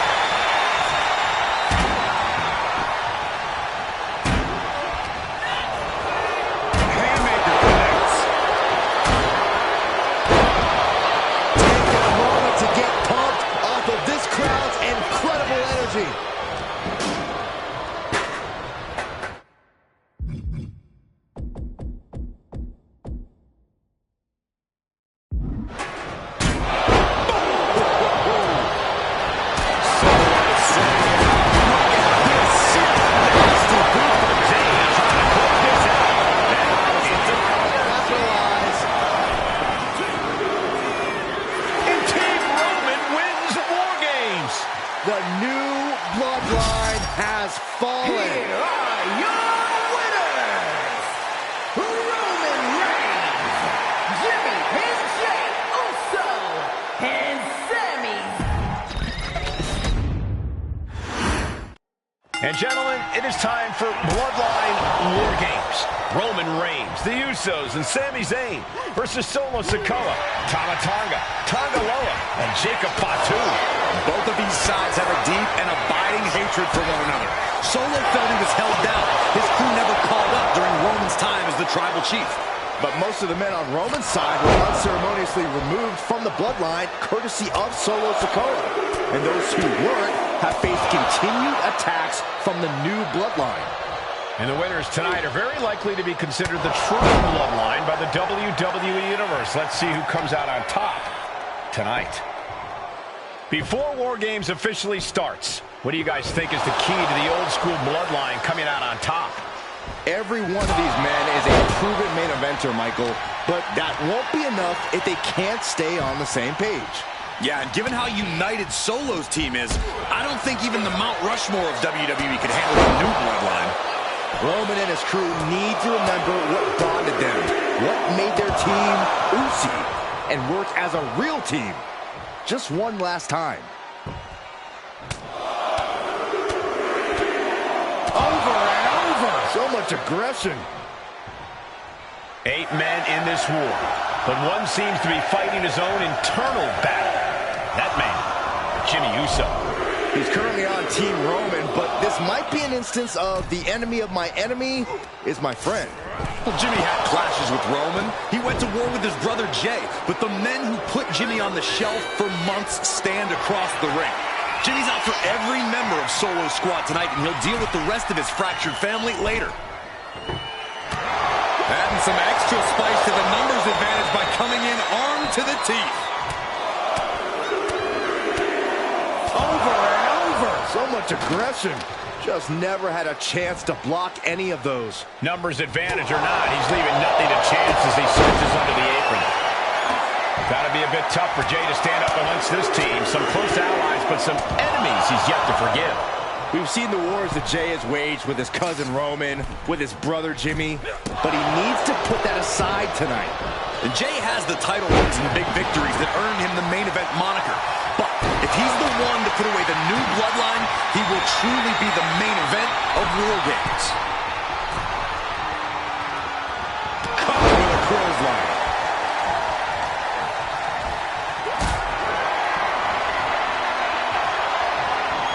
Not looking good in this position. Are you kidding me? Oh my God! Through the table! And with his coming entrant, the teams will officially be evened up. Solo Sikoa's group at a decided disadvantage. His side has less experience inside this structure. But look at how young and hungry Team Solo is. In particular, Tama Tonga is a real wild card. He's like a hyena locked in a cage with a bunch of raw meat. I even asked Tama backstage if he was looking forward to this match, and he just said to me, great journalism there, Byron. thanks, Michael. Face first with a waistlock takedown. Super kick!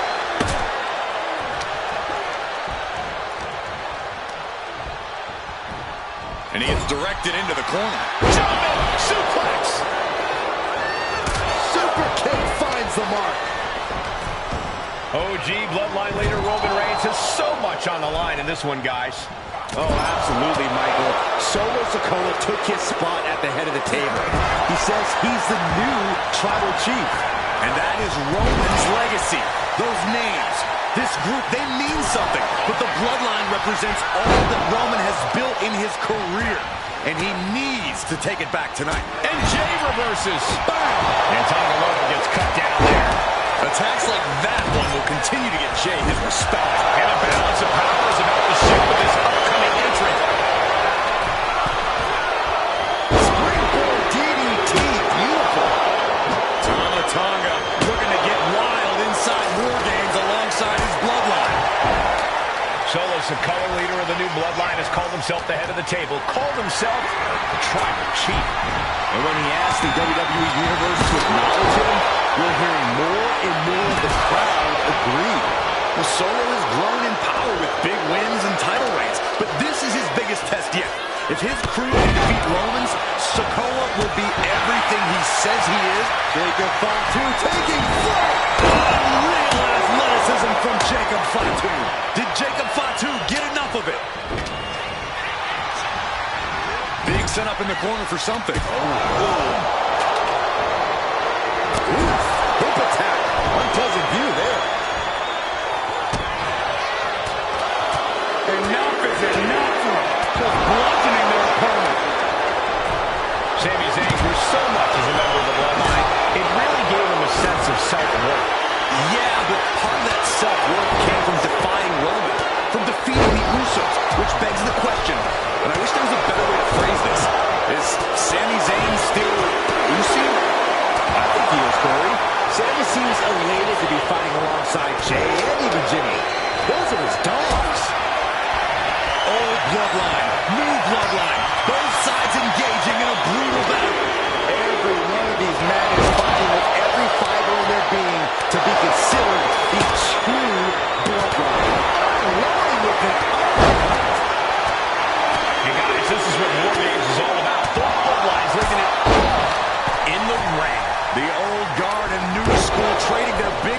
that's in one of the most dangerous environments in all of WWE. If there's one man here with the most to prove, it's got to be Tom.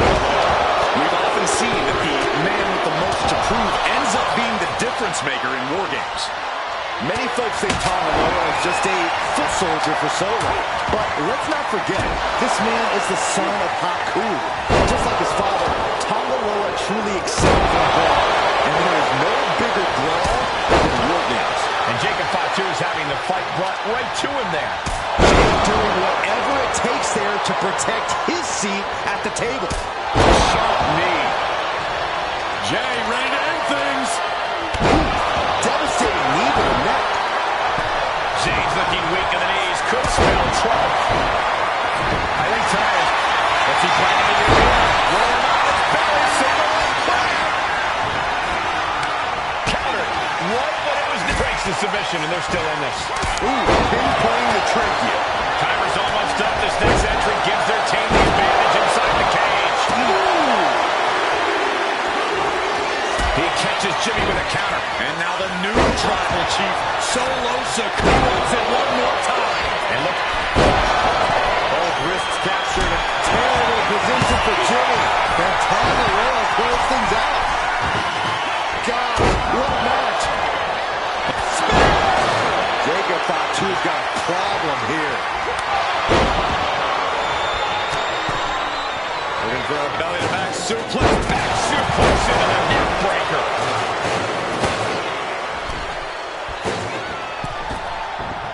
That is Jay nails all of it. I like it, but in war games, a one-sided win is perfectly legal. And that was an efficient display of offense with that maneuver. Ooh, great anticipation. Trading counters and reversals back and forth. That should strike fear in your opponent. He's looking poised to finish tomahawk. Just trying to pound their opponent into the ground even further. And Tama Tonga won't be having a good night if he allows more offense like that. Yeah, Jay had it well measured.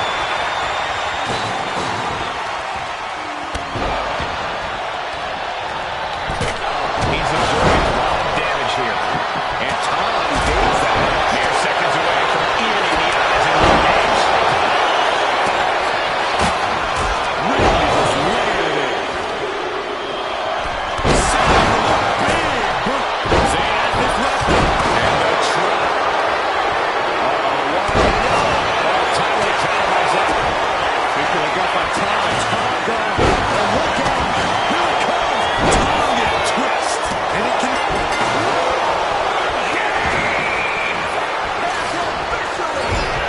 That's on fire. Lift off. Shoulder tackle after shoulder tackle.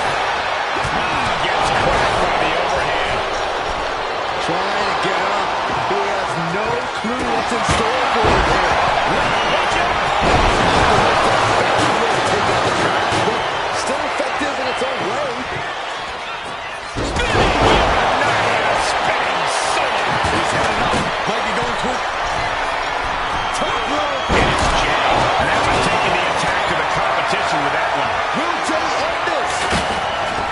Ooh, what a jumping headbutt. And he's looking out of sorts now. Reigns lack of mercy being met in time there. Could this be it? Kicks it. Winding up. There's a Samoan spike. Ouch. No way Sammy recovered from that. And someone was coming up.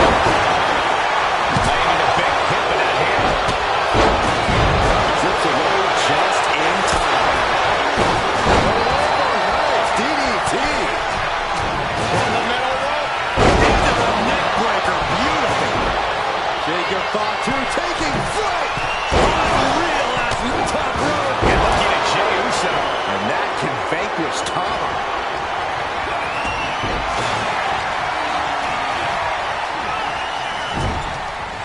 Has Sammy ended it there? Sammy covers. Shoulders down.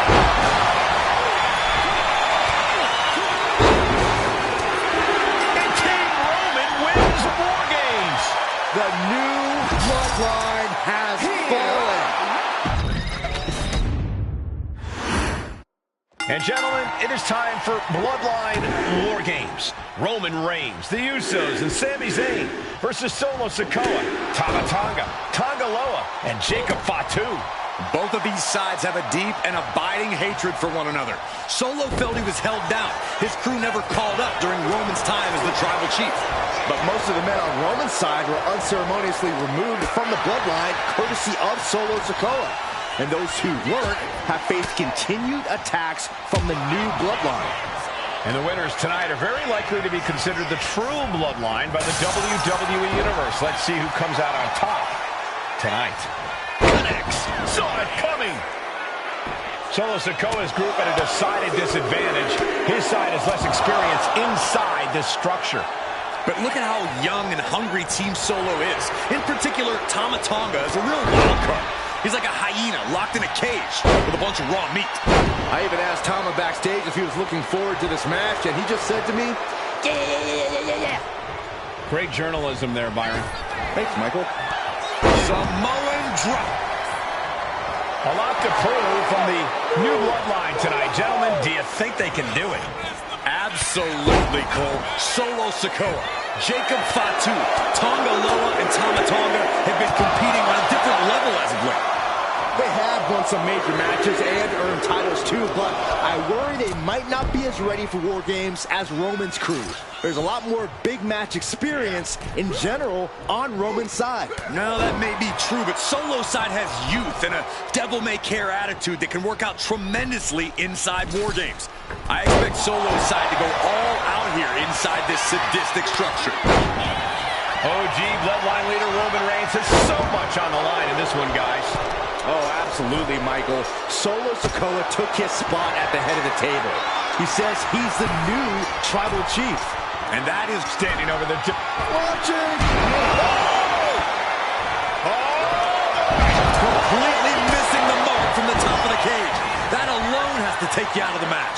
Flipping senton. And Jey Uso on the wrong end of some ruthless offense there. Dribbling the opponent's head like a basketball.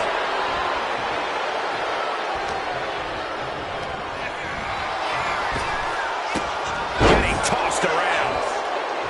Gotta be a bit tough for Jey to stand up amongst this team. Some close allies, but some enemies he's yet to forgive.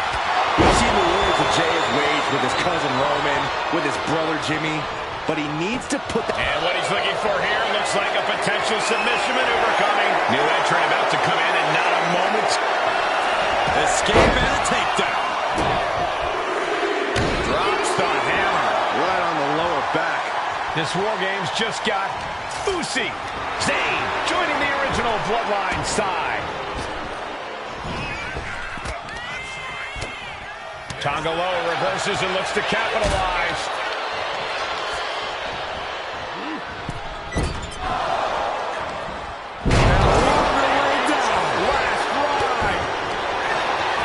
Tonight is going to be a breakout performance for Jacob Fatu.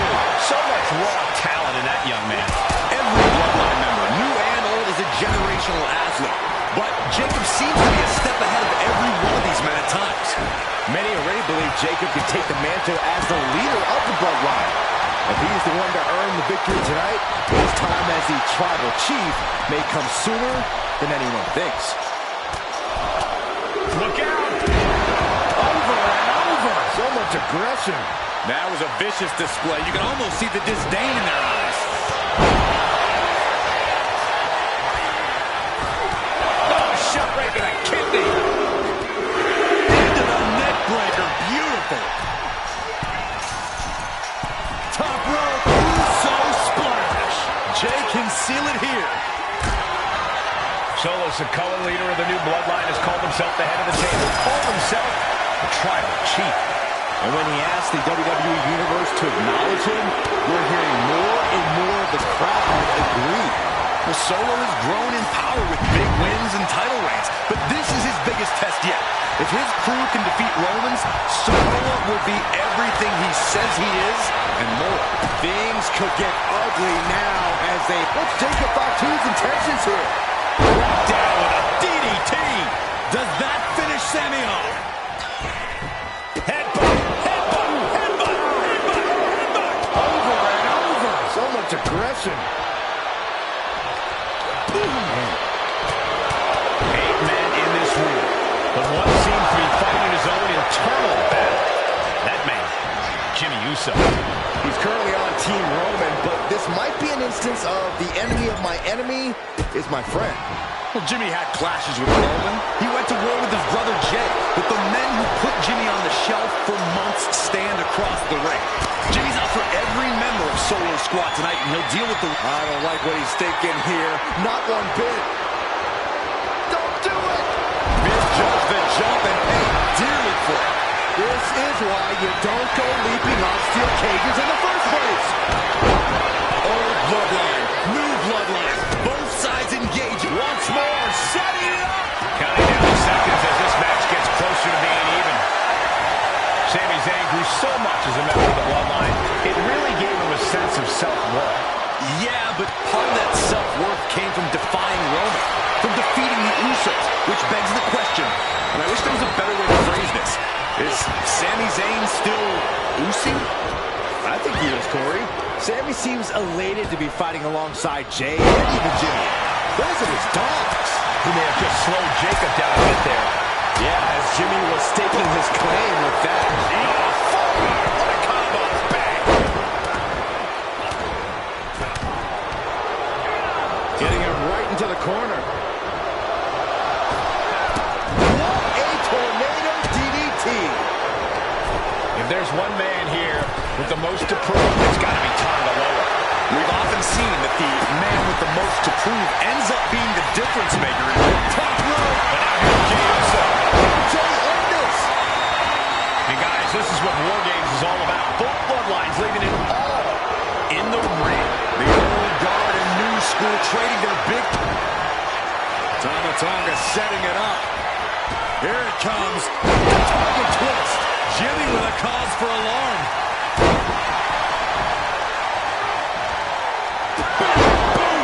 No doubt, Sami just ended this. Counting down the seconds until this match becomes a bit lopsided, and planted them with a well-executed DDT. And now the new tribal chief, Solo Sikoa, joining Bloodline War Games. Right to the face. From the top, sky high. What a punch. The volume in this building has increased exponentially. The fans are willing these competitors to push forward. Win or lose, these superstars are going to be held in high esteem after this one. I can't imagine the pain being felt right now. Yeah, it's just running on fumes now. Samoan driver.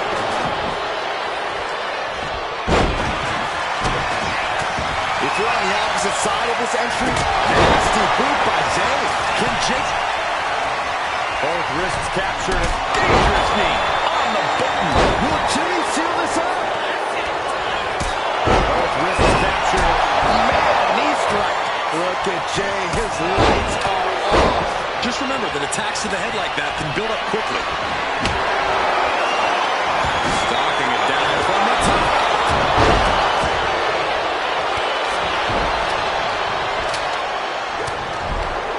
Oh, man! Leg drop arm breaker. Uso.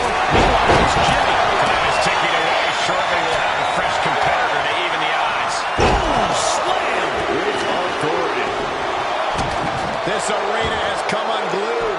You can feel the foundation shifting with every turn in the match. Just bludgeoning their opponent. Headbutt! Headbutt! Headbutt! Headbutt! Headbutt! Boom! Boom! Persistent barrage.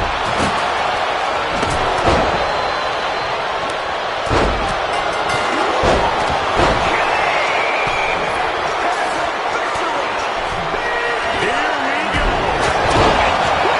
Victory nearly in hand for Tonga. Sent flying over to the other way. Oh, got a steel chair. Measuring him now. Lining it up. Trying to find his feet. This does not look good for him. He's really finding all the damage he's taken up till now. Holy cow!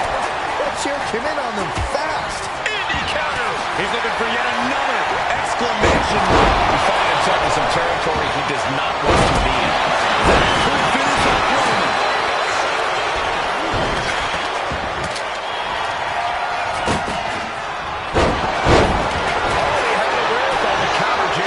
He wants to end this for the win.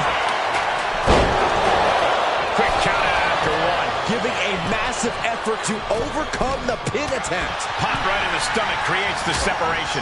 And now Tonga. This. He's no longer looking at his best. The coaching show basically worked the opposition. Tonga's looking to wrap this one up.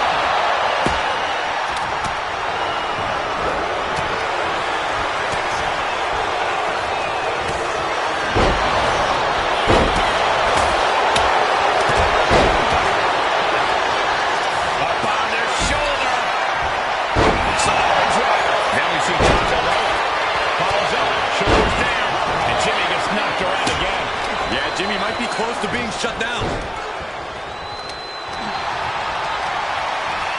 In the corner, has to find a way out of there. And retaliates. And Zayn connects with a haluva kick. Is Zayn closing this out? There's a nasty roll for Tonga. I cannot believe what I'm seeing right now. No one can.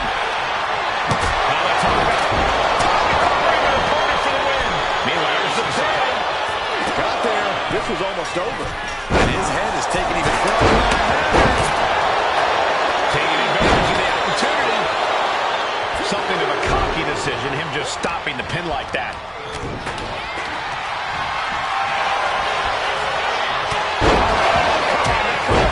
Steal this one. Solo can end this now. Still going to take a massive effort to keep him down.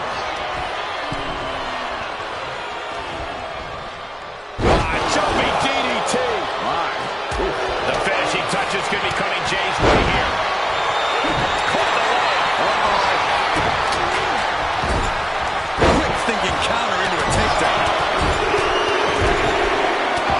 Destroying his opponent. Got out of that position with the desperation jawbreaker. With a suplex. Right to the throat.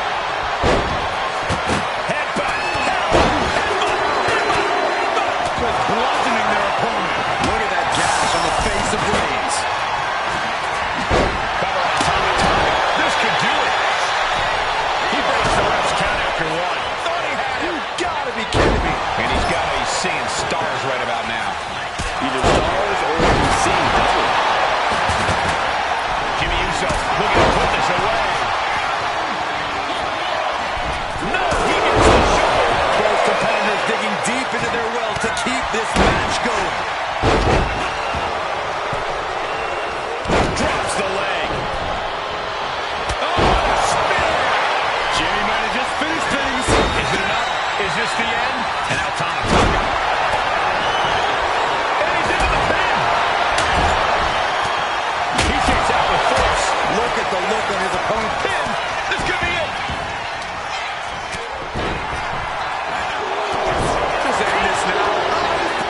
And Team Roman wins the War Games. The new bloodline has fallen. Here are your winners!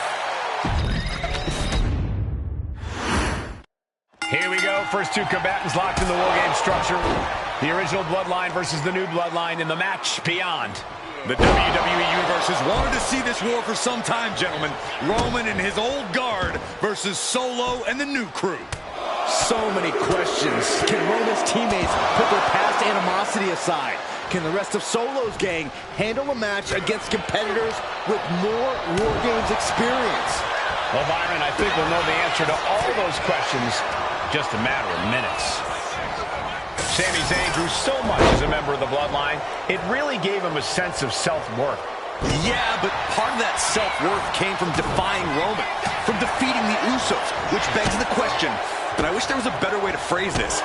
Is Sami Zayn still Usi? I think he is, Corey. Sami seems elated to be fighting alongside Jay and even Jimmy. Those are his dogs. A lot to crew from the new Bloodline tonight. Gentlemen, do you think they can do it? Absolutely, Cole. Solo Sikoa, Jacob Fatu, Tonga Loa, and Tama Tonga have been competing on a different level as of late. They have won some major matches and earned titles too, but I worry they might not be as ready for War Games as Roman's crew. There's a lot more big match experience in general on Roman's side. Now that may be true, but Solo's side has youth and a devil-may-care attitude that can work out tremendously inside War Games. I expect Solo's side to go all out here inside this sadistic structure. I think tonight is going to be a breakout performance for Jacob Fatu. So much raw talent in that young man. Every Bloodline member, new and old, is a generational athlete. But Jacob seems to be a step ahead of every one of these men at times. Many already believe Jacob can take the mantle as the leader of the Bloodline.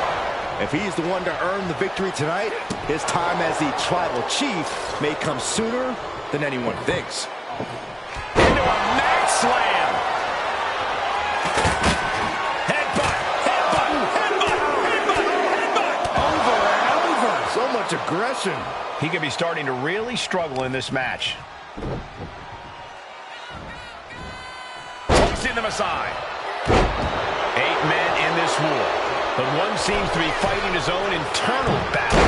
That man, Jimmy Uso. He's currently on Team Roman, but this might be an instance of the enemy of my enemy is my friend. Well, Jimmy had clashes with Roman. He went to war with his brother Jay, but the men who put Jimmy on the shelf for months stand across the ring. Jimmy's out for every member of Solo's squad tonight, and he'll deal with the rest of his fractured family later. Clock counting down. A sigh of relief can surely be breathed once the next competitor enters. Suplex! This War Games just got Uzi, Zayn, joining the original Bloodline side. Bang! OG Bloodline leader Roman Reigns has so much on the line in this one, guys. Oh, absolutely, Michael. Solo Sikoa took his spot at the head of the table. He says he's the new tribal chief. And that is Roman's legacy. Those names, this group, they mean something. But the Bloodline represents all that Roman has built in his career. And he needs to take it back tonight. Headbutt! Headbutt! Headbutt! Headbutt! Headbutt! Over and over. So much aggression. Just going all out with every blow.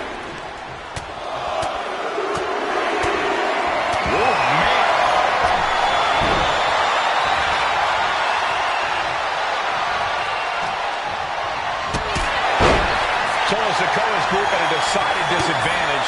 His side has less experience inside the structure. But look at how young and hungry Team Solo is. In particular, Tama Tonga is a real wild card. He's like a hyena locked in a cage with a bunch of raw meat. I even asked Tama backstage if he was looking forward to this match, and he just said to me, yeah. Great journalism there, Byron. Thanks, Michael. The countdown hurtling towards a shift to the status quo. Wait a second. He's going up the wall. The extreme War Games mentality is taking over. From way out, super kick. The odd man in, and he's looking for an ace up his sleeve now. Getting set up in the corner now. Solo Sikoa, leader of the new Bloodline, has called himself the head of the table. Called himself the tribal chief. And when he asked the WWE Universe to acknowledge him, we're hearing more and more of the crowd agree. Solo has grown in power with big wins and title reigns, but this is his biggest test yet. If his crew can defeat Rollins, Sikoa will be everything he says he is and more. And Jay saw it coming. Continuous counters. These superstars looking locked in. Ooh. Knew what was coming there.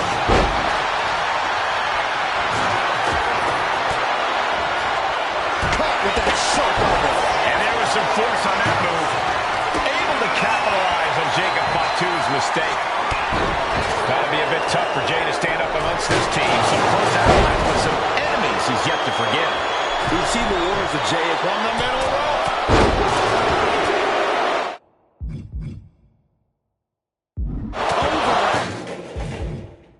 Over. So much aggression. And seconds left before the odds are even here.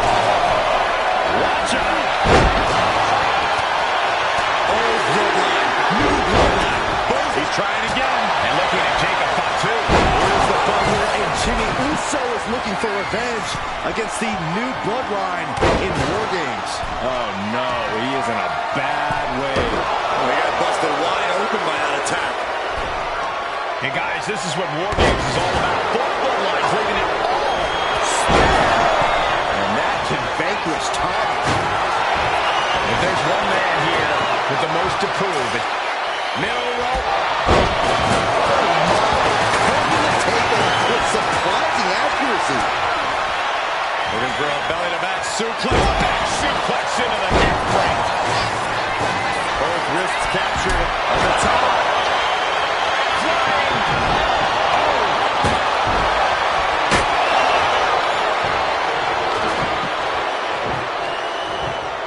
And into the ropes and a sharp elbow to the back. Splat. A stop sign stopping at you for a check. And it's Jay. Will Jay take advantage?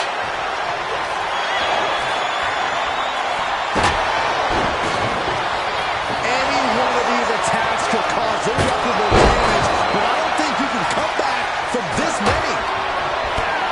It's about to be an uphill battle for one team once this clock hits zero.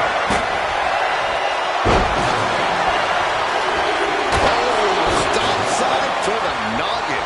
And now the new tribal chief, Solo Sikoa, joining Bloodline War Games. This is truly awesome. Counter after counter. Neither superstar getting the clear advantage. Look at the amount of members on each team now. This truly has the potential to become one-sided. Targeting the throat there. He's in a bit of agony now.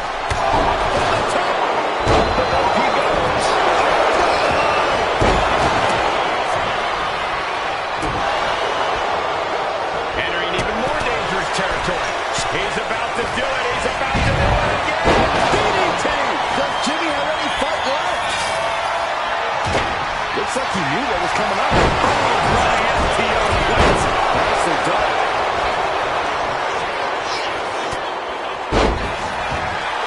It's just unloading that stop sign.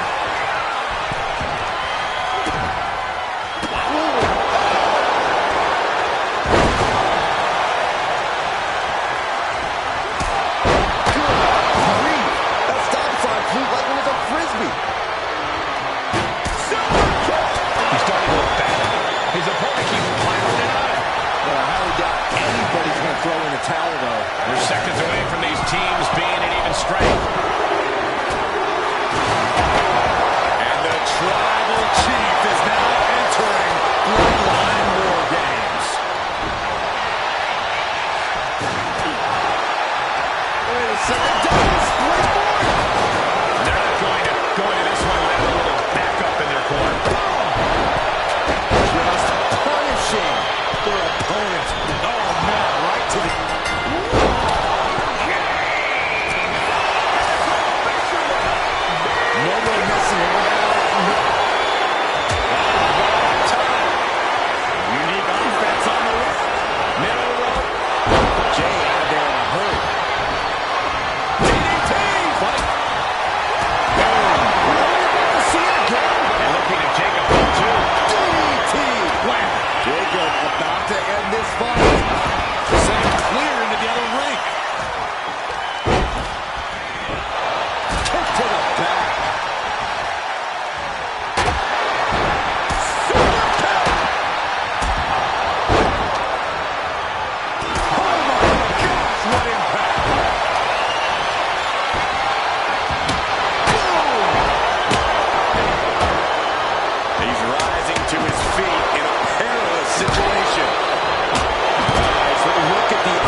gets away.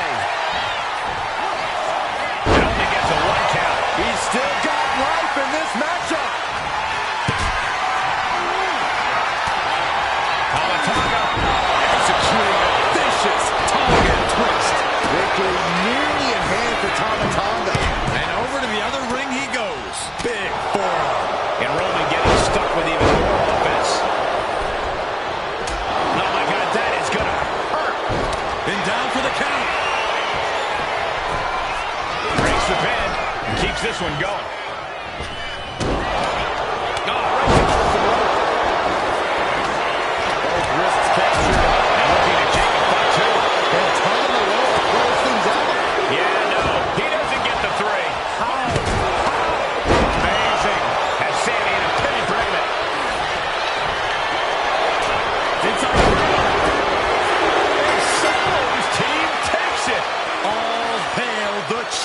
Bloodline. Here are your winners, Solo Sikoa, Tonga, Tonga Loa, and Jacob Fatu, the new Bloodline. You want to know which version of the Bloodline is superior? Well, there's your answer. Solo's crew prevailed inside War Games. These 4 men are true family. Each of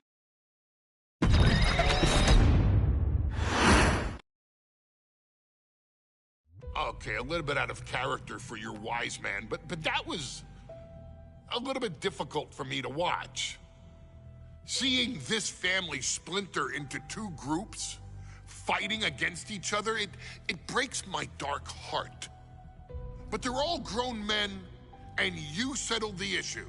Now let's give Solo credit. Forming Team Solo was, of course, his usual backup of Tama Tonga and Tonga Loa, the sons of Haku, feared as one of the baddest men to ever walk planet Earth. Along with them, the Samoan werewolf, Jacob Fatu, son of Tama, also known as TK All Day, the Tonga Kid, another fearsome competitor from WWE's golden era. But did you know that Haku and Tama once comprised one of WWE's most impressive tag teams? Haku had been considered family by the Dynasty for years on end, and his teaming with Tama, brother of Rikishi, solidified this for eternity. The Islanders were a formidable test for any tag team in WWE in the late 1980s, competing against teams like the Hart Foundation and the British Bulldogs.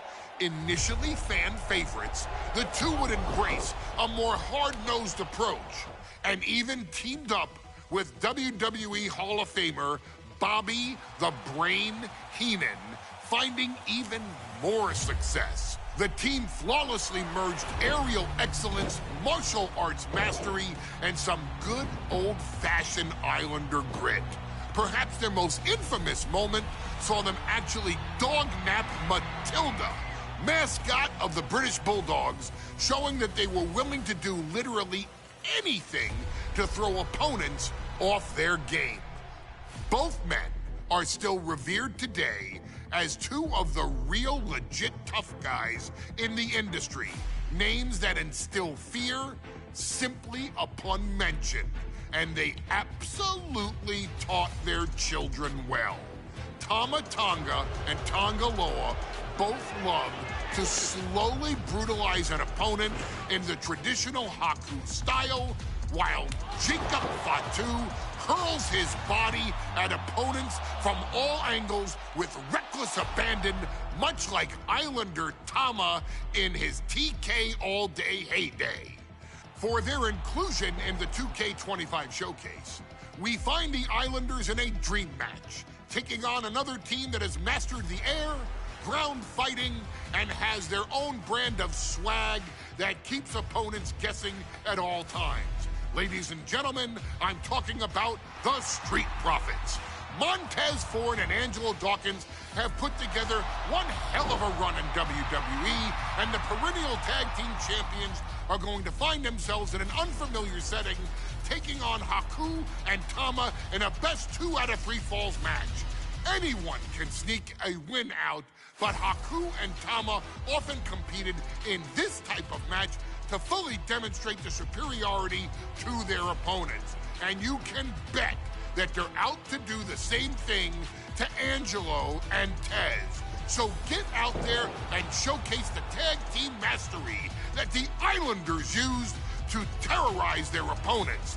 Lift your party cups and take one last sip for the Street Profits. And don't worry, no one will hold you responsible for the damage you and the Islanders caused them.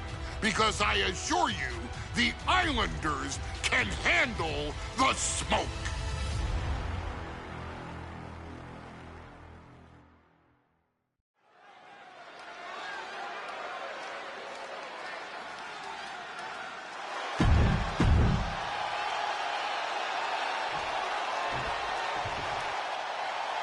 The Street Profits had better be ready for what's coming. Tez and Dawkins have to be ready to deal with any shortcut the Islanders can find. And their opponents, accompanied by Bobby Heenan, at a combined weight of 499 pounds.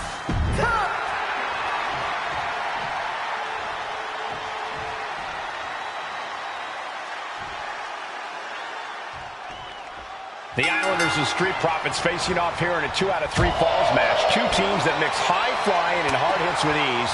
This is going to be exciting. The Islanders move at such speeds that you can't take your eyes off them for a second. The Street Profits have got to be at their best if they hope for a win tonight. You can tell that Haku and Tama want to end the party for Dawkins and Ford. Luckily, they have the biggest party pooper in WWE in their corner in the form of the Weasel, Bobby Heenan. We're watching two great teams at work right now, but with the talent of this level in the ring, you have to wonder, are there any possible breakout single stars here? Every one of these men has that sort of potential, Michael. I mean, Montez Ford has had moments of single success, competing in many high-profile matches on his own. Though you'd be doing a great disservice to Angelo Dawkins, who has an... Down the run into the schoolboy, shoulders are down. He goes for the quick pin attempt. Gets the shoulder up. Probably knew that wasn't going to be enough at this stage, but every time you cover your opponent, you make them kick out. Every kick out exerts energy.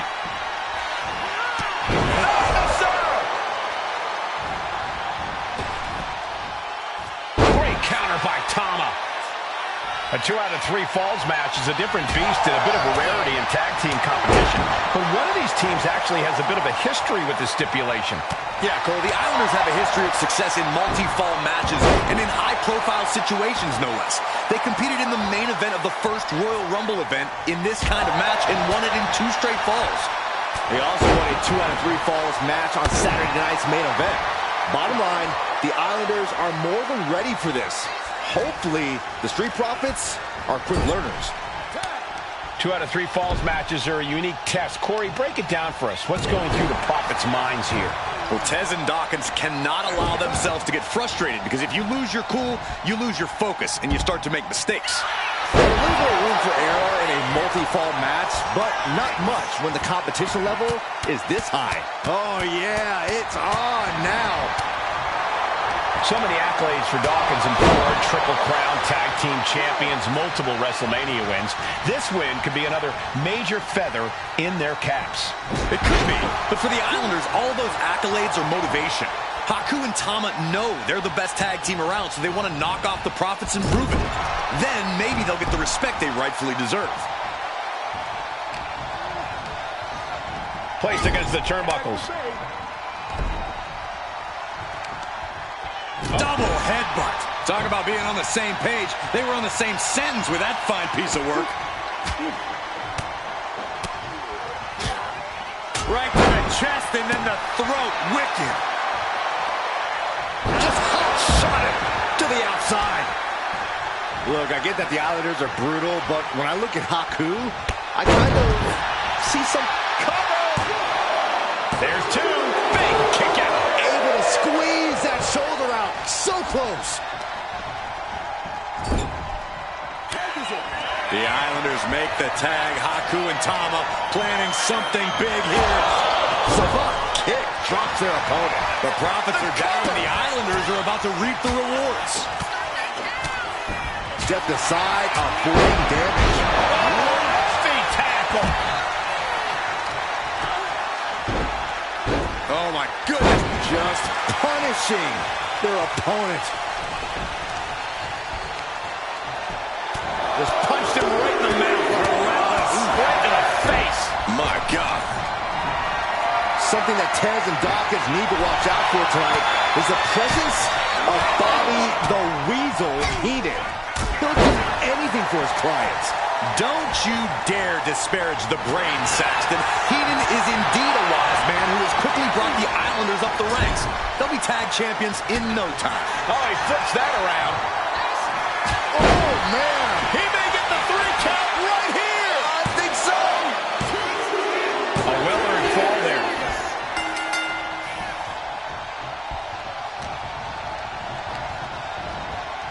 He puts him into the corner. There's the tag. Up he goes. Oh, devastating. Producing a trampling. He's been put through the ringer tonight.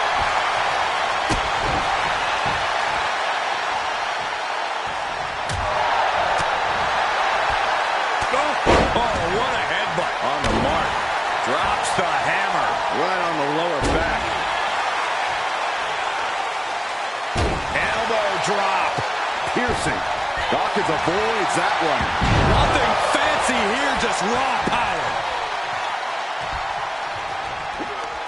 That got turned around on Dawkins. One answer after another. Neither competitor giving an inch. Oh, he slips out of harm's way. The Street Profits having a bit of trouble here against the Islanders.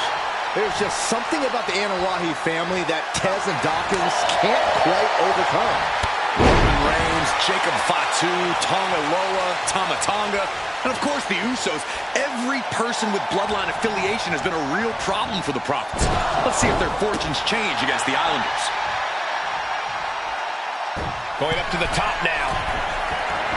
From the top. Diving headbutt. Tama way up high. Blast off. Oh, he paid for that high risk.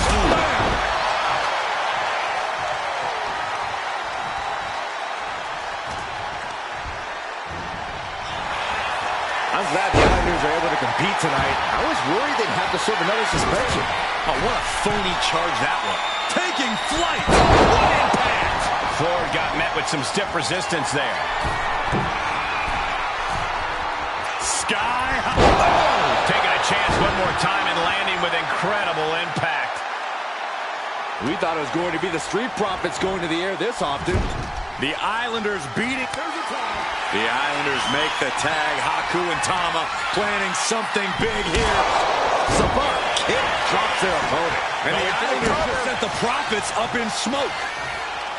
Right on target with a stop to the gut. It's obvious Montez Ford is feeling the pain that has been dealt out so far. It's time to catch that second, maybe even third win. This is a big night for the Street Profits. The party cups are filled to the brim tonight. This has to be it. 2 count. Second fall for the Islanders, and they beat the Profits. Here are your winners, Tama and Haku, the Islanders. What a matchup. The Islanders met the Street Profits at every turn in the air and the ground. This loss is going to hurt Dawkins and Ford for a long time. Look, we saw tremendous tag teams do what they do best, but only one could win. And the Islanders stepped up and got the job done. Tama and Haku.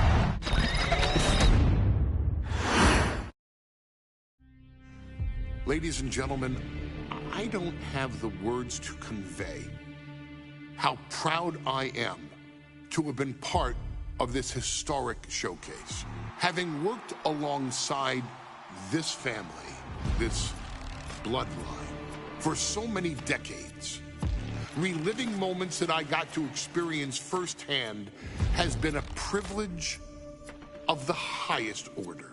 Introducing you to WWE legends that I hold in such high esteem, and also spotlighting the modern-day greatness their descendants have provided you in recent years, all to pay tribute to the greatest wrestling family I have ever known, has truly been my privilege. To be successful in this industry is a 1 in a billion chance. To see one bloodline continuously pump out superstar after superstar, champion after champion, generation after generation, is a testament not only to the skills they possess, but also to the work they put in to become absolute masters of their craft. And it cannot be stated any other way. This dynasty, this family, this bloodline has mastered every single solitary aspect of professional wrestling. And by reliving their magnificent history, you've begun your path of mastery as well. You've conquered former champions, righted some very egregious historical wrongs, survived war games, and even settled the question as to who the true tribal chief really is. You've unlocked WWE legends who are now ready to unleash their special brand of offense on current WWE superstars who didn't think they'd ever have to face these classic competitors like Haku or the Wild Samoans. It wasn't easy, and you definitely had to get a little oozy along the way.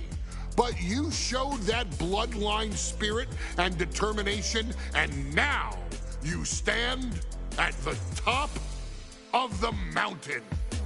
On behalf of WWE and the 2K families, we all thank you so very much for playing. And on behalf of every fan of this beautiful performance art known as professional wrestling, we thank you, the Anoa'i, Fatu, and Maivia clans, for decades of entertainment and generations of pure brilliance, for creating greatness with your hard work and sharing it with all of us so freely. Before we go, we do have one last surprise for you at home. Now that you've showcased your skills and earned a spot as an honorary Oos, it's time for you to choose who rules your WWE universe as the Tribal Chief. Is Roman Reigns still your Tribal Chief, or have you thrown in with the attempted coup by Solo Sikoa?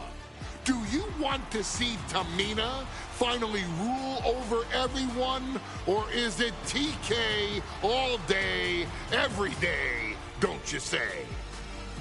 Regardless of who you choose, you've earned the right to acknowledge your tribal chief.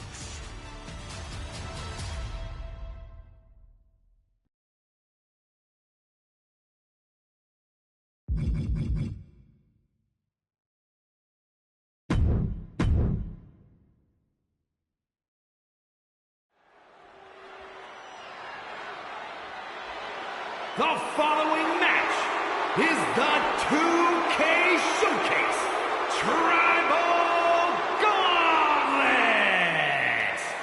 The winner of this match will be acknowledged as your Tribal Chief. The rules of the match are as follows. 2 superstars will start in the ring. When one superstar is eliminated, a new superstar enters. Eliminations can occur by pinfall, submission, disqualification, or countouts. The match will be won if the first entrant eliminates all other entrants in the match.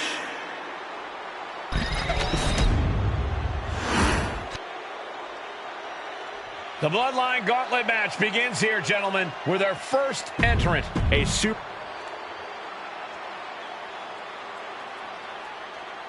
Wow. How's this for an opening opponent in a gauntlet match? Makes you want to throw in the towel before the bell even rings.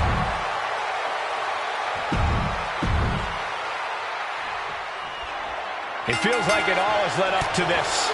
A chance to place yourself at the head of the table. The proving ground is right here, right now. It will be a gauntlet containing a member from every branch of the Bloodline family tree. The odds are almost insurmountable. The road is treacherous, but surviving it will bring you immortality. Are you kidding me? And we know the lineup we are seeing tonight is exceptionally talented. Each one is capable of taking anybody to their breaking point. Yeah, but I think our prime challenger has a chip on their shoulder. As dangerous as this lineup looks, I do believe the most dangerous individual is the one who's taking them all on. So it's bludgeoning their opponent. Great flurry of offense from Jacob. Tama really had to show some more resistance. Driven into the barricade. Oh, Nagi! Destructive use of the knee. Ooh!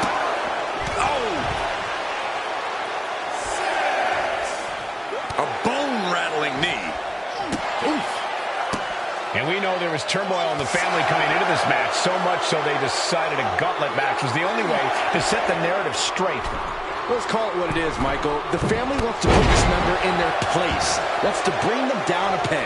To me, tonight reads more like punishment for having ambition. Many gauntlet matches have happened in WWE, but with this one being all Bloodline, is there anything special a combatant should consider? Well, everyone in the family is physical, but this battle will only be won with a clear mind. A focus on the opponent in front of you instead of the next one through the curtain is paramount. If you're thinking about who's next, you'll lose to who's in front of you now. Into the barricade. Boom!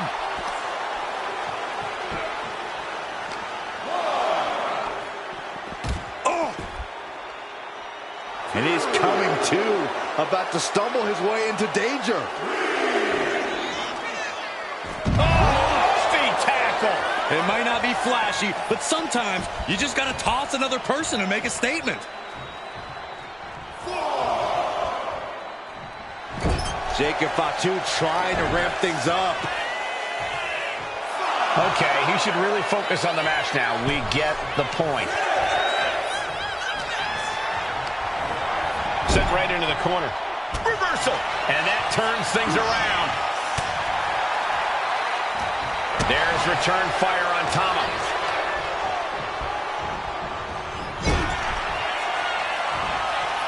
Torturous focus on the leg in the corner. An effective attack to the leg can hurt everything from balance to mobility. It can drastically limit you inside the ring. Oh, ouch. Using the elbow as a weapon. Oh, great wherewithal there. Tama looking evasive. Vicious. He may have just slowed Jacob down a bit there. Yeah, Tama delivering the pain. Super kick. Good night. Oh, launching into a hip attack. He may get the 3 count right here. This is it. Well, Tama has been eliminated. One superstar down, many more to go.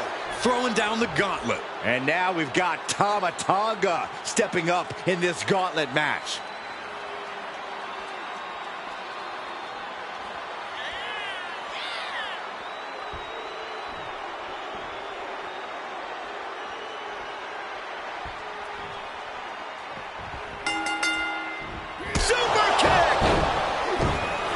Cruel as this match might seem, let's not forget, this is family. And right or wrong, however a family settles their dispute, trading back and forth blows now. Oh! So much pride, so much resiliency on display. Boom!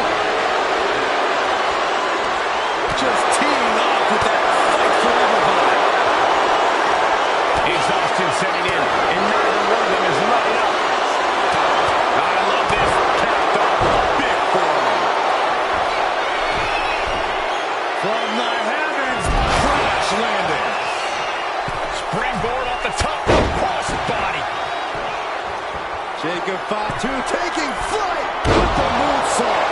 That could put Tama down for good. 2. What? Only 2? No telling how much surviving that will cost, though. I don't know how someone kicks out of that. I don't know how you can still be standing. And the heaviest hitter in the arsenal was not enough. And let's not lose the reason for this match, the right, no, the honor to have sole possession of the seat that stands at the head of the table. Well, if you can survive tonight, you will be at the top of the mountain, casting an enormous shadow over every possible challenger.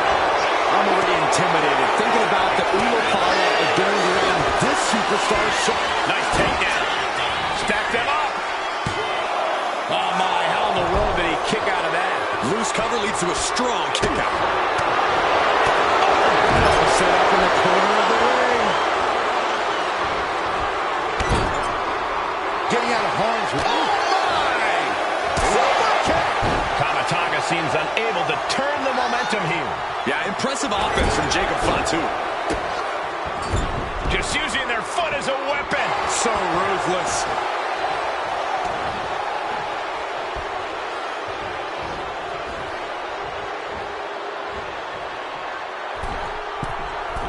From the middle rope. Oh, what a splash. Cover, cover.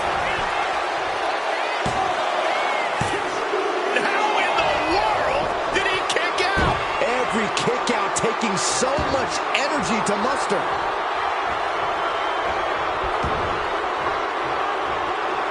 Here it comes. Jacob about to end this fight.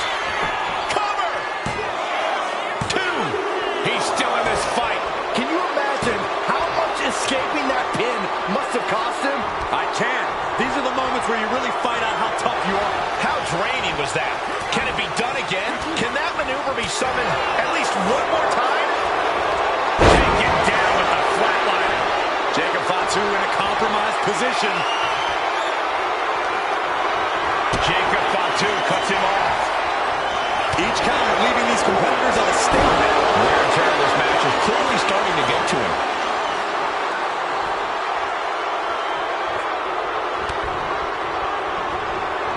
Cuts it off. Ooh, bad landing.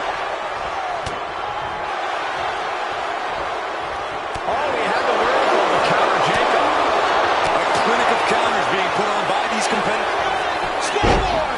Shoulders are down! With an elimination, Kamataga eliminates out of here. There are still so many competitors left. It's hard to even focus on just one elimination here. Is that? It is Rosie entering the gauntlet.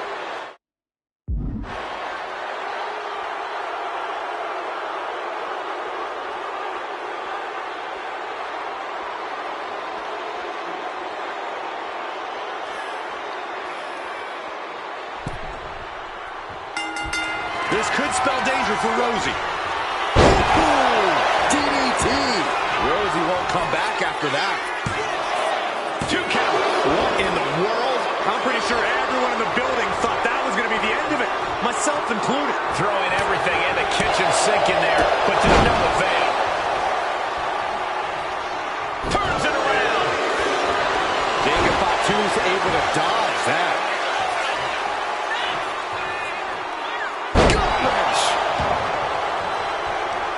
Whoa, whoa, whoa.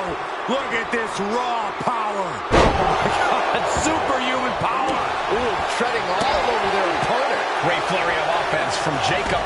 Rosie needs to be resourceful in this situation.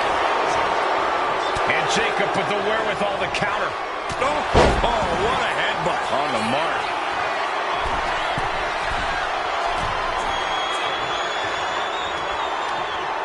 In the hard way. Watch out! The cross connects! Is it enough? The cover! There's 2. Rosie's out of here. Eliminated from this gauntlet match. I don't even know the entry pool at this point, but I know we got fights for days left in this one. Whoa. Oh, look out. Roman Reigns is coming and taking no prisoners.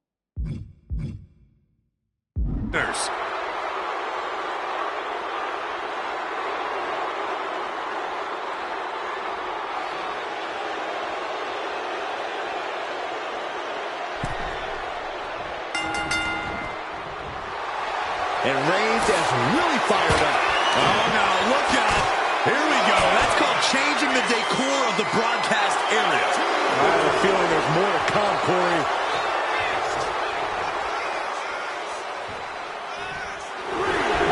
Will he get on with it already? This is a fight. Crossbody does the job. And Corey, there's more than family pride on the line tonight. Everyone in WWE is watching, wanting to know this challenge can be conquered. And think about the bragging rights. If you run through the gauntlet of one of the most prestigious families in all of wrestling, you will automatically be considered the toughest badass walking this earth.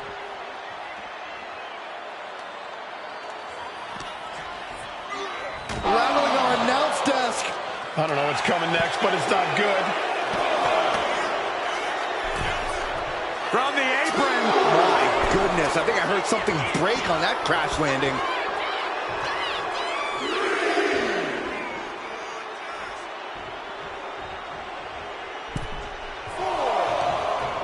By the throat into the top rope. Oof. Reigns now losing ground. Yeah, impressive offense from Jacob Fatu. Reigns crashes to the outside.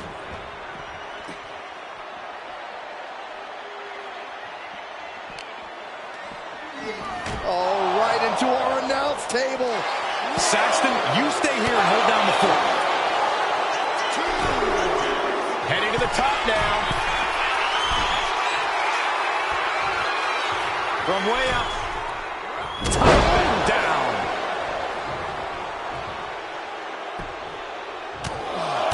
Enough is enough. Just bludgeoning their opponent. I think rage took over in that moment. Nothing but blind rage. Caught with a lariat. Great flurry of offense from Jacob. Roman keeps getting cut off at the pass. Oh, man, what a boot. And he turned it around. Uh-oh, guys. We should probably take a step back here. Reigns' position at the head of the table being challenged there. Yeah, that's the kind of offer. Up high. All the way to the outside. From up top, right onto the target, outside. That is kicking things into a whole new gear. After all we've seen, these men are still not finished. There's a fire burning inside these competitors that won't... Jacob Fatu taking flight with the moonsault. Did Jacob Fatu get enough of it? Is it enough? The cover! He kicked out at two. A kick out, and Reigns is still in this. And it's going to take composure now. Could just need one more big move. Headbutt derails the oncoming attack. Trading counters here. High-level ability being shown with each of these counters. Oh, what a headbutt. On the mark. And Reigns got clobbered by that move.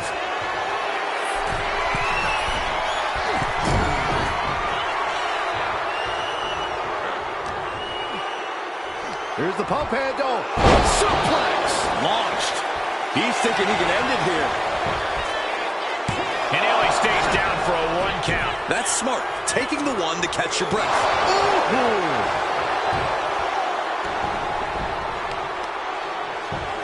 Just punched him right in the neck. Enough already. Another targeted attack to his head and neck area. He has to be careful. Got an answer for Reigns. From the middle rope. Oh, a splash. That should do it right there. And he fights it off. I am in shock. What's it going to take to keep this guy down?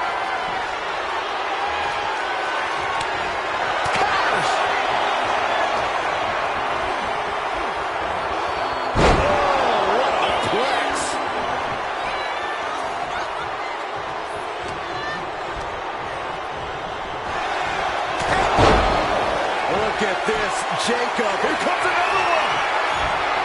Ooh, DDT delivered. That is what it takes to topple Reigns. 2. That's the end of Roman Reigns in this gauntlet match. Down they go, but there is no time to even process this elimination with 5 other competitors left in this gauntlet. Jamal looking ready as ever for this gauntlet.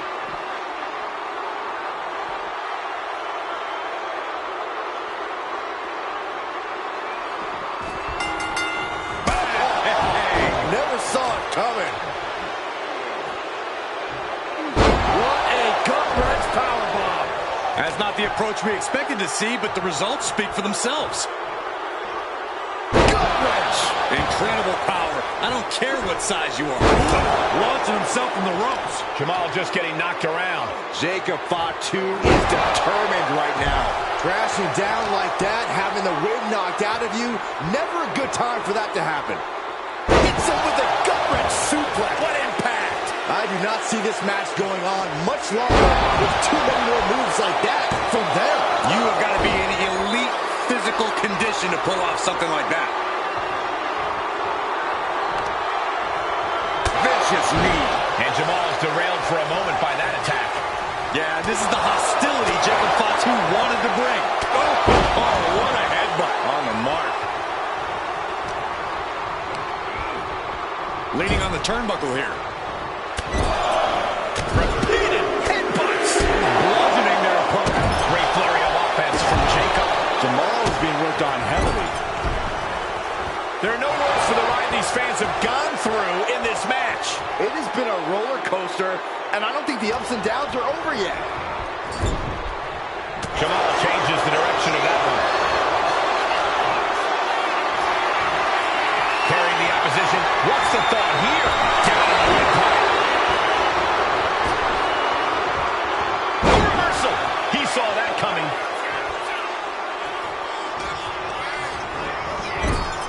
Oh, he had the wherewithal to counter Jacob.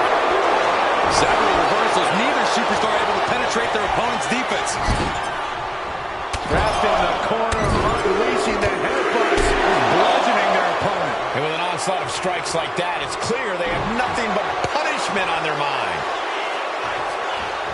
Back it up. And there's the cover. And still in this. There's some shock in the arena after that kick out. Oh my goodness, what the moonsault! Did Jacob Fatu get enough of it? Makes a cover. And so Jamal is through in this gauntlet match. And with 4 more entrants to go, this isn't over by a long shot. Watch out, here comes Nia Jax, and this gauntlet just got very interesting.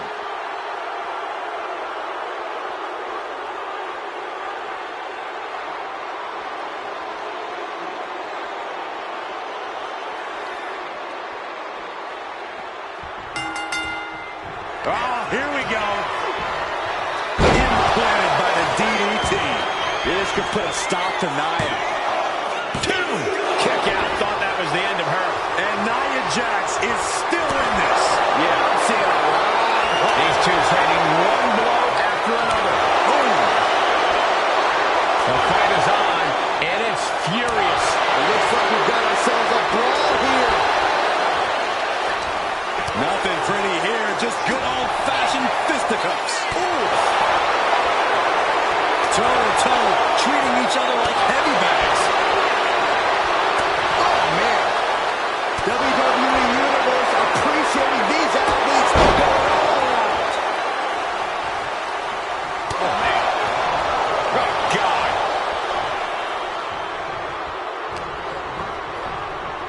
Has him in the corner, thinking of the next move.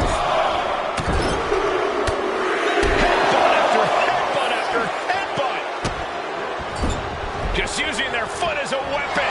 Boot right to the throat. Oh, you can tell he's feeling it now. This fight is pumping him up. The target's been acquired once more. Oh, what a DDT. Did Jacob Fatu get enough of it? 2. Kick out. I thought it was finished off for sure. Amazing kick out. You cannot help but be impressed by Nia Jax's fortitude here tonight. It is unreal that this match is still going on after a maneuver that would end most matches, and that definitely made solid impact. A rare spot of trouble for Nia. Jacob Fatu is determined right now. She keeps on talking, but is she actually going to deliver?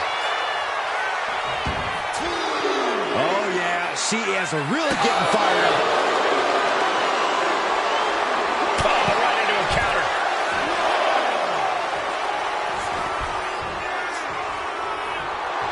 Jacob Fatu feeding off the crowd, feeding off their energy.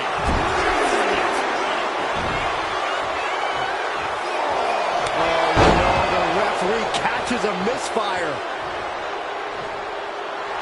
Jacob Fatu trying to ramp things up. What a headbutt. Vicious. Jacob Fatu taking the upper hand in a big way. Nia needs to find that irresistible force once more.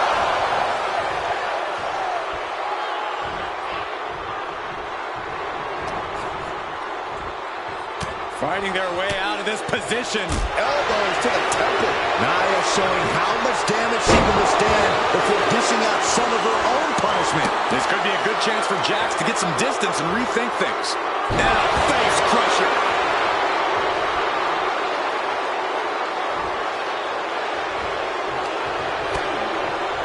Lighten up the chest and now straight to the knee. He connects with a counter. Did you hear the impact? Look at this crowd. From the middle rope. Oh, what a splash. Shoulders down. And she fights it off. What a match.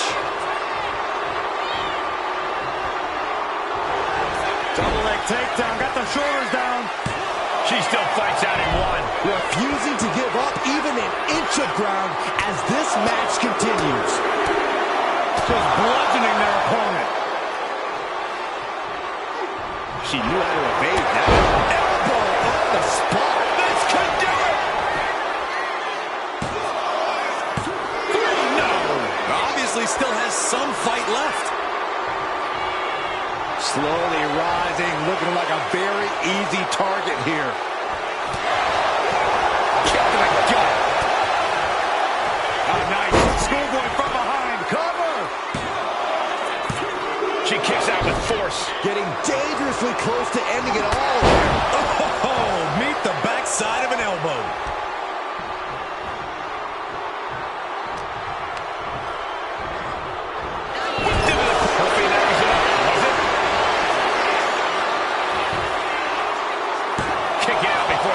Somehow still has the energy for a quick kick out.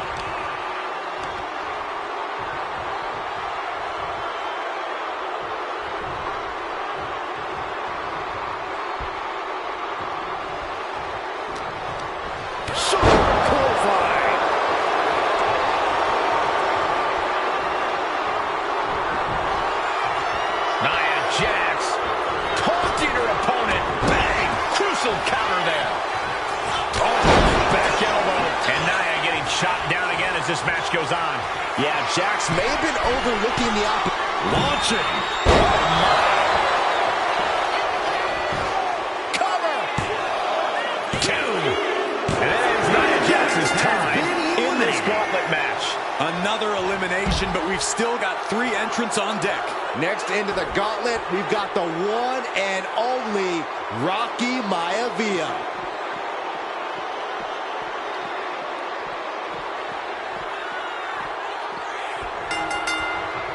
Jacob's planning something here.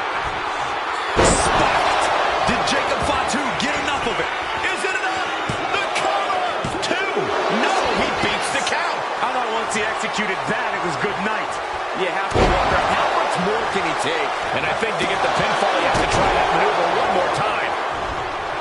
And at this point in the gauntlet, are you gentlemen stunned by how long this combatant has been able to survive?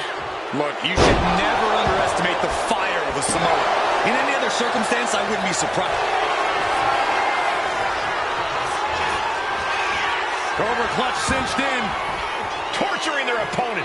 Just excruciating pain. In trouble here? A couple of elbows to the jaw, and that'll break things up. Oh, feet tackle.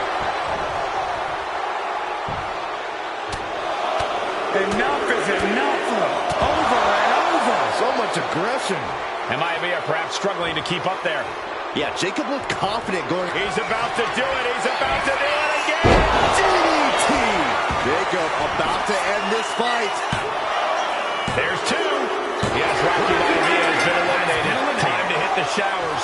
Just 2 more obstacles left in this gauntlet match.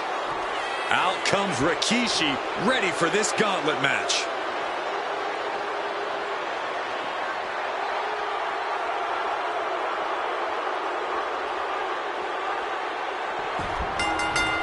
Trying to go for it again. DDT plants them. Did Jacob Fatu get enough of it? The ref didn't expect that type of contact. And as we get deeper into this war for the head of the table, the WWE Universe has gained hope. They're starting to believe a miracle is possible tonight. The energy in the arena has shifted. Members of the Bloodline may have expected the win for Rikishi.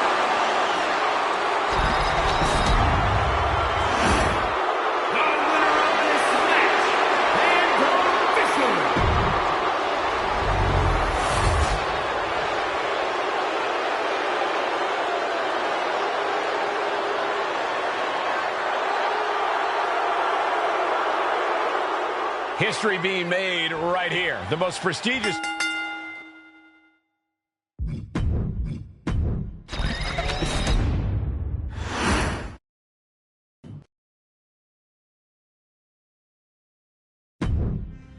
Ladies.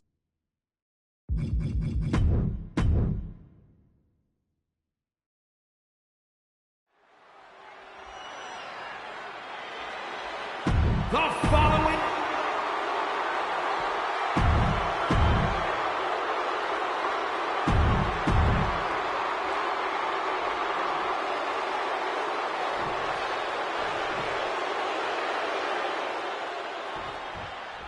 history being made right here. The most prestigious family in the history of our business is at war with one of their own members, and tonight will be a battle to set order to the entire bloodline. An uphill battle is what it will be. You have the toughest set of competitors trying to dash your dreams of being recognized as the head of the table. Oh, a neck breaker. And we know the lineup we are seeing tonight is exceptionally talented. Each one is capable of taking anybody to their breaking point. Yeah, but I think our prime challenger has a chip on their shoulder. As dangerous as this lineup looks, I do believe the most dangerous individual is the one who's taken them all on.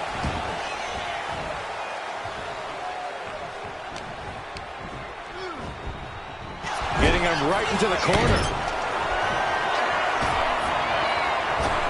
Crossbody does the job.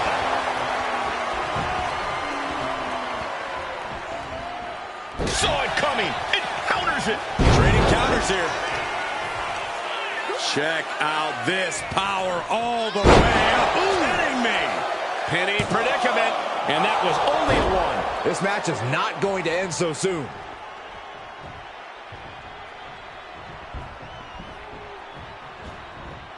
Big clothesline. And we know there was... Vaulting plancha, incredible. No sign of hesitation, and that risk gained big rewards. A gauntlet match is such a fitting stipulation for tonight, Corey. It's almost a tribal trial by fire of some sort. It absolutely is, Michael. You don't get put into this match. Up high, cross body. Oh, using the knee. Momentum is running away from Umaga. Yeah, somehow Umaga has to turn the tide. Gut-wrench. Incredible power. I don't care what size you are. Gut-wrench suplex. Making it look easy. That just reverberated throughout the entire building. Talk about making a statement.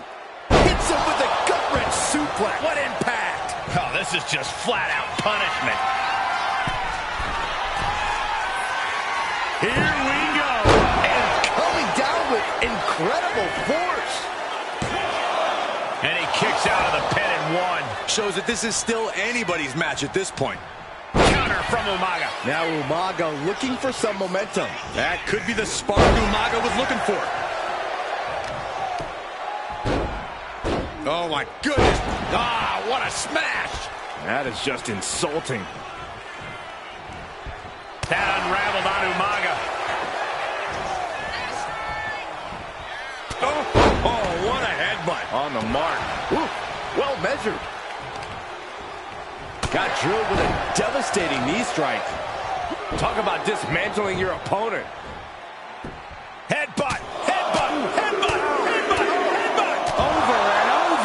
much aggression.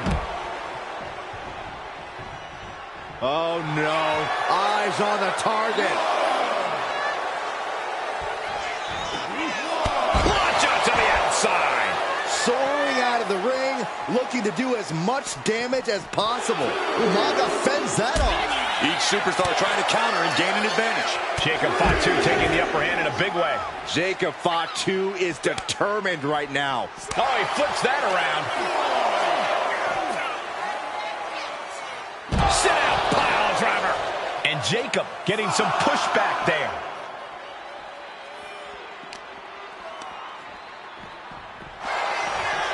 Uh-oh. Samoan drop. No. Just muscling up their opponent into the gut wrench.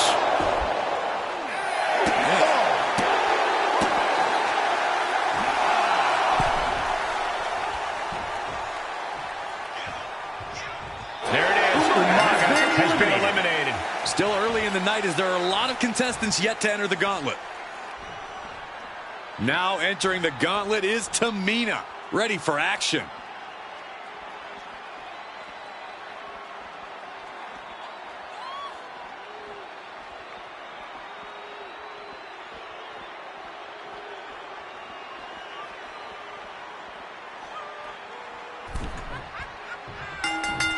Oh, here it comes! DDT plants them. Jacob about to end this fight. 2. No, she's still alive. It was almost all over for her. It does not get much closer to 3 than that. That was plan A, and it didn't work. He must be thinking about plan B at this point. And as cruel as this match might seem, let's not forget, this is family. And right or wrong, however a family settles their disputes needs to be respected. One can even ask if this is a fight to fix a family or a night to control an entire business. It's hard to say, Byron, when the family business is all about fighting. Across the body from the middle rope. Bang! Crucial counter there. Oh, right to the throat.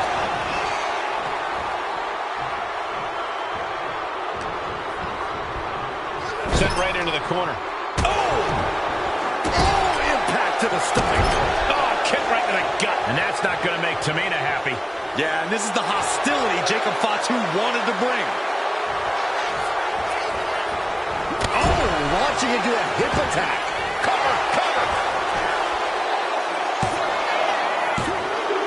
Gone from the gauntlet. Here's Tamina.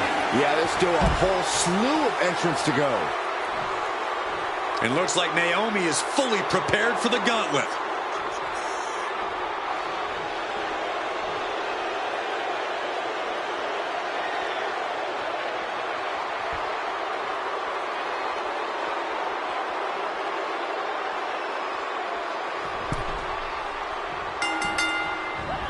He's able to counter that.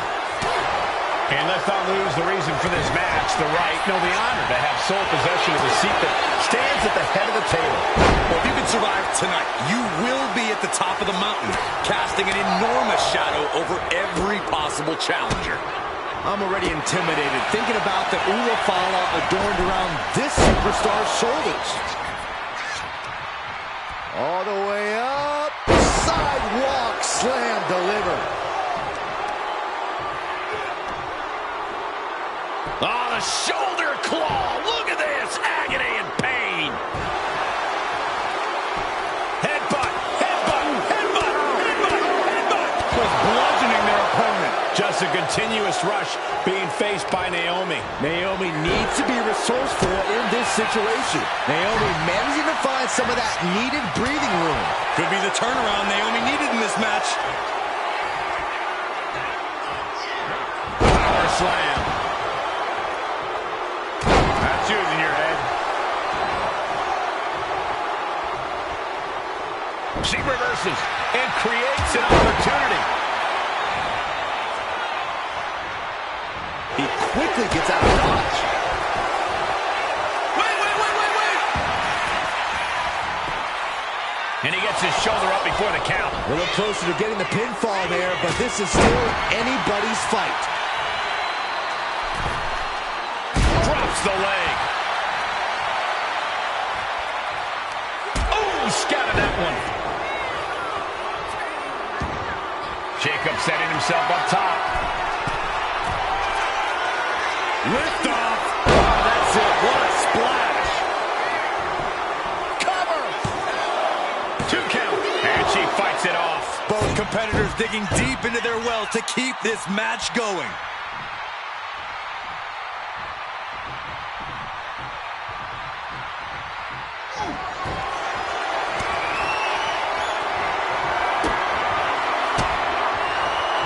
She puts the brakes on that. Legs caught.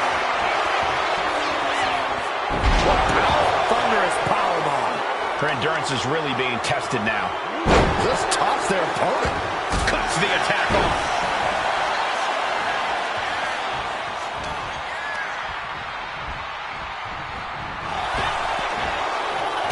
Oh, a Samoan drop. Is it enough? The cover. 2 count. And a kick out at 2. This is no time to hesitate. You can feel the end coming. Just bludgeoning their opponent. You can see it in these superstars' faces. They're in serious pain at the moment. A lot of punishment, Hack. They're going to finish it off. Jacob Fatu taking the upper hand in a big way. Jacob Fatu is determined right now. I didn't think we'd see a kick out there. Measuring it up one more time. Connecting on the DDT. Naomi felt that one big time. There's 2. There it is, the end of the gauntlet for Naomi. This environment is crazy right now. I've lost my place in the entry order, but there's still tons of fight left. And here comes Tama, bringing everything he's got to this gauntlet match.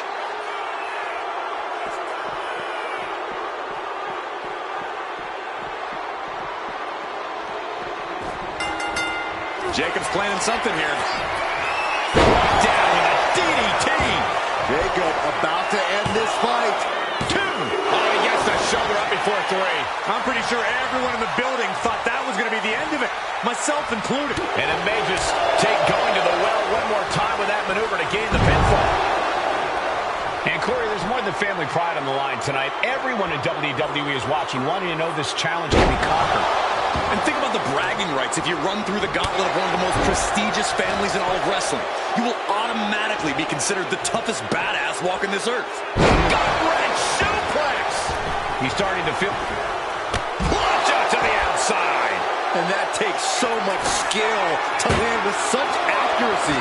It takes a whole lot of luck, too. Over and over. So much aggression. Why are they coming over here? Lots of space and concrete, that's why. No clue what he hopes to find down there. And when he's got that chair, you know he wants to send a serious message. Oh, roll right here. Kicks out before the 2 count. I don't know what more this superstar can do to put him away. And Jacob with the wherewithal to counter. Oh, the point of the elbow finds the mark. From the middle rope. Maneuvers out of the way. Oh, what a splash. This match is getting the better of him. Yeah, he's on his back foot now. I don't see things turning around in his favor. What a raucous crowd here tonight. What a display here. Counters on both sides. Oh, what a headbutt.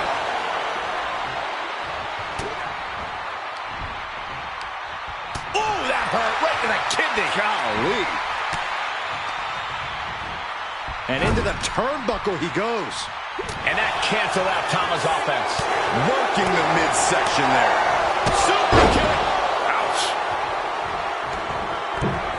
Springboard, but nobody home.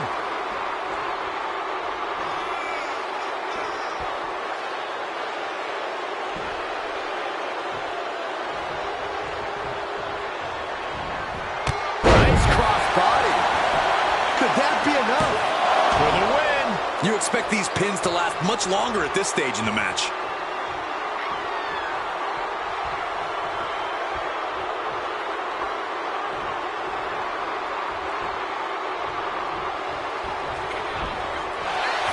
Super kick. Ouch. Over and over. So much aggression. Boom. Going to the top rope. What's his plan? Incoming from the top with the splash. Cover. 2. Well, talk about that. Been eliminated. A grueling road ahead. We still have 5 more entrants ready to go. Here we go. Solo Sikoa entering the gauntlet.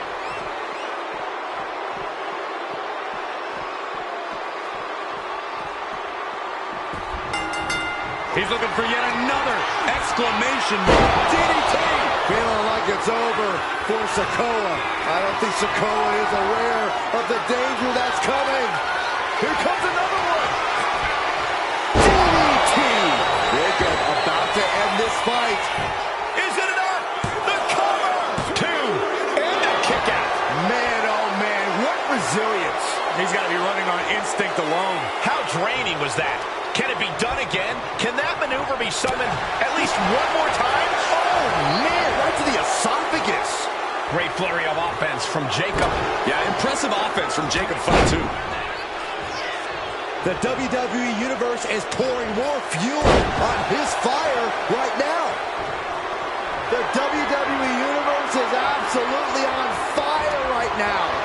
I can barely hear you, Byron. I'm loving this. Super kick!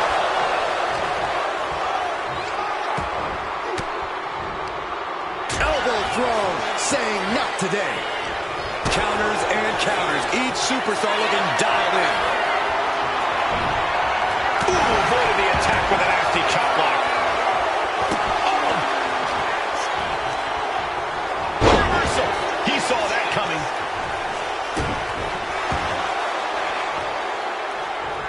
Has scattered. Now can capitalize. Every counter being answered with another. Big knee. And right between the shoulder blades.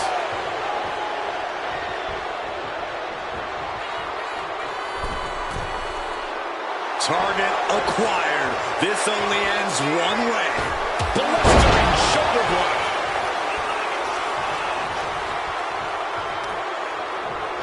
Uh-oh.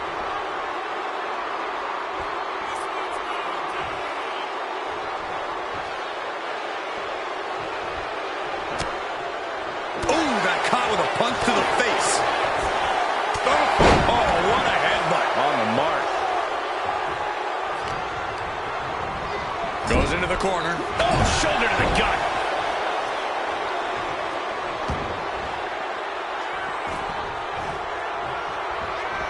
Oh, backing it up there. Oh, you know that hurt.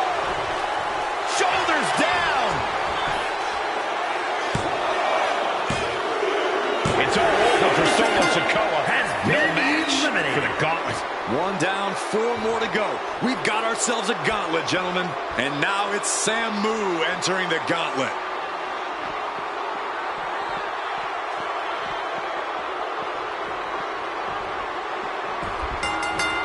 Oh, man.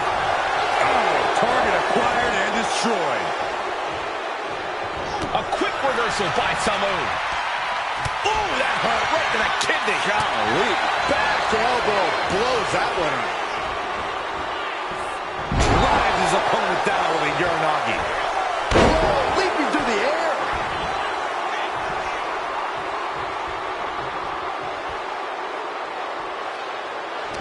Able to capitalize on Jacob Fatu's mistake. He decides. Jeez. Just a perfect mix of pure power and bad intentions. He might just be stalling for time here.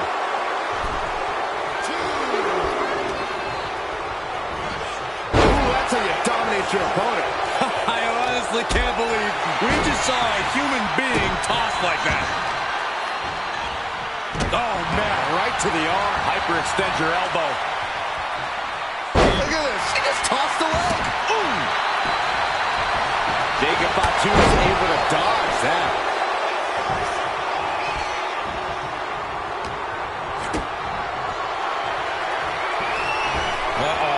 Off the rope. He answers right back. Big punch finds its mark. He's quick to get out of the way there. Oh, my goodness. Enough is enough. Just bludgeoning their opponent. Every strike more devastating than the last.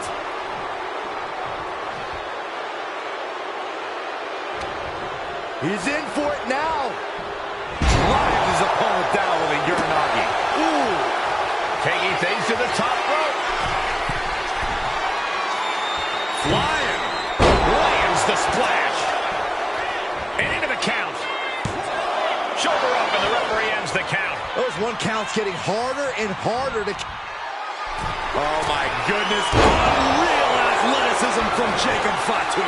Samu is in the worst way now. Oh, he kicked out. No telling how much surviving that will cost, though. I don't know how someone kicks out of that. I don't know how you can still be standing. A new strategy is needed right about now if that couldn't end things. What a clothesline! Samu running into some trouble. Samu has to trust his instincts at this point. The energy in here is palpable. Something truly special is unfolding before our... Nice takedown, stack for the pin. Does he have it here? And that ends Samu's time in this gauntlet match. And another one bites the dust, but there are 3 opponents still on their way. This is interesting. Fatu getting in on this gauntlet action.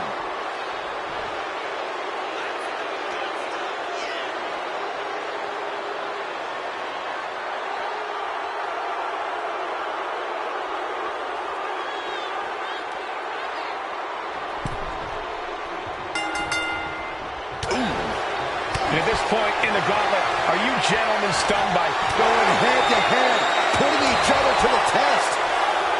Looks like a hockey fight's just broken out. Back and forth, neither one giving up any ground. 2 titans trading strikes and refusing to back down. Oof. Ooh. What impressive determination from both competitors, keeping at each other no matter what. Nothing pretty about this, just a gold Donnybrook here. That shot ends things. Oh! Fatu was on the wrong end of things there. Got him where he wants him. Up and up there. From the middle rope. Oh, what a splash. Look at this. Jacob is holding in. He's about to do it. He's about to do it again. DDT. Jacob about to end this fight. 2. That's it. It's over. Fatu's taken out of this gauntlet match. They are out of here. But we still have 2 more participants hoping to run the gauntlet. The next combatant is Rosie, who's ready to take a crack at this gauntlet.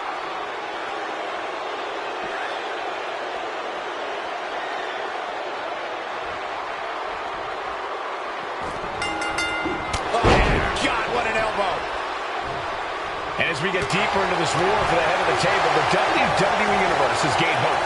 They're starting to believe a miracle is possible tonight. The energy in the arena has shifted. Members of the Bloodline may have expected things to be over by now, but somehow one of their own has proven to be defiant in the face of all challengers.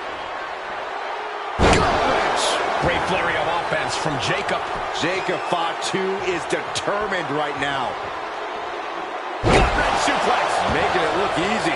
Big things come in small packages. That move just stunned everyone in this building. Oh, my. Discus punch. Uh-oh, no, don't do this. Don't do this. Oh, not to the belly. And Rosie took a well-placed hit there. Elbow drop. Able to slip out of that one. Shoulder tackle. Can he put it away? He forces a break before the count of 2. He's far from finished. Stiff forearm shot. There's a double axe handle.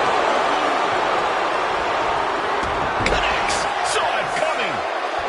Flipping senton. That was nice. Ooh. From the middle rope. Oh, what a splash. Jacob Fatu taking flight with the moonsault. Did Jacob Fatu get enough of it? Is it enough? The cover! Rosie's out of here. Eliminated from this gauntlet match. The fun's not over yet. Here's our final entry. The gauntlet's next entrant is Haku.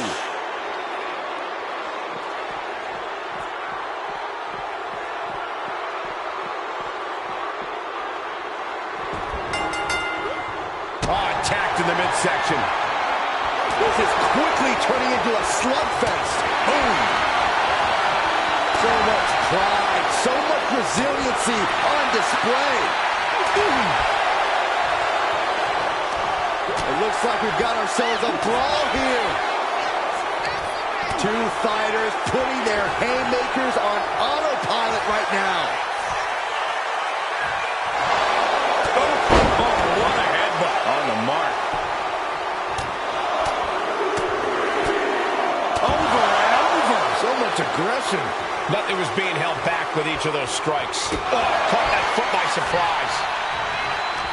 Reversal after reversal. These two have counters for days.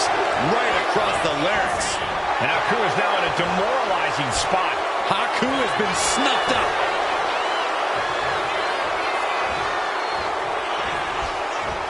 Kick to the gut creates separation. And now Haku experiencing what it's like to get cut down. Drives his opponent down with a Uranagi.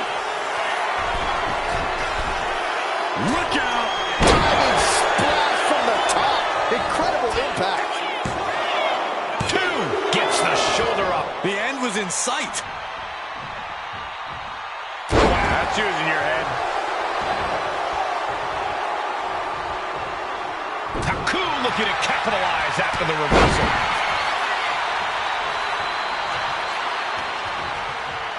He's getting fired up now, really feeding off this crowd. Just like that, Haku gets stopped. Oh, there may be no escape from this. Haku with the tongue and death grip. That's it. The submission was just too much to handle. It's over. Haku gets it done.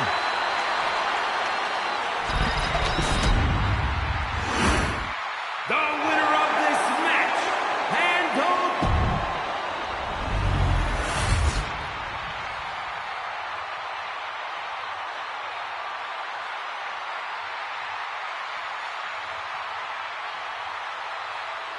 History being made right here. The most prestigious family in the history of our business is at war with one of their own members, and tonight will be a battle to set order to the entire bloodline. An uphill battle is what it will be. You have the toughest set of competitors trying to dash your dreams of being recognized as the head of the table. One final adversary stands in the way. The road has been tumultuous, but the finish line is in sight. Finish the job on your fellow brethren, and there will be no question as to who sits at the head of the table. Oh, he paid for that. High risk. Strong forearms.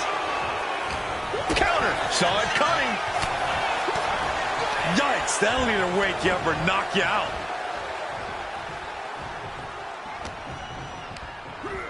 Got him in the corner now.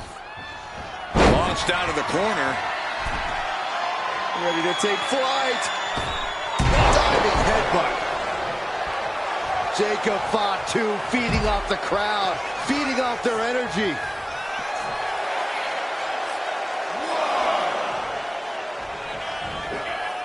Launch up to the outside. Unbelievable athleticism. Just going for it all and landing a direct hit.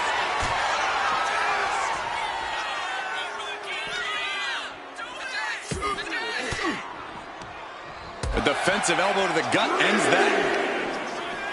And we know the lineup we are seeing tonight is exceptionally talented. Each one is capable of taking anybody to their breaking point. Yeah, but I think our prime challenger has a chip on their shoulder. As dangerous as this lineup looks, I do believe the most dangerous individual is the one who's taking them all on. He's climbing the turnbuckles to the... From the top! Reaching the end of the official's count. Come on! Let's not end things like this! He gets back in right before the count. Just a moment, Bulldozer is all fired. Oh, man! And now placed in the corner. A gauntlet match is such a fitting stipulation for tonight, Corey. It's almost a tribal trial by fire of some sort. It absolutely is, Michael. You don't get put into this match with any expectations of coming out the victor. The family has decided these rules because only those that can overcome such odds can be strong enough to lead the bloodline. And the hip attack finds the mark. This is it.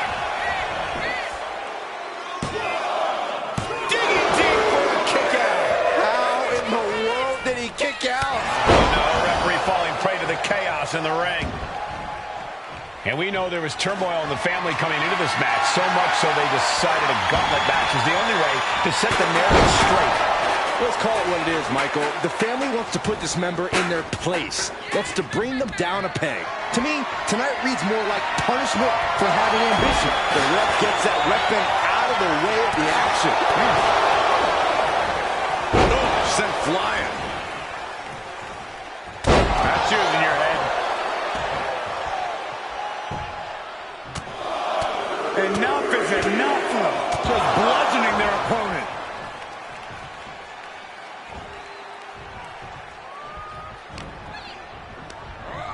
Fired hard into the corner. It crashes to the mat.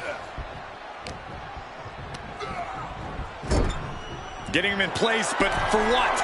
Oh, what do they have planned here? It's about doing anything it takes to earn the victory. Wait a sec. Avalanche Hurricane Rana.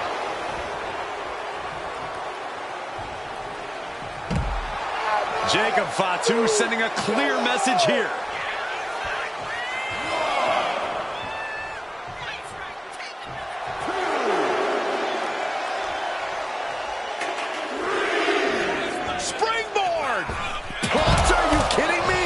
Showing reckless abandon. There was every chance that could have gone wrong, but instead, it was right on the money. Umaga with a reversal. And he counters.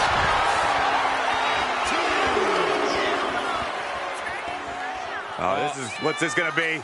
Wheelbarrow. They do a flat jack. Impressive. I don't know if Umaga can withstand much more of this. Jacob Fatu is determined right now. And he throws the opposition back into the ring. Super kick finds the mark.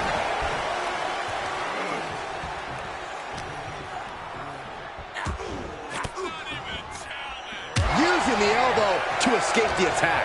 He could get dropped here. Drives his opponent down with a Uranagi. And that was a clear attack to his core.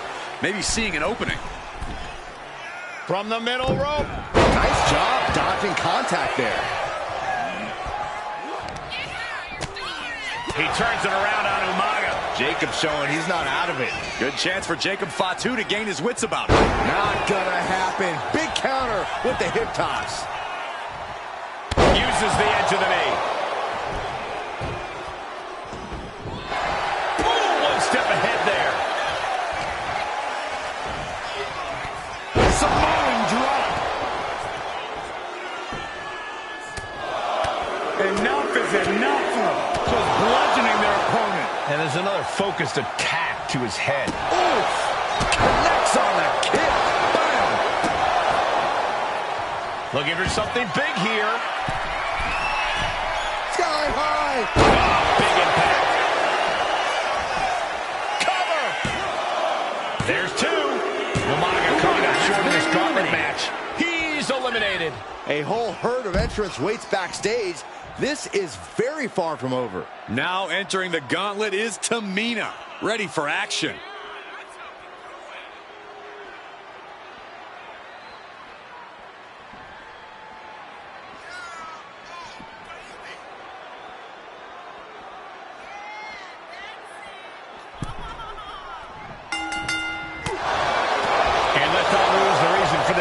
The right, no, the honor to have sole possession of the seat that stands at the head of the table. Well, if you can survive tonight, you will be at the top of the mountain, casting an enormous shadow over every possible challenger. I'm already intimidated thinking about the Ulafala adorned around this superstar's shoulders. Lands a timely reversal. Kick right to the body. Man, what a hit. Fatu taking the upper hand in a big way. But to me, it's just one move from turning this around. That was a vicious display. You can almost see the disdain in their eyes.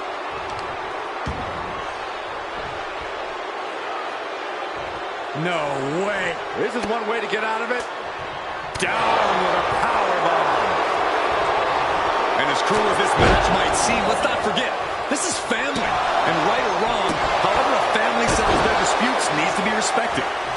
Well, one can even ask if this is a fight to fix a family or a night. Springboard!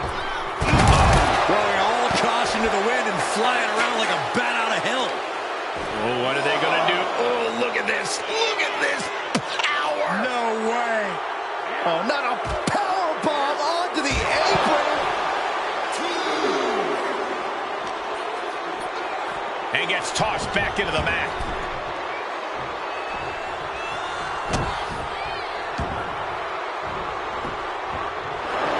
Cinching in a waist lock, but right hands. Manages to fight out with a series of punches. Oh, what a headbutt. On the mark. Jacob Fatu taking flight. Steering clear there. Big time clothesline. Good grief. Leg drop. Oh, and he manages to reverse. Kick finds it. From the middle rope. Oh, what a splash. Shoulders down. Gone from the gauntlet. Here's Tamina. More challengers left to go. This match is an absolute marathon. Oh, this gauntlet just got more interesting with Naomi entering the match.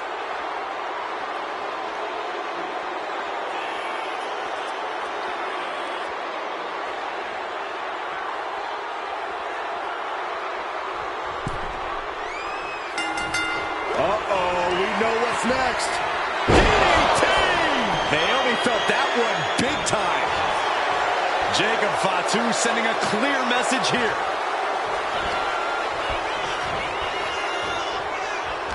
Now's the time to find that second win. Find that rush of adrenaline to push you forward. Repeated headbutts. Bludgeoning their opponent. Just never had a chance to block any of those. Into the pin attempt. Kicks out on the pinfall attempt. Fighting hard to stay in this match. Oh my goodness. The moonsault. Jacob about to end this fight. There's two. The gauntlet claims victor. Naomi is done.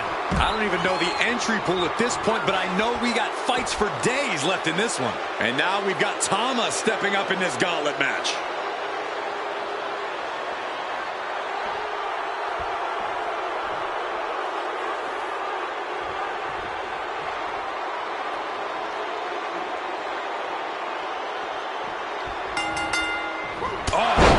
Elbow.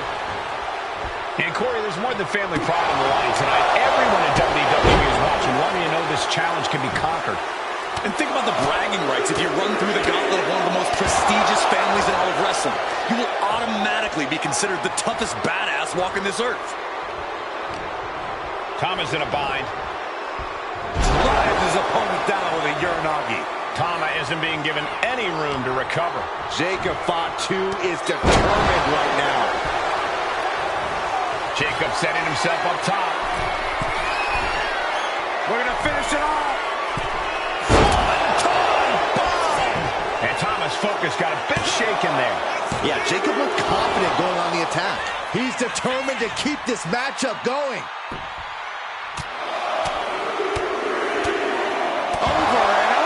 So much aggression, showing absolutely no mercy at all.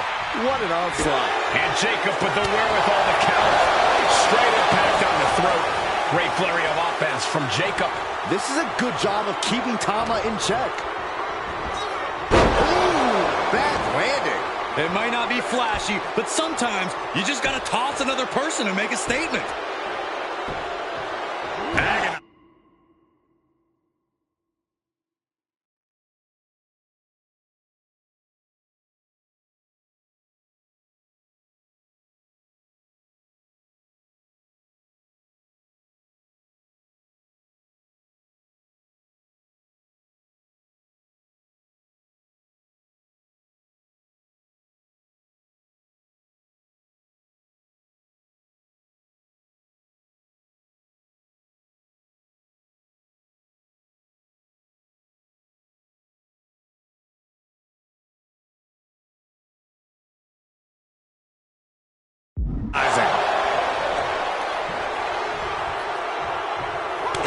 folks are waiting.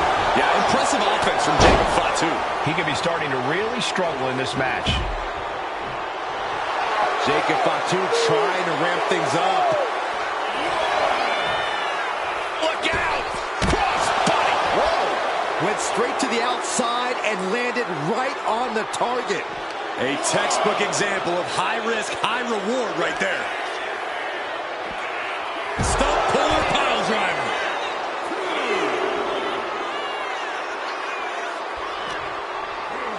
And he slides him back to the mat. Climbing to the top. What's he have on the top? And there's the cover.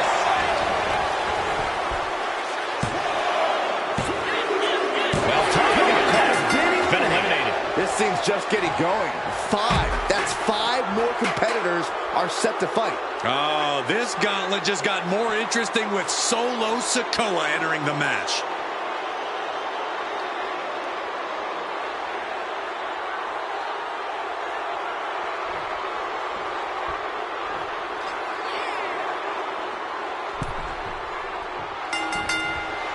Jacob Fatu sending a clear message here. Quick reflexes to stop Sikoa. Back and forth trading reversals. The face has been planted. Striking with a knee. What a reversal. That'll turn your lights out. Sikoa prevents that from connecting.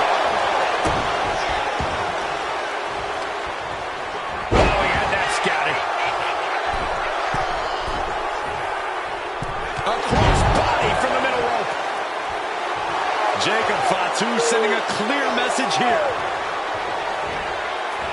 On the spot. That turns it around for Solo. Lariat. Going for a pin attempt. Only a 1 count before the kick out. He's not even close to being done yet. That didn't go as Solo pictured. He puts him into the corner. Shoulder to the stomach. Bodies have been decimated, fortitude has been tested, and these fans are showing their approval of these superstars' performances.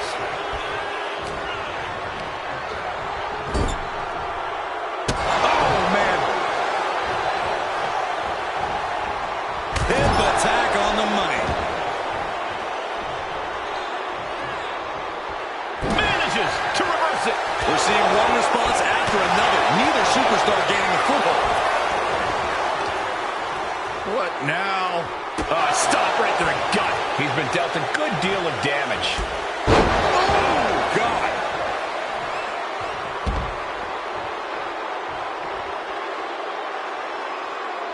Legs up.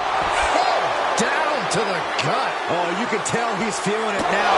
This fight is pumping him up. Oh, he slipped out of harm's way. Tossed back into the ring.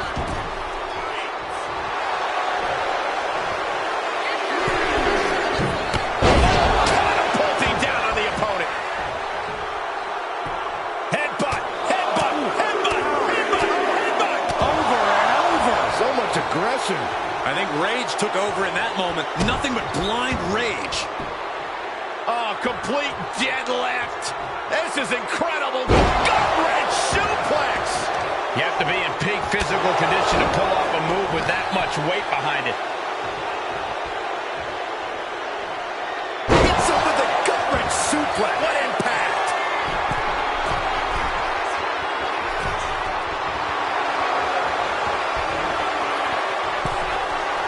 Clearly lost in the moment. He better snap out of it. Up high. Body from the top. Sikoa just unable to stop this attack. Jacob Fatu is determined right now. Somehow, some way. Hard to imagine there's much left in the tank. He has been battered and beaten, and there's only so much more he can take. We're going to finish it off. Is it enough? The cover! 2. Kicks out. He still has life. Now is not the time to wallow in disbelief. Pressure must be kept on. Counter. He knew what to do. There's the arm wringer, followed by the leg drop. Sikoa is focused on finishing this. Headbutt derails the oncoming attack. Eats a punch to the face. High-level ability being shown with each of these counters. Schoolboy! Shoulders are down! No! 2 count! Somehow, some way, he... Double leg takedown, got the shoulders down. Reverses the pin, shoulders down. Here's a cover. Could be it. Reverses the pin attempt. A defiant kick out after one. Wow, I thought for sure that was it. Jacob Fatu sending a clear message here. Oh, look at this. So ruthless. Went after the head and neck again. Maybe trying to rattle the opposition's balance. Solo reverses and looks to capitalize. Slam! What impact! And it's Solo looking for the win. His arm shot off the mat before one. How did he do that? Capitalizing on Sikoa's mistake.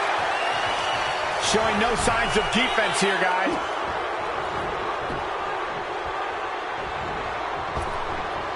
Crossbody! He's going for the pin. This could be it. Oh, come on. Did he really need to stop the pin like this? Not sure what the plan is here. He's not ready for this to end.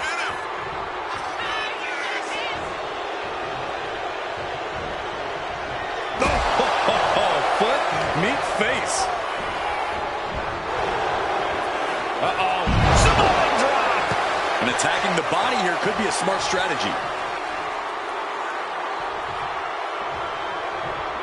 Oh, quick way to respond with a reversal. Able to slap. Nice takedown. Stack them up. And he fights it off. A long 2.5 in the waning moments of this match. That should do it right there. And referee cuts off the count in one. He's still got life in this matchup. Springboard off the top. Cross body. Cover. 2 count. Stopping the ref's count at 2. I mean, you got to think he's just one final blow away from not kicking out next time. Running knee.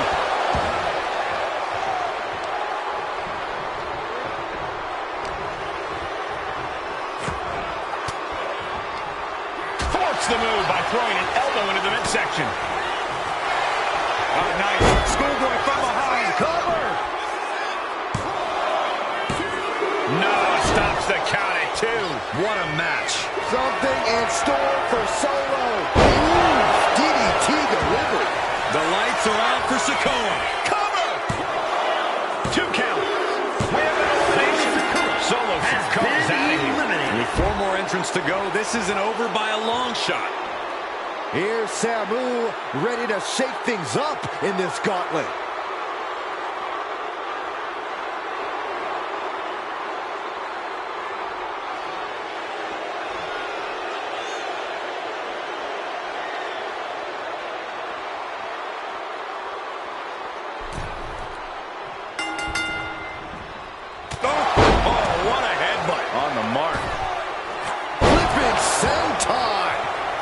Could be thinking of high-risk offense here. Oh, look out. The cross connects. Can he do it here? And he powers out. You have to think this battle is starting to weigh down on him. And he turned it around. This building is rocking right now. Can you blame him? Jacob Fatu's able to dodge that.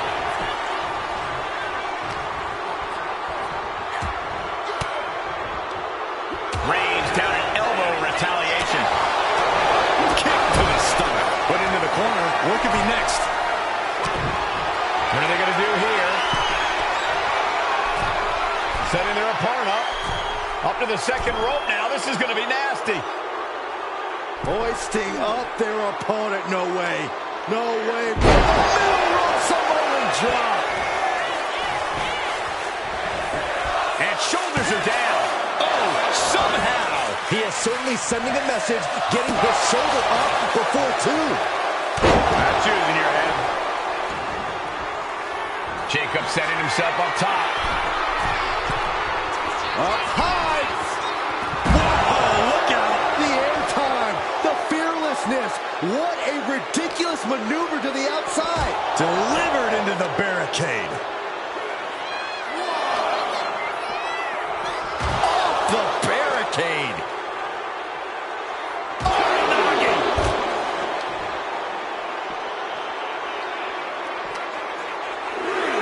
Set back into the ring.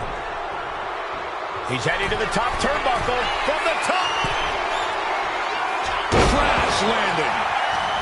Oh, man. What the leg? Look at this. He just tossed the leg. I've seen Saxton thrown out of a few local bars like that before. Please don't remind me, Corey. Oh, complete deadlift. This is incredible. Goblet suplex. He's really feeling all the damage he's taken up till now. Look at that counter from Samu. Both competitors showing they've studied the others' playbooks to the teeth. Big sentai. Big sentai. Setting course to the top turnbuckle. We're going to finish it off.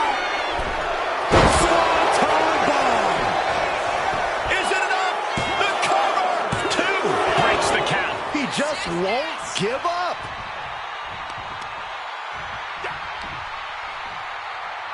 Right into the shoulder. That's gotta hurt. Jacob Fatu taking the upper hand in a big way. Samu needs to start schoolboy line to put this one away. Yeah, but Samu gets a huge win.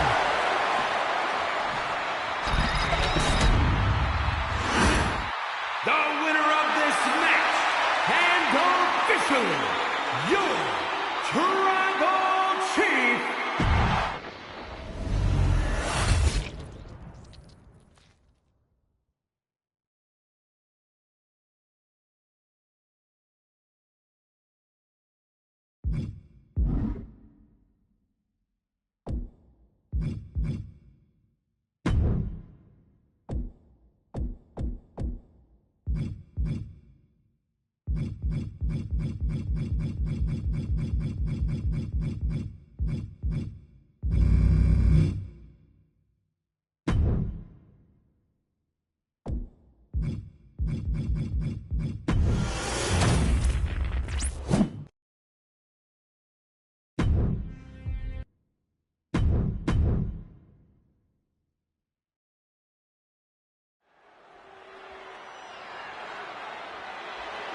the following match is the 2K Showcase Tribal Gauntlet. The winner of this match will be acknowledged as your Tribal Chief. The rules of the match are as follows. Two superstars will... The Bloodline Gauntlet match begins here, gentlemen.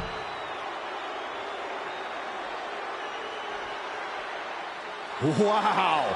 How's this for an opening opponent in a gauntlet match? Makes you want to throw in the towel before the bell even rings. And representing the Usos from San Francisco, California, weighing in at 251 pounds, Jimmy Uso.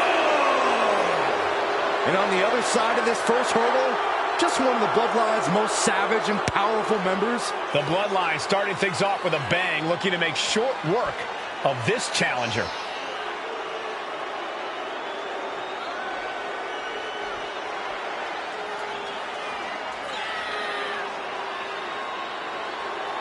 This is where it begins. The ultimate gauntlet challenge against the full might of the Bloodline. Win or loss, this is an historic undertaking.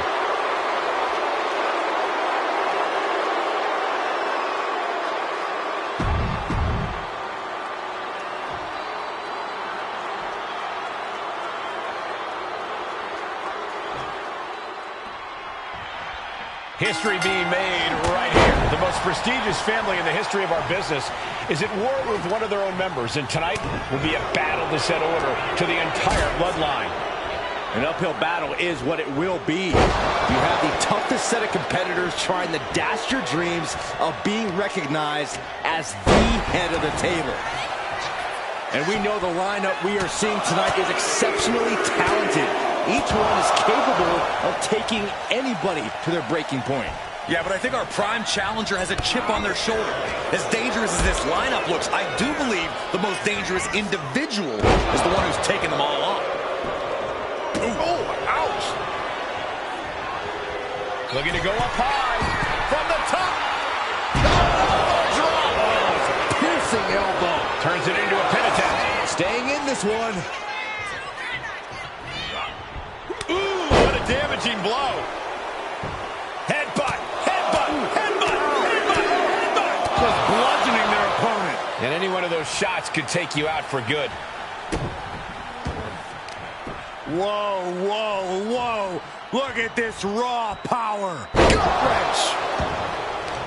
And we know there was turmoil in the family coming into this match, so much so they decided a gauntlet match was the... Is it enough? And he gets the shoulder up before two. He's still in this.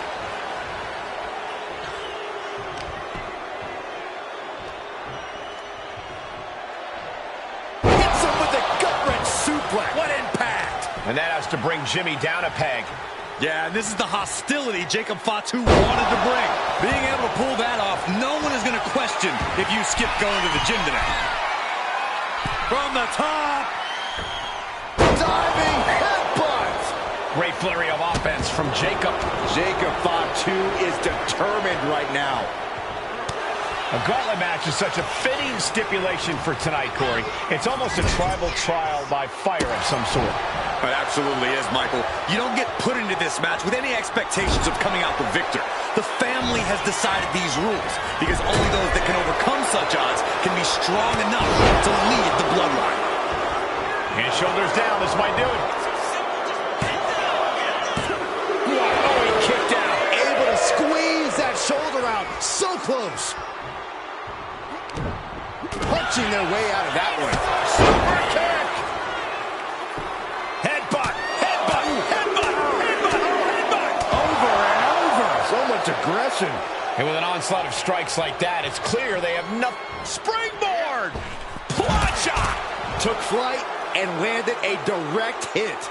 Came in like a wrecking ball. I've never seen that hit so hard before. Brought back into the ring from the floor now. Springboard. Springboard elbow. He has to be in a world of hurt here. I think we know what he's thinking, and it's not going to be nice. Oh, catapulting down on the opponent. It pulls off the reversal. Quick thinking that time. He avoids the contact. Oh, what a kick. Right to the gut. One step ahead there. Face plant. No! Taking a flight to nowhere. Reckless and foolhardy. You can't just hurl yourself out of the ring like that without knowing for sure that you're going to connect. It was a terrible landing, but looks like everyone's okay enough to continue. Super kick! Jacob Fatu cuts him off.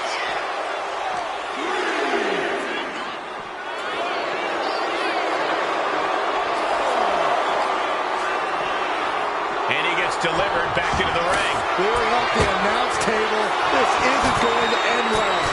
Ooh!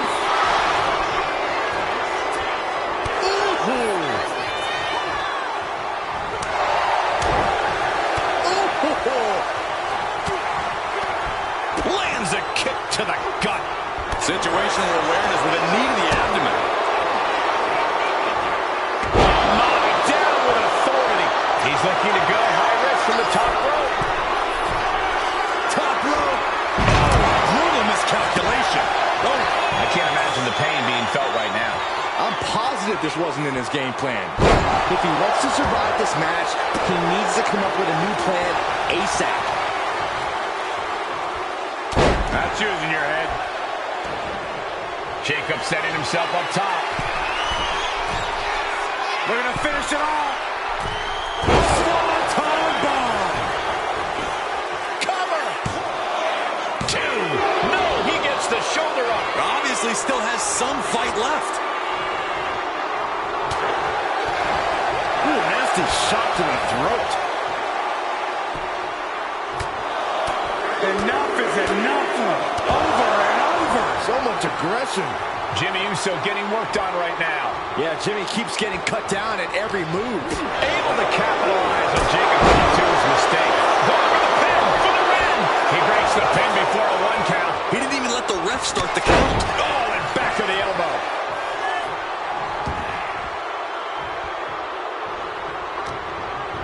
He gets sent right into the corner. Oh!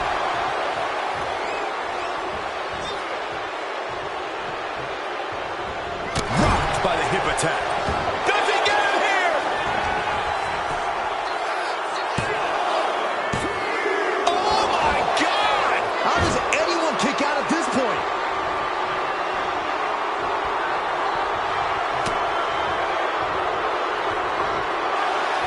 Schoolboy! Shoulders are down! And that's it. Jimmy Uso is gone. His time in this gauntlet match is over. Here we go. This is how you do a gauntlet match. 1 down, more to go. Next into the gauntlet, we've got the one and only Jey Uso.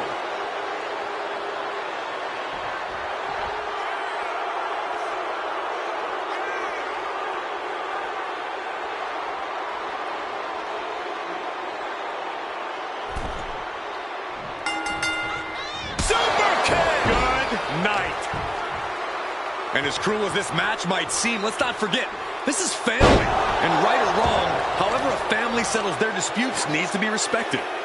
But one can even ask if this is a fight to fix a family or a night to control an entire business. It's hard to say, Byron, when the family business is all about fighting. And a sit-out powerbomb. Thunderous impact. Great flurry of offense from Jacob. Jacob Fatu is determined right now. Gut-wrench suplex.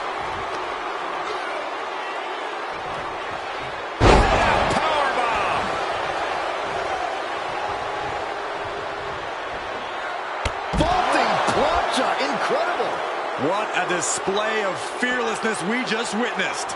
That's the kind of attitude you need to take yourself to the next level. He's rummaging for some sort of equalizer underneath the ring. And he's going with the great equalizer here, the steel chair. And let's not lose the reason for this match, the right, no, the honor to have sole possession of the seat that stands at the head of the table.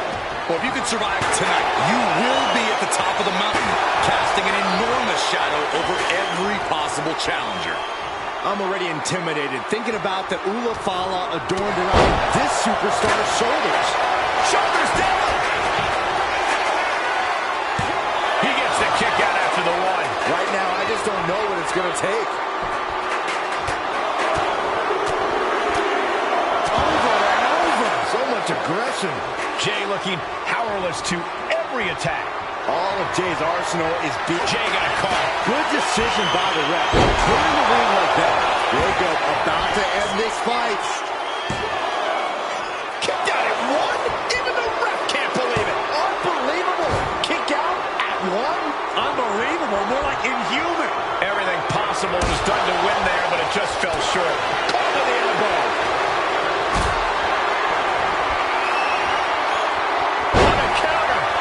Making the climb to the top rope.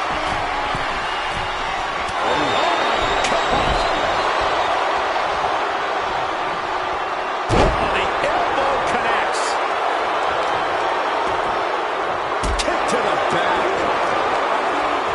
Gotta respect the strategy to work over the arm. Jacob Fatu's able to dodge that. Chop. And an elbow. Here we go. Time to work out some aggression. Big shots being fired right now. Neither competitor letting up. Nothing pretty here, just good old-fashioned fisticuffs. Both absolutely drained, but both refusing to give up. Each exchange just sapping the energy from these two. appreciating these athletes going all out. Climbing to the top. What's he thinking? From the top. Oh, my. Cover. 2. That's it. Kick James has been eliminated from this gauntlet match. Plenty of superstars waiting to take their turn. Lots of match left to go. Now entering the gauntlet is Tamina, ready for action.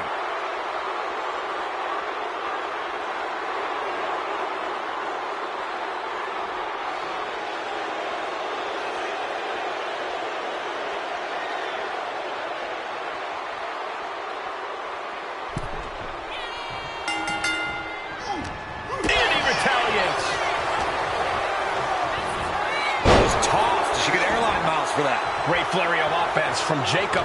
Jacob Fatu is determined right now. And that toss sent them soaring. It couldn't have felt good being chucked around like that.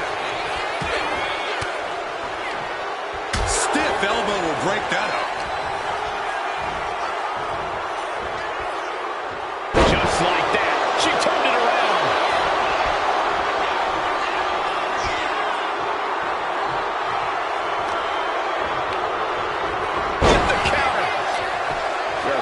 Muscling up their opponent into the gut-wrench suplex. I do not see this match going on much longer. There's too many more moves like that from them. You have got to be in elite physical condition to pull off something like that. Jacob setting himself up top. Rising to a vulnerable position. Trouble is looming.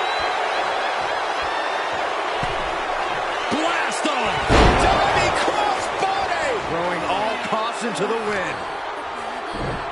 Showing off their deadlifting prowess and just tossing them aside. There's a lot of hard ways to land, but that might be the hardest.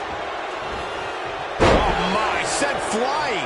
Tamina being controlled by the opposition here. Tamina has to devise a new plan here. And driven down face first. Whoa, whoa, whoa. Look at this raw power. Gut-wrench suplex. Talk about intimidation. I'm not sure if it's resilience or stupidity that's going to drive you to try and come back from a move like that. Right out of the way. Oh, jarring back elbow. Nice takedown. Stack them up. In the cover.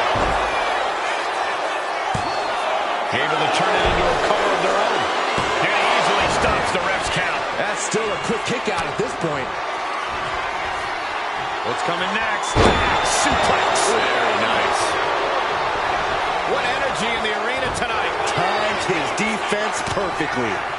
The target's been acquired once more. DDT. Tamina's in crisis mode. Cover. 2. Gone from the gauntlet. Here's Tamina. Around and around we go. I got lost in the entry pool, but believe me, this thing's far from over. Jamal looking ready as ever for this gauntlet.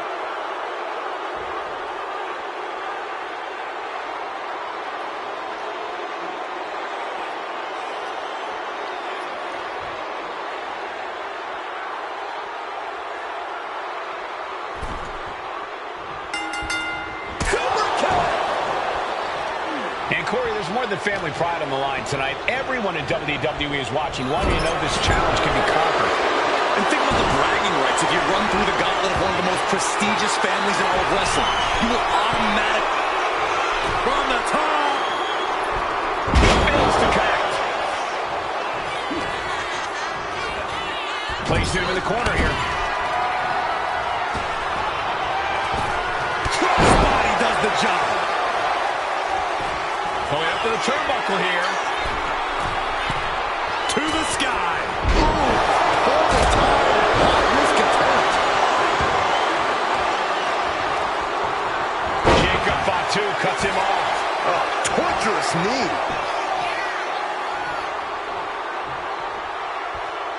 Gut-wrench. An absolutely unexpected burst of power. Maybe this matchup is more even than we thought. Just muscling up their opponent into the gut-wrench suplex. Making it look easy. His stamina is getting tested here.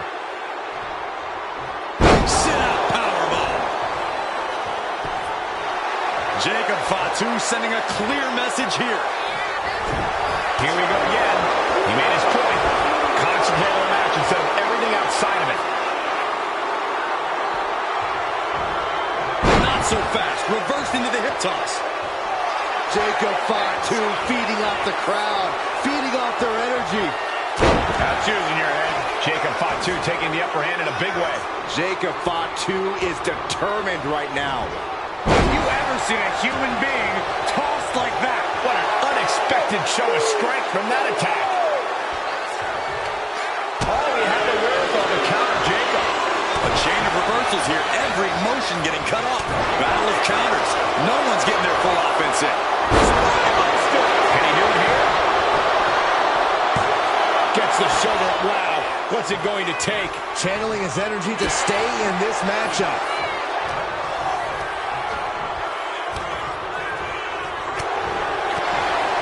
Targeting the stomach. Oh, he fends that off.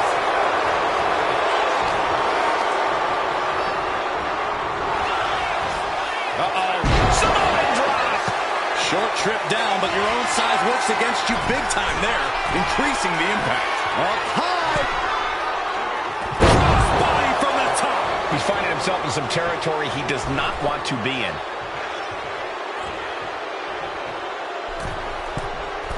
From the middle rope. Oh, what a splash. Can he score the pin? Shoulder up, shoulder up. Almost inhuman at this point. Ready to avoid takedown. Gonna stack them up here. Shoulder pin. He may get the 3 count right here. This is it. And so DeMarco is through in this gauntlet match. Still early in this gauntlet match. We still have 5 more contestants on the list. Here's Yokozuna, ready to shake things up in this gauntlet.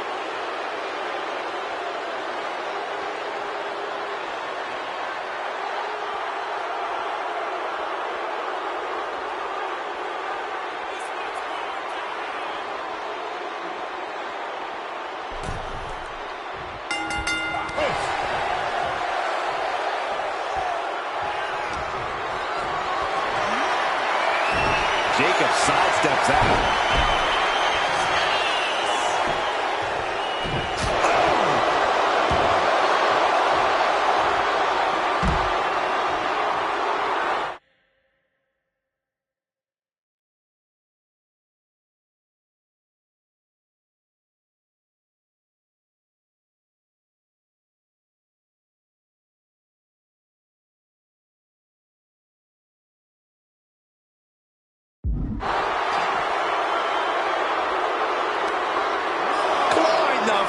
Is this necessary? Ripping at the eyes. I see how it is. Going to take any shortcut to bypass a clean competition. Hey, there's nothing wrong with a shortcut, Saxton. That's in your head.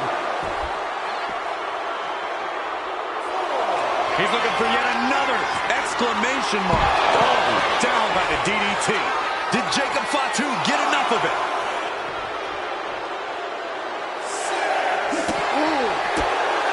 The WWE Universe standing at attention, completely entranced by this matchup now. Can't miss action taking place in front of them. Nobody wants to blink. They do not want to miss a second of the action at this point.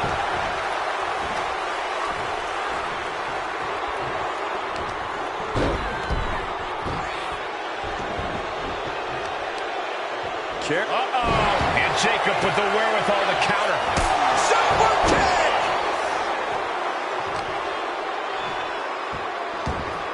Oh, right in the mat, face first. That certainly wasn't pretty. Yokozuna looking powerless to every attack. Yeah, now Yokozuna's got to turn the momentum around. Thunderous right hand. It looks like there is no fear in the eyes of Yokozuna's opponent now. Yeah, that's the kind of offense that opens people's eyes to Jacob Fatu. Yokozuna able to stop the blitz that was coming his way. Yeah, Yokozuna getting some newly determined focus. That's just a beatdown. A bone-rattling knee. Oh, man. Jacob Fatu taking the upper hand in a big way. Yeah, impressive offense from Jacob Fatu.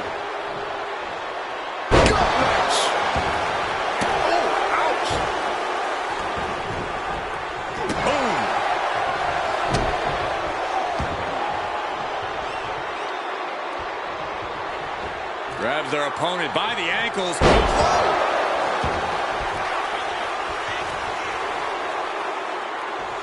Are we about to see it again? DDT! Yokozuna got caught with all of it. 2 count. And they're still in this. A behemoth like Yokozuna kicking out of that has to make you wonder what it'll take to keep him down. And I think to get the pin, taking flight. Big shot in the face. Just a continuous rush on Yokozuna here. Yokozuna from the middle rope. Oh, what a splash. Fortune. Will it be? No, kick out at 2. Good Lord, scarily close to 3.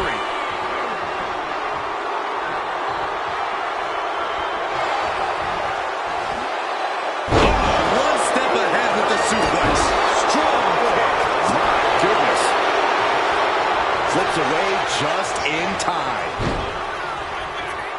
This could shake up your nerves. Quite a demeanor on display. Oh, look out. It's on now. Ooh. Slugging away with everything they've got. Neither competitor is backing down. Toe-to-toe, treating each other like heavybacks.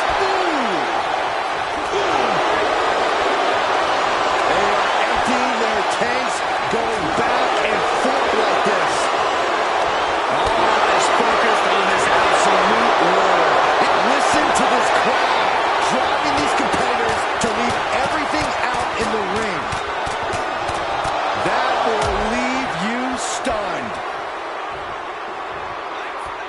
Double leg takedown. Gonna stack them up here. Shoulders pinned. And that'll do it for Yokozuna's tenure in this gauntlet match. The war rages on. 4 more combatants await the call to fight. And here's the next opponent. You know Roman Reigns comes to the gauntlet with a plan.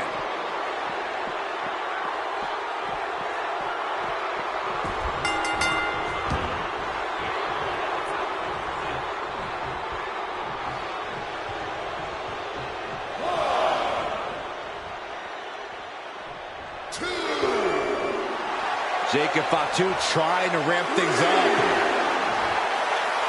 Clearly lost in the moment. He better snap out of it.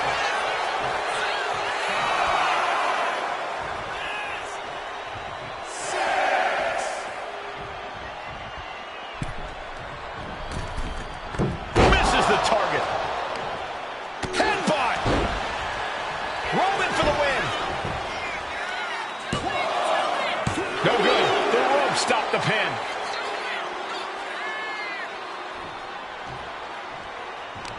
Just like that, Roman gets stopped.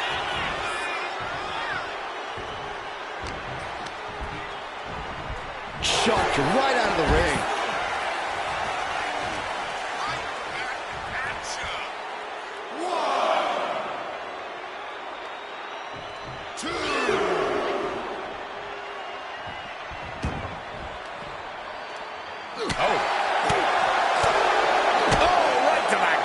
As the fight continues ringside, we may need to relocate soon. I'm already ahead of you. Grabbing my notes. And the forearm smash.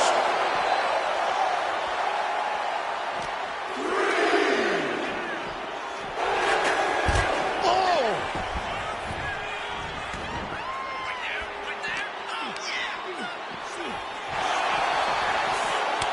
Each counter leaving these competitors at a stalemate. He's about to do it. He's about to do it again. Spiked. Jacob about to end this fight.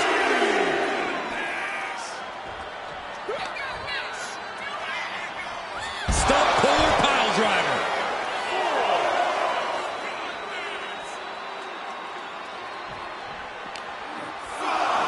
And this is our cue to get out of Dodge fast. You don't have to tell me twice.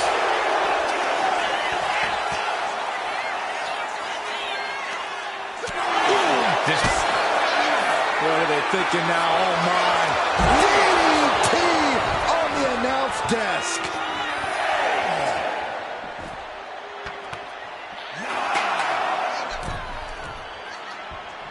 There it is. Roman Reigns is out of this match.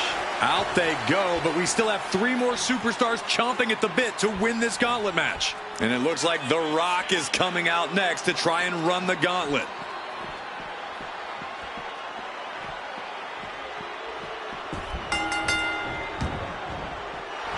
The Rock telling his opponent to get their candy, you-know-what over here. Answer that with a knee to the gut. And at this point in the gauntlet, are you gentlemen stunned by how long? Take off! Senton from the apron! Attempting high-risk move after high-risk move at a breakneck pace. I think it's time to clear out. Yeah, this is a bad situation.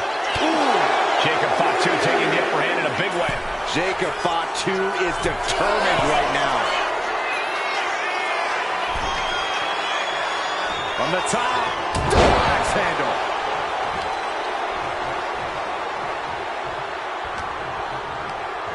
He gets sent straight down to the floor. Look at this. Jacob is holding in. Are we about to see it again? Oh, what a DDT. Wow. The Great One is down. The Rock is down. Rattling our announce desk. I don't know what's coming next, but it's not good. He's going up. Soaring. And completely missed the mark. I don't care how tough you are. Hitting the floor from that height has got to hurt.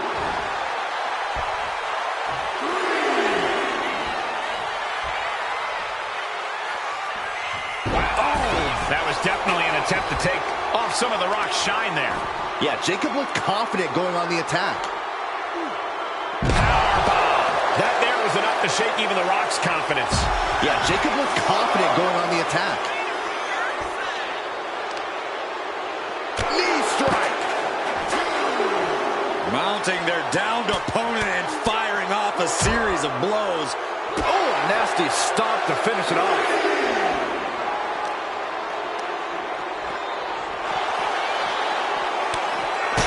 Superstars have done their homework. Flow into the DDT.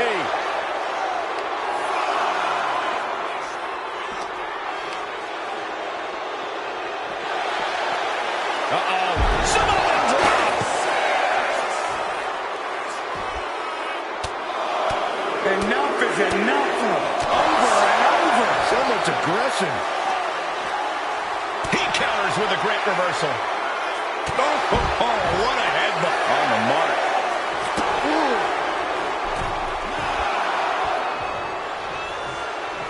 He's rising to his feet in a perilous situation.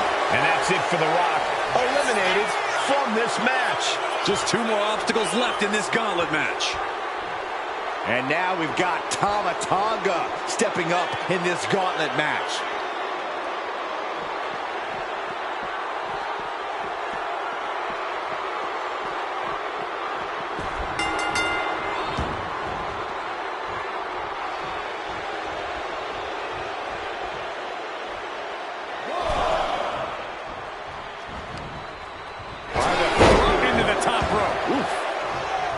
As we get deeper into this war for the head of the table, the WWE Universe has gained hope. They're starting to believe a miracle is possible tonight. Here we go. Oh, no, went big and pays for it. A brutal impact after taking a gigantic gamble like that. Rotates over for a flapjack.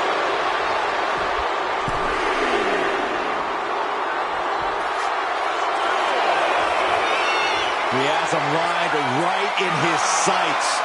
Blast off. Crashing to the floor. This can't be good. They just missed wildly. Took the high risk, but unfortunately, no reward.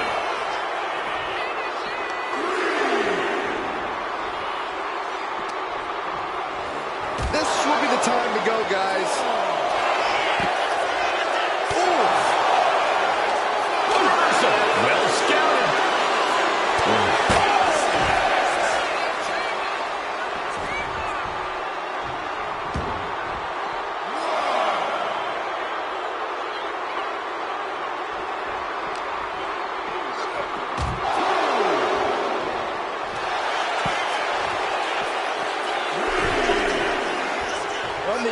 break all the way to the outside.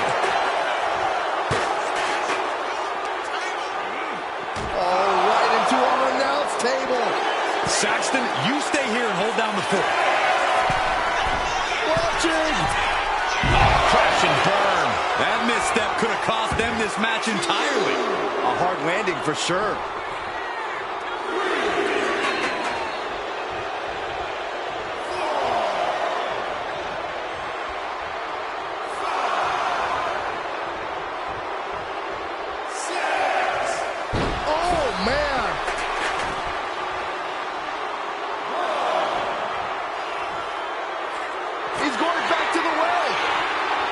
Implanted by the DDT. Jacob about to end this fight.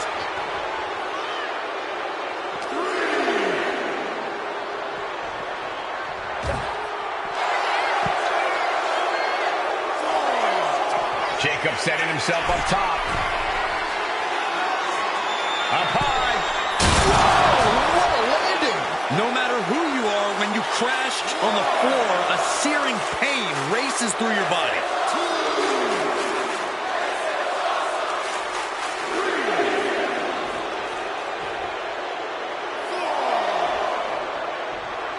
Nice series of strikes. Nasty combination. That's how you hurt your opponent. Jacob Fatu cuts him off.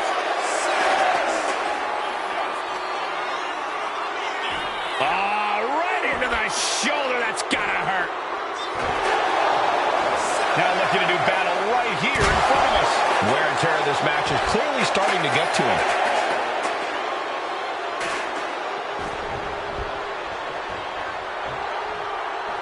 Getting back to his feet, trying to fight on, but it might be too late.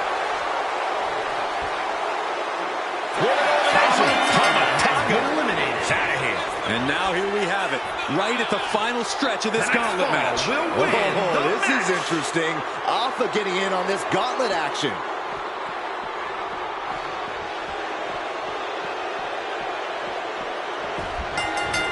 Oh, vicious body shot. Back and forth we go. Alpha never saw that coming. Giving up now is not an option. They have to finish this. The fight is on, and it's furious. Who will break first? That is the question. You can feel the contact, and so does the WWE Universe. Exhaustion setting in, and neither one of them is letting up. Right to the throat. Over and over. So much aggression.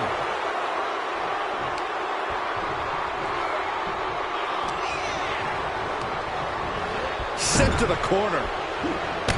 Splash in the corner. The opponent ducks the right. What a cross body. Climb to the top rope here. Here we go. From the top rope, a diving hammer strike.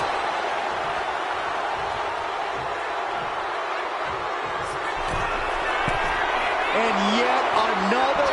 Watch out. Took a gamble once, took a gamble again, and from the middle rope. Oh, what a splash. A helter. A pin. We have a pin. He kicks out at 2. How?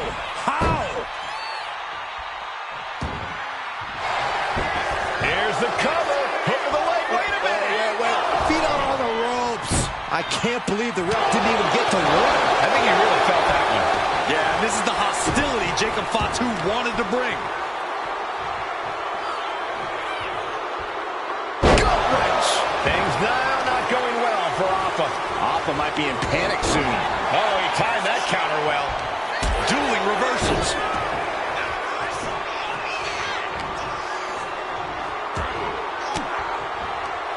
Oh, elbow right to the breadbasket for their troubles. And that was a precisely measured attack. Just bludgeoning their opponent.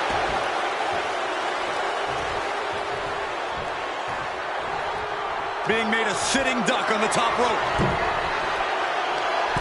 Oh, look at this now. Corey, when you're up top like that, there's only one way to go. In the back superplex. He's looking fairly drained. Whoa, whoa, whoa. Look at this raw power. Goodness. Great flurry of offense from Jacob. Jacob Fatu is determined right now. Kidding me. He realizes this is his opportunity. Taking aim. Springboard. Pivot shot. Risking it all and able to connect like a homing missile. Whip back into the ring. Making his way to the top here. We're going to finish it off. Swanton bomb. Cover. We have a cover. Two.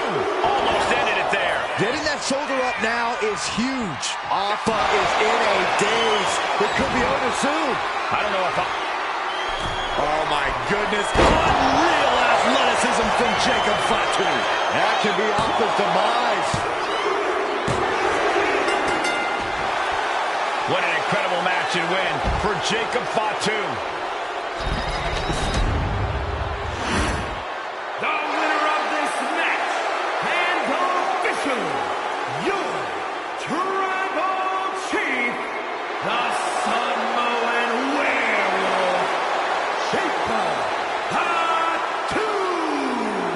The battlefield was laid out. The gauntlet was fierce. Pain will live tomorrow. Scars will remain for life. But in this family, you will rule your own kin from a seat at the head of the table.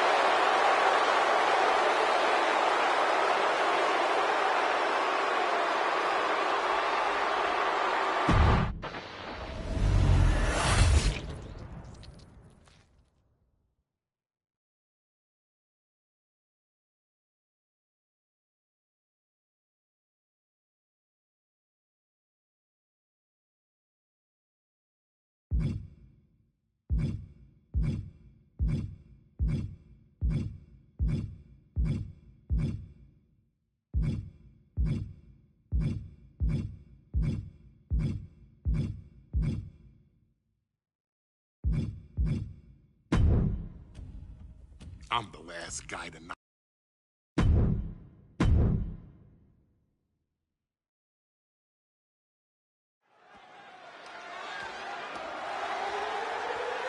The following contest is...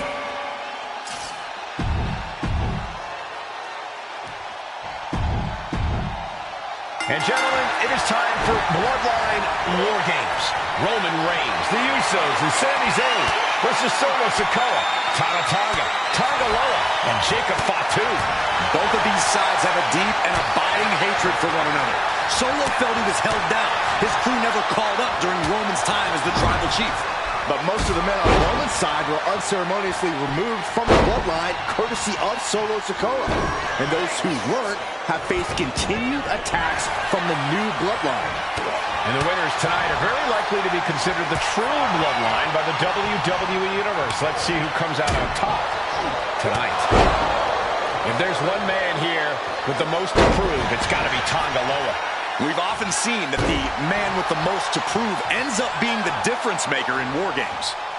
Many folks think Tonga Loa is just a foot soldier for Solo. But let's not forget, this man is the son of Haku.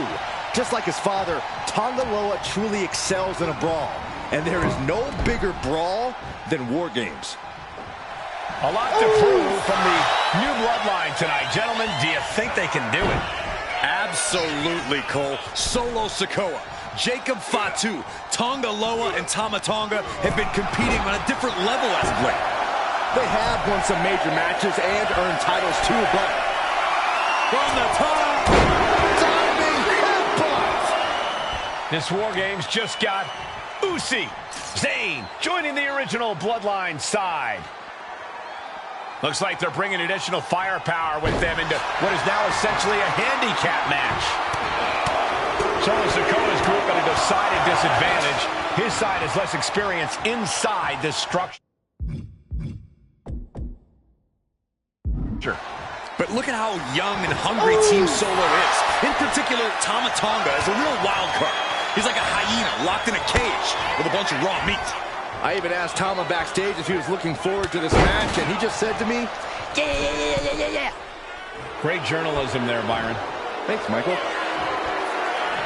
He's made sure the odds are above and beyond his favor now. Climbing into the ring, pretty much entering a war zone.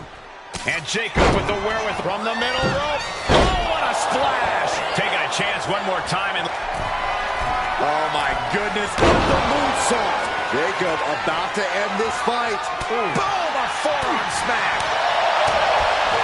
8 men in this war, but one seems to be fighting his own internal battle. That man, Jimmy Uso. He's currently on Team Roman, but this might be an instance of the enemy of my enemy is my friend. Well, Jimmy had clashes with Roman. He went to war with his brother Jay. But the men who put Jimmy on the shelf for months stand across the ring. Jimmy's out for every member of Solo Squad tonight, and he'll deal with the rest of his fractured family later. Tanga Loa now entering the fray of Bloodline War Games. Oh my God, look at this. They're setting him up. Double suplex. What a devastating maneuver. Super kick. Gotta be a bit tough for Jay to stand up amongst this team. Some close ally. Up high. Oh, man.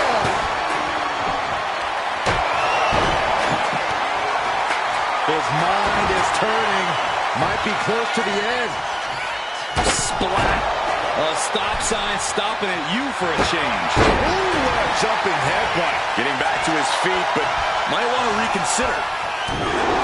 Oh, big right hand. Having a little bit of fun now. One wicked attack after another. You better have an aptitude for pain because it just keeps coming. Sami Zayn looking for it for the blue.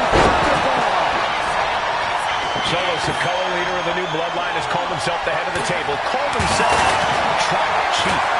And when we ask the WWE Universe to acknowledge him, we're hearing more and more of the crowd agree. Well, Solo has grown in power with big wins and title reigns, but this is his biggest test yet. If his crew can defeat Romans, Sikoa will be everything he says he is and more.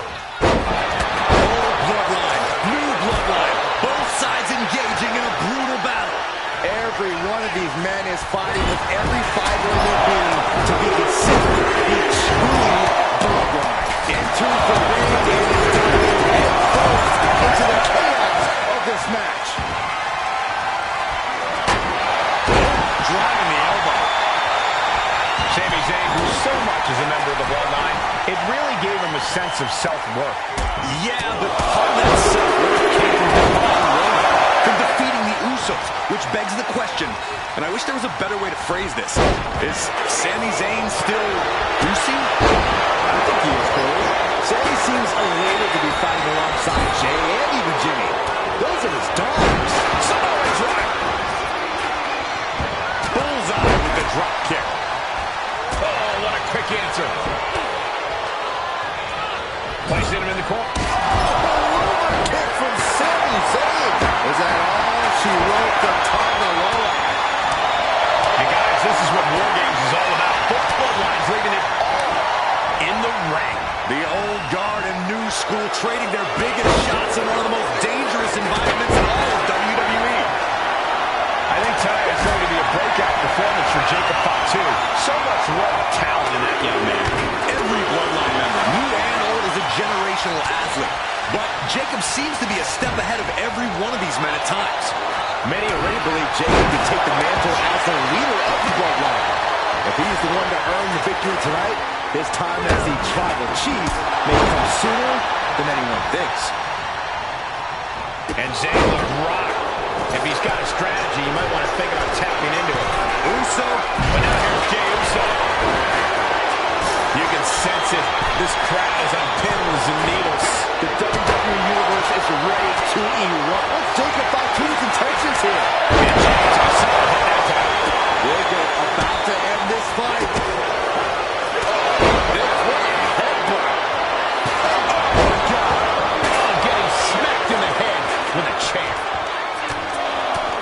For these superstars to get to this point, I think these fans are driving them to claw that extra inch. You can sense the ride these fans have been on, and I'm right there with them. Definitely some damage dealt to him there. Yeah, this is the two wanted to bring.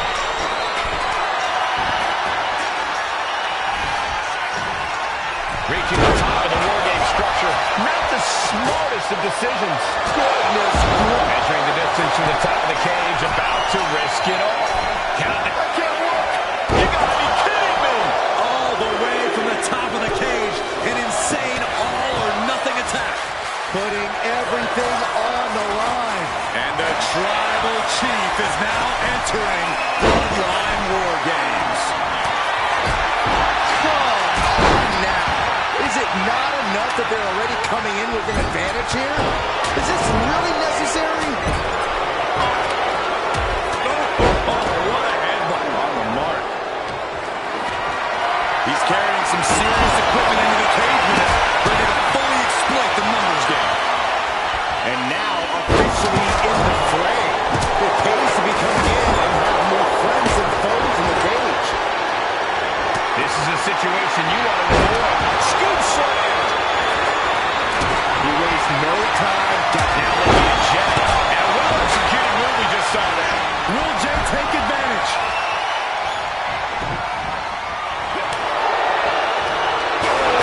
Tossing chairs like it's hardcore heaven.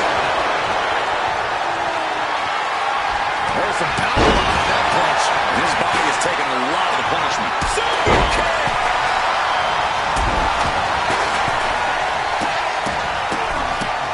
Taking on some damage. Attacks like that one will continue to get Jay his respect. Counting down the seconds as this match gets closer to being even. Crack in the head.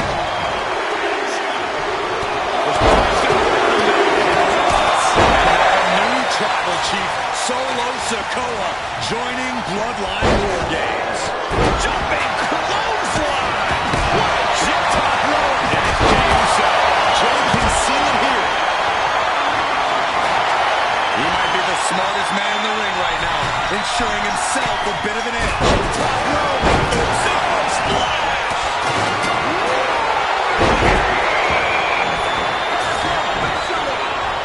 Ladies and gentlemen, we have ourselves a ball game. Correction, Cole. We have ourselves a War Games.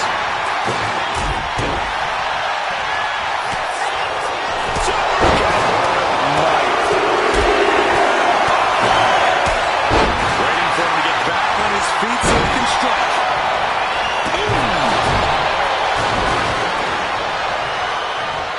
Picked up. Suplex target. He's in a bit of agony now. From the middle rope. Takedown. Helicopter's good. This is ridiculous. They could have got the top down. And look out. Here it comes. He finds a count. Into the cage. Just burying their opponent with that trash can. And that might jump. Right to the jaw. He catches Jimmy with a counter. And it's Jay. Someone's right. Snapmare could set something else up. Oh, man, he is more than fired up right now. Into the neck breaker. Beautiful. And the pin could be over for Tongaloa.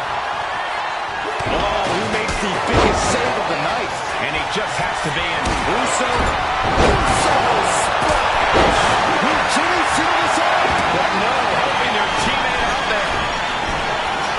Uso splash. Jimmy Uso looking to secure it. That's one hell of an exclamation mark. This could be it. For the three. You've got something else in mind, I guess.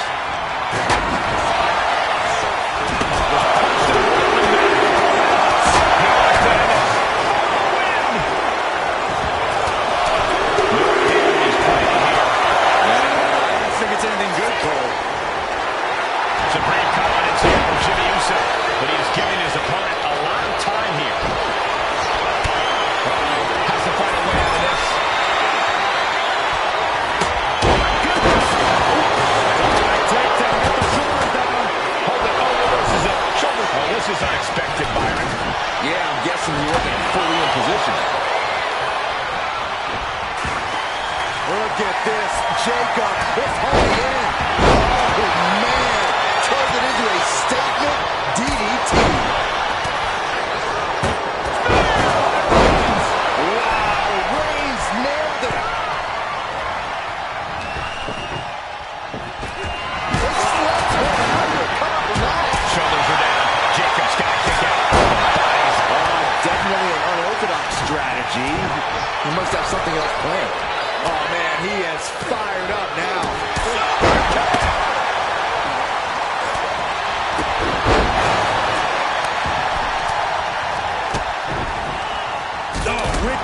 to the lower back.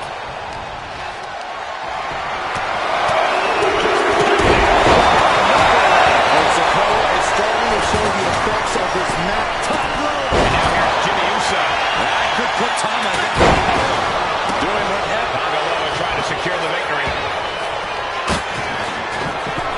And he only stays down for a 1 count. Incredible resiliency. Shoulders down, this could be it. Saving his team from defeat.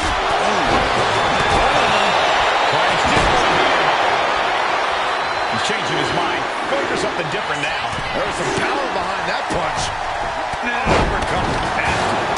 Super kick. Here's the cover. And the Evans. Teammate intervenes just in time. Tongaloa put a stamp on this one. 2. Kicks out. Put this guy away.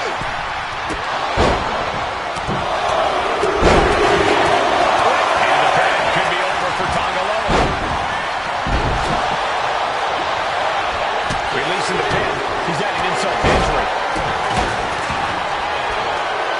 Delivering right hands and then slamming their face down.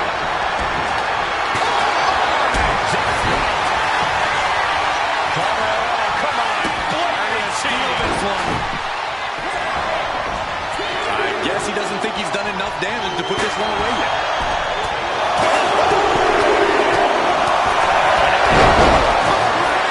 That could put Solo down. What's he do? When he give up the pin. He's got bad intentions. He's gonna stop. There. Looking like an easy target. Flying. Claw in the face. Is this necessary?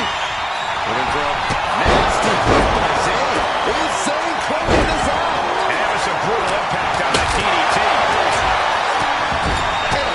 To the gut, too. Looking at good.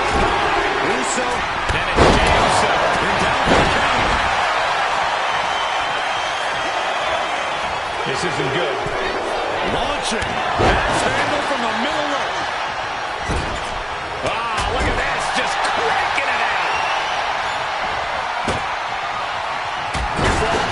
Setting up for a suplex. Gonna finish things off. Absolute decimation. That table became particle board. And Tama reverses. You can see all the brutality the original Bloodline team dictates every last set. He's thinking he can end it here. Meanwhile, here's Sami Zayn. Kicks out. Oh my goodness. Reigns put his stamp on this one. Jey is out. That is it. 2. And Team Roman wins War Games. The new bloodline has fallen.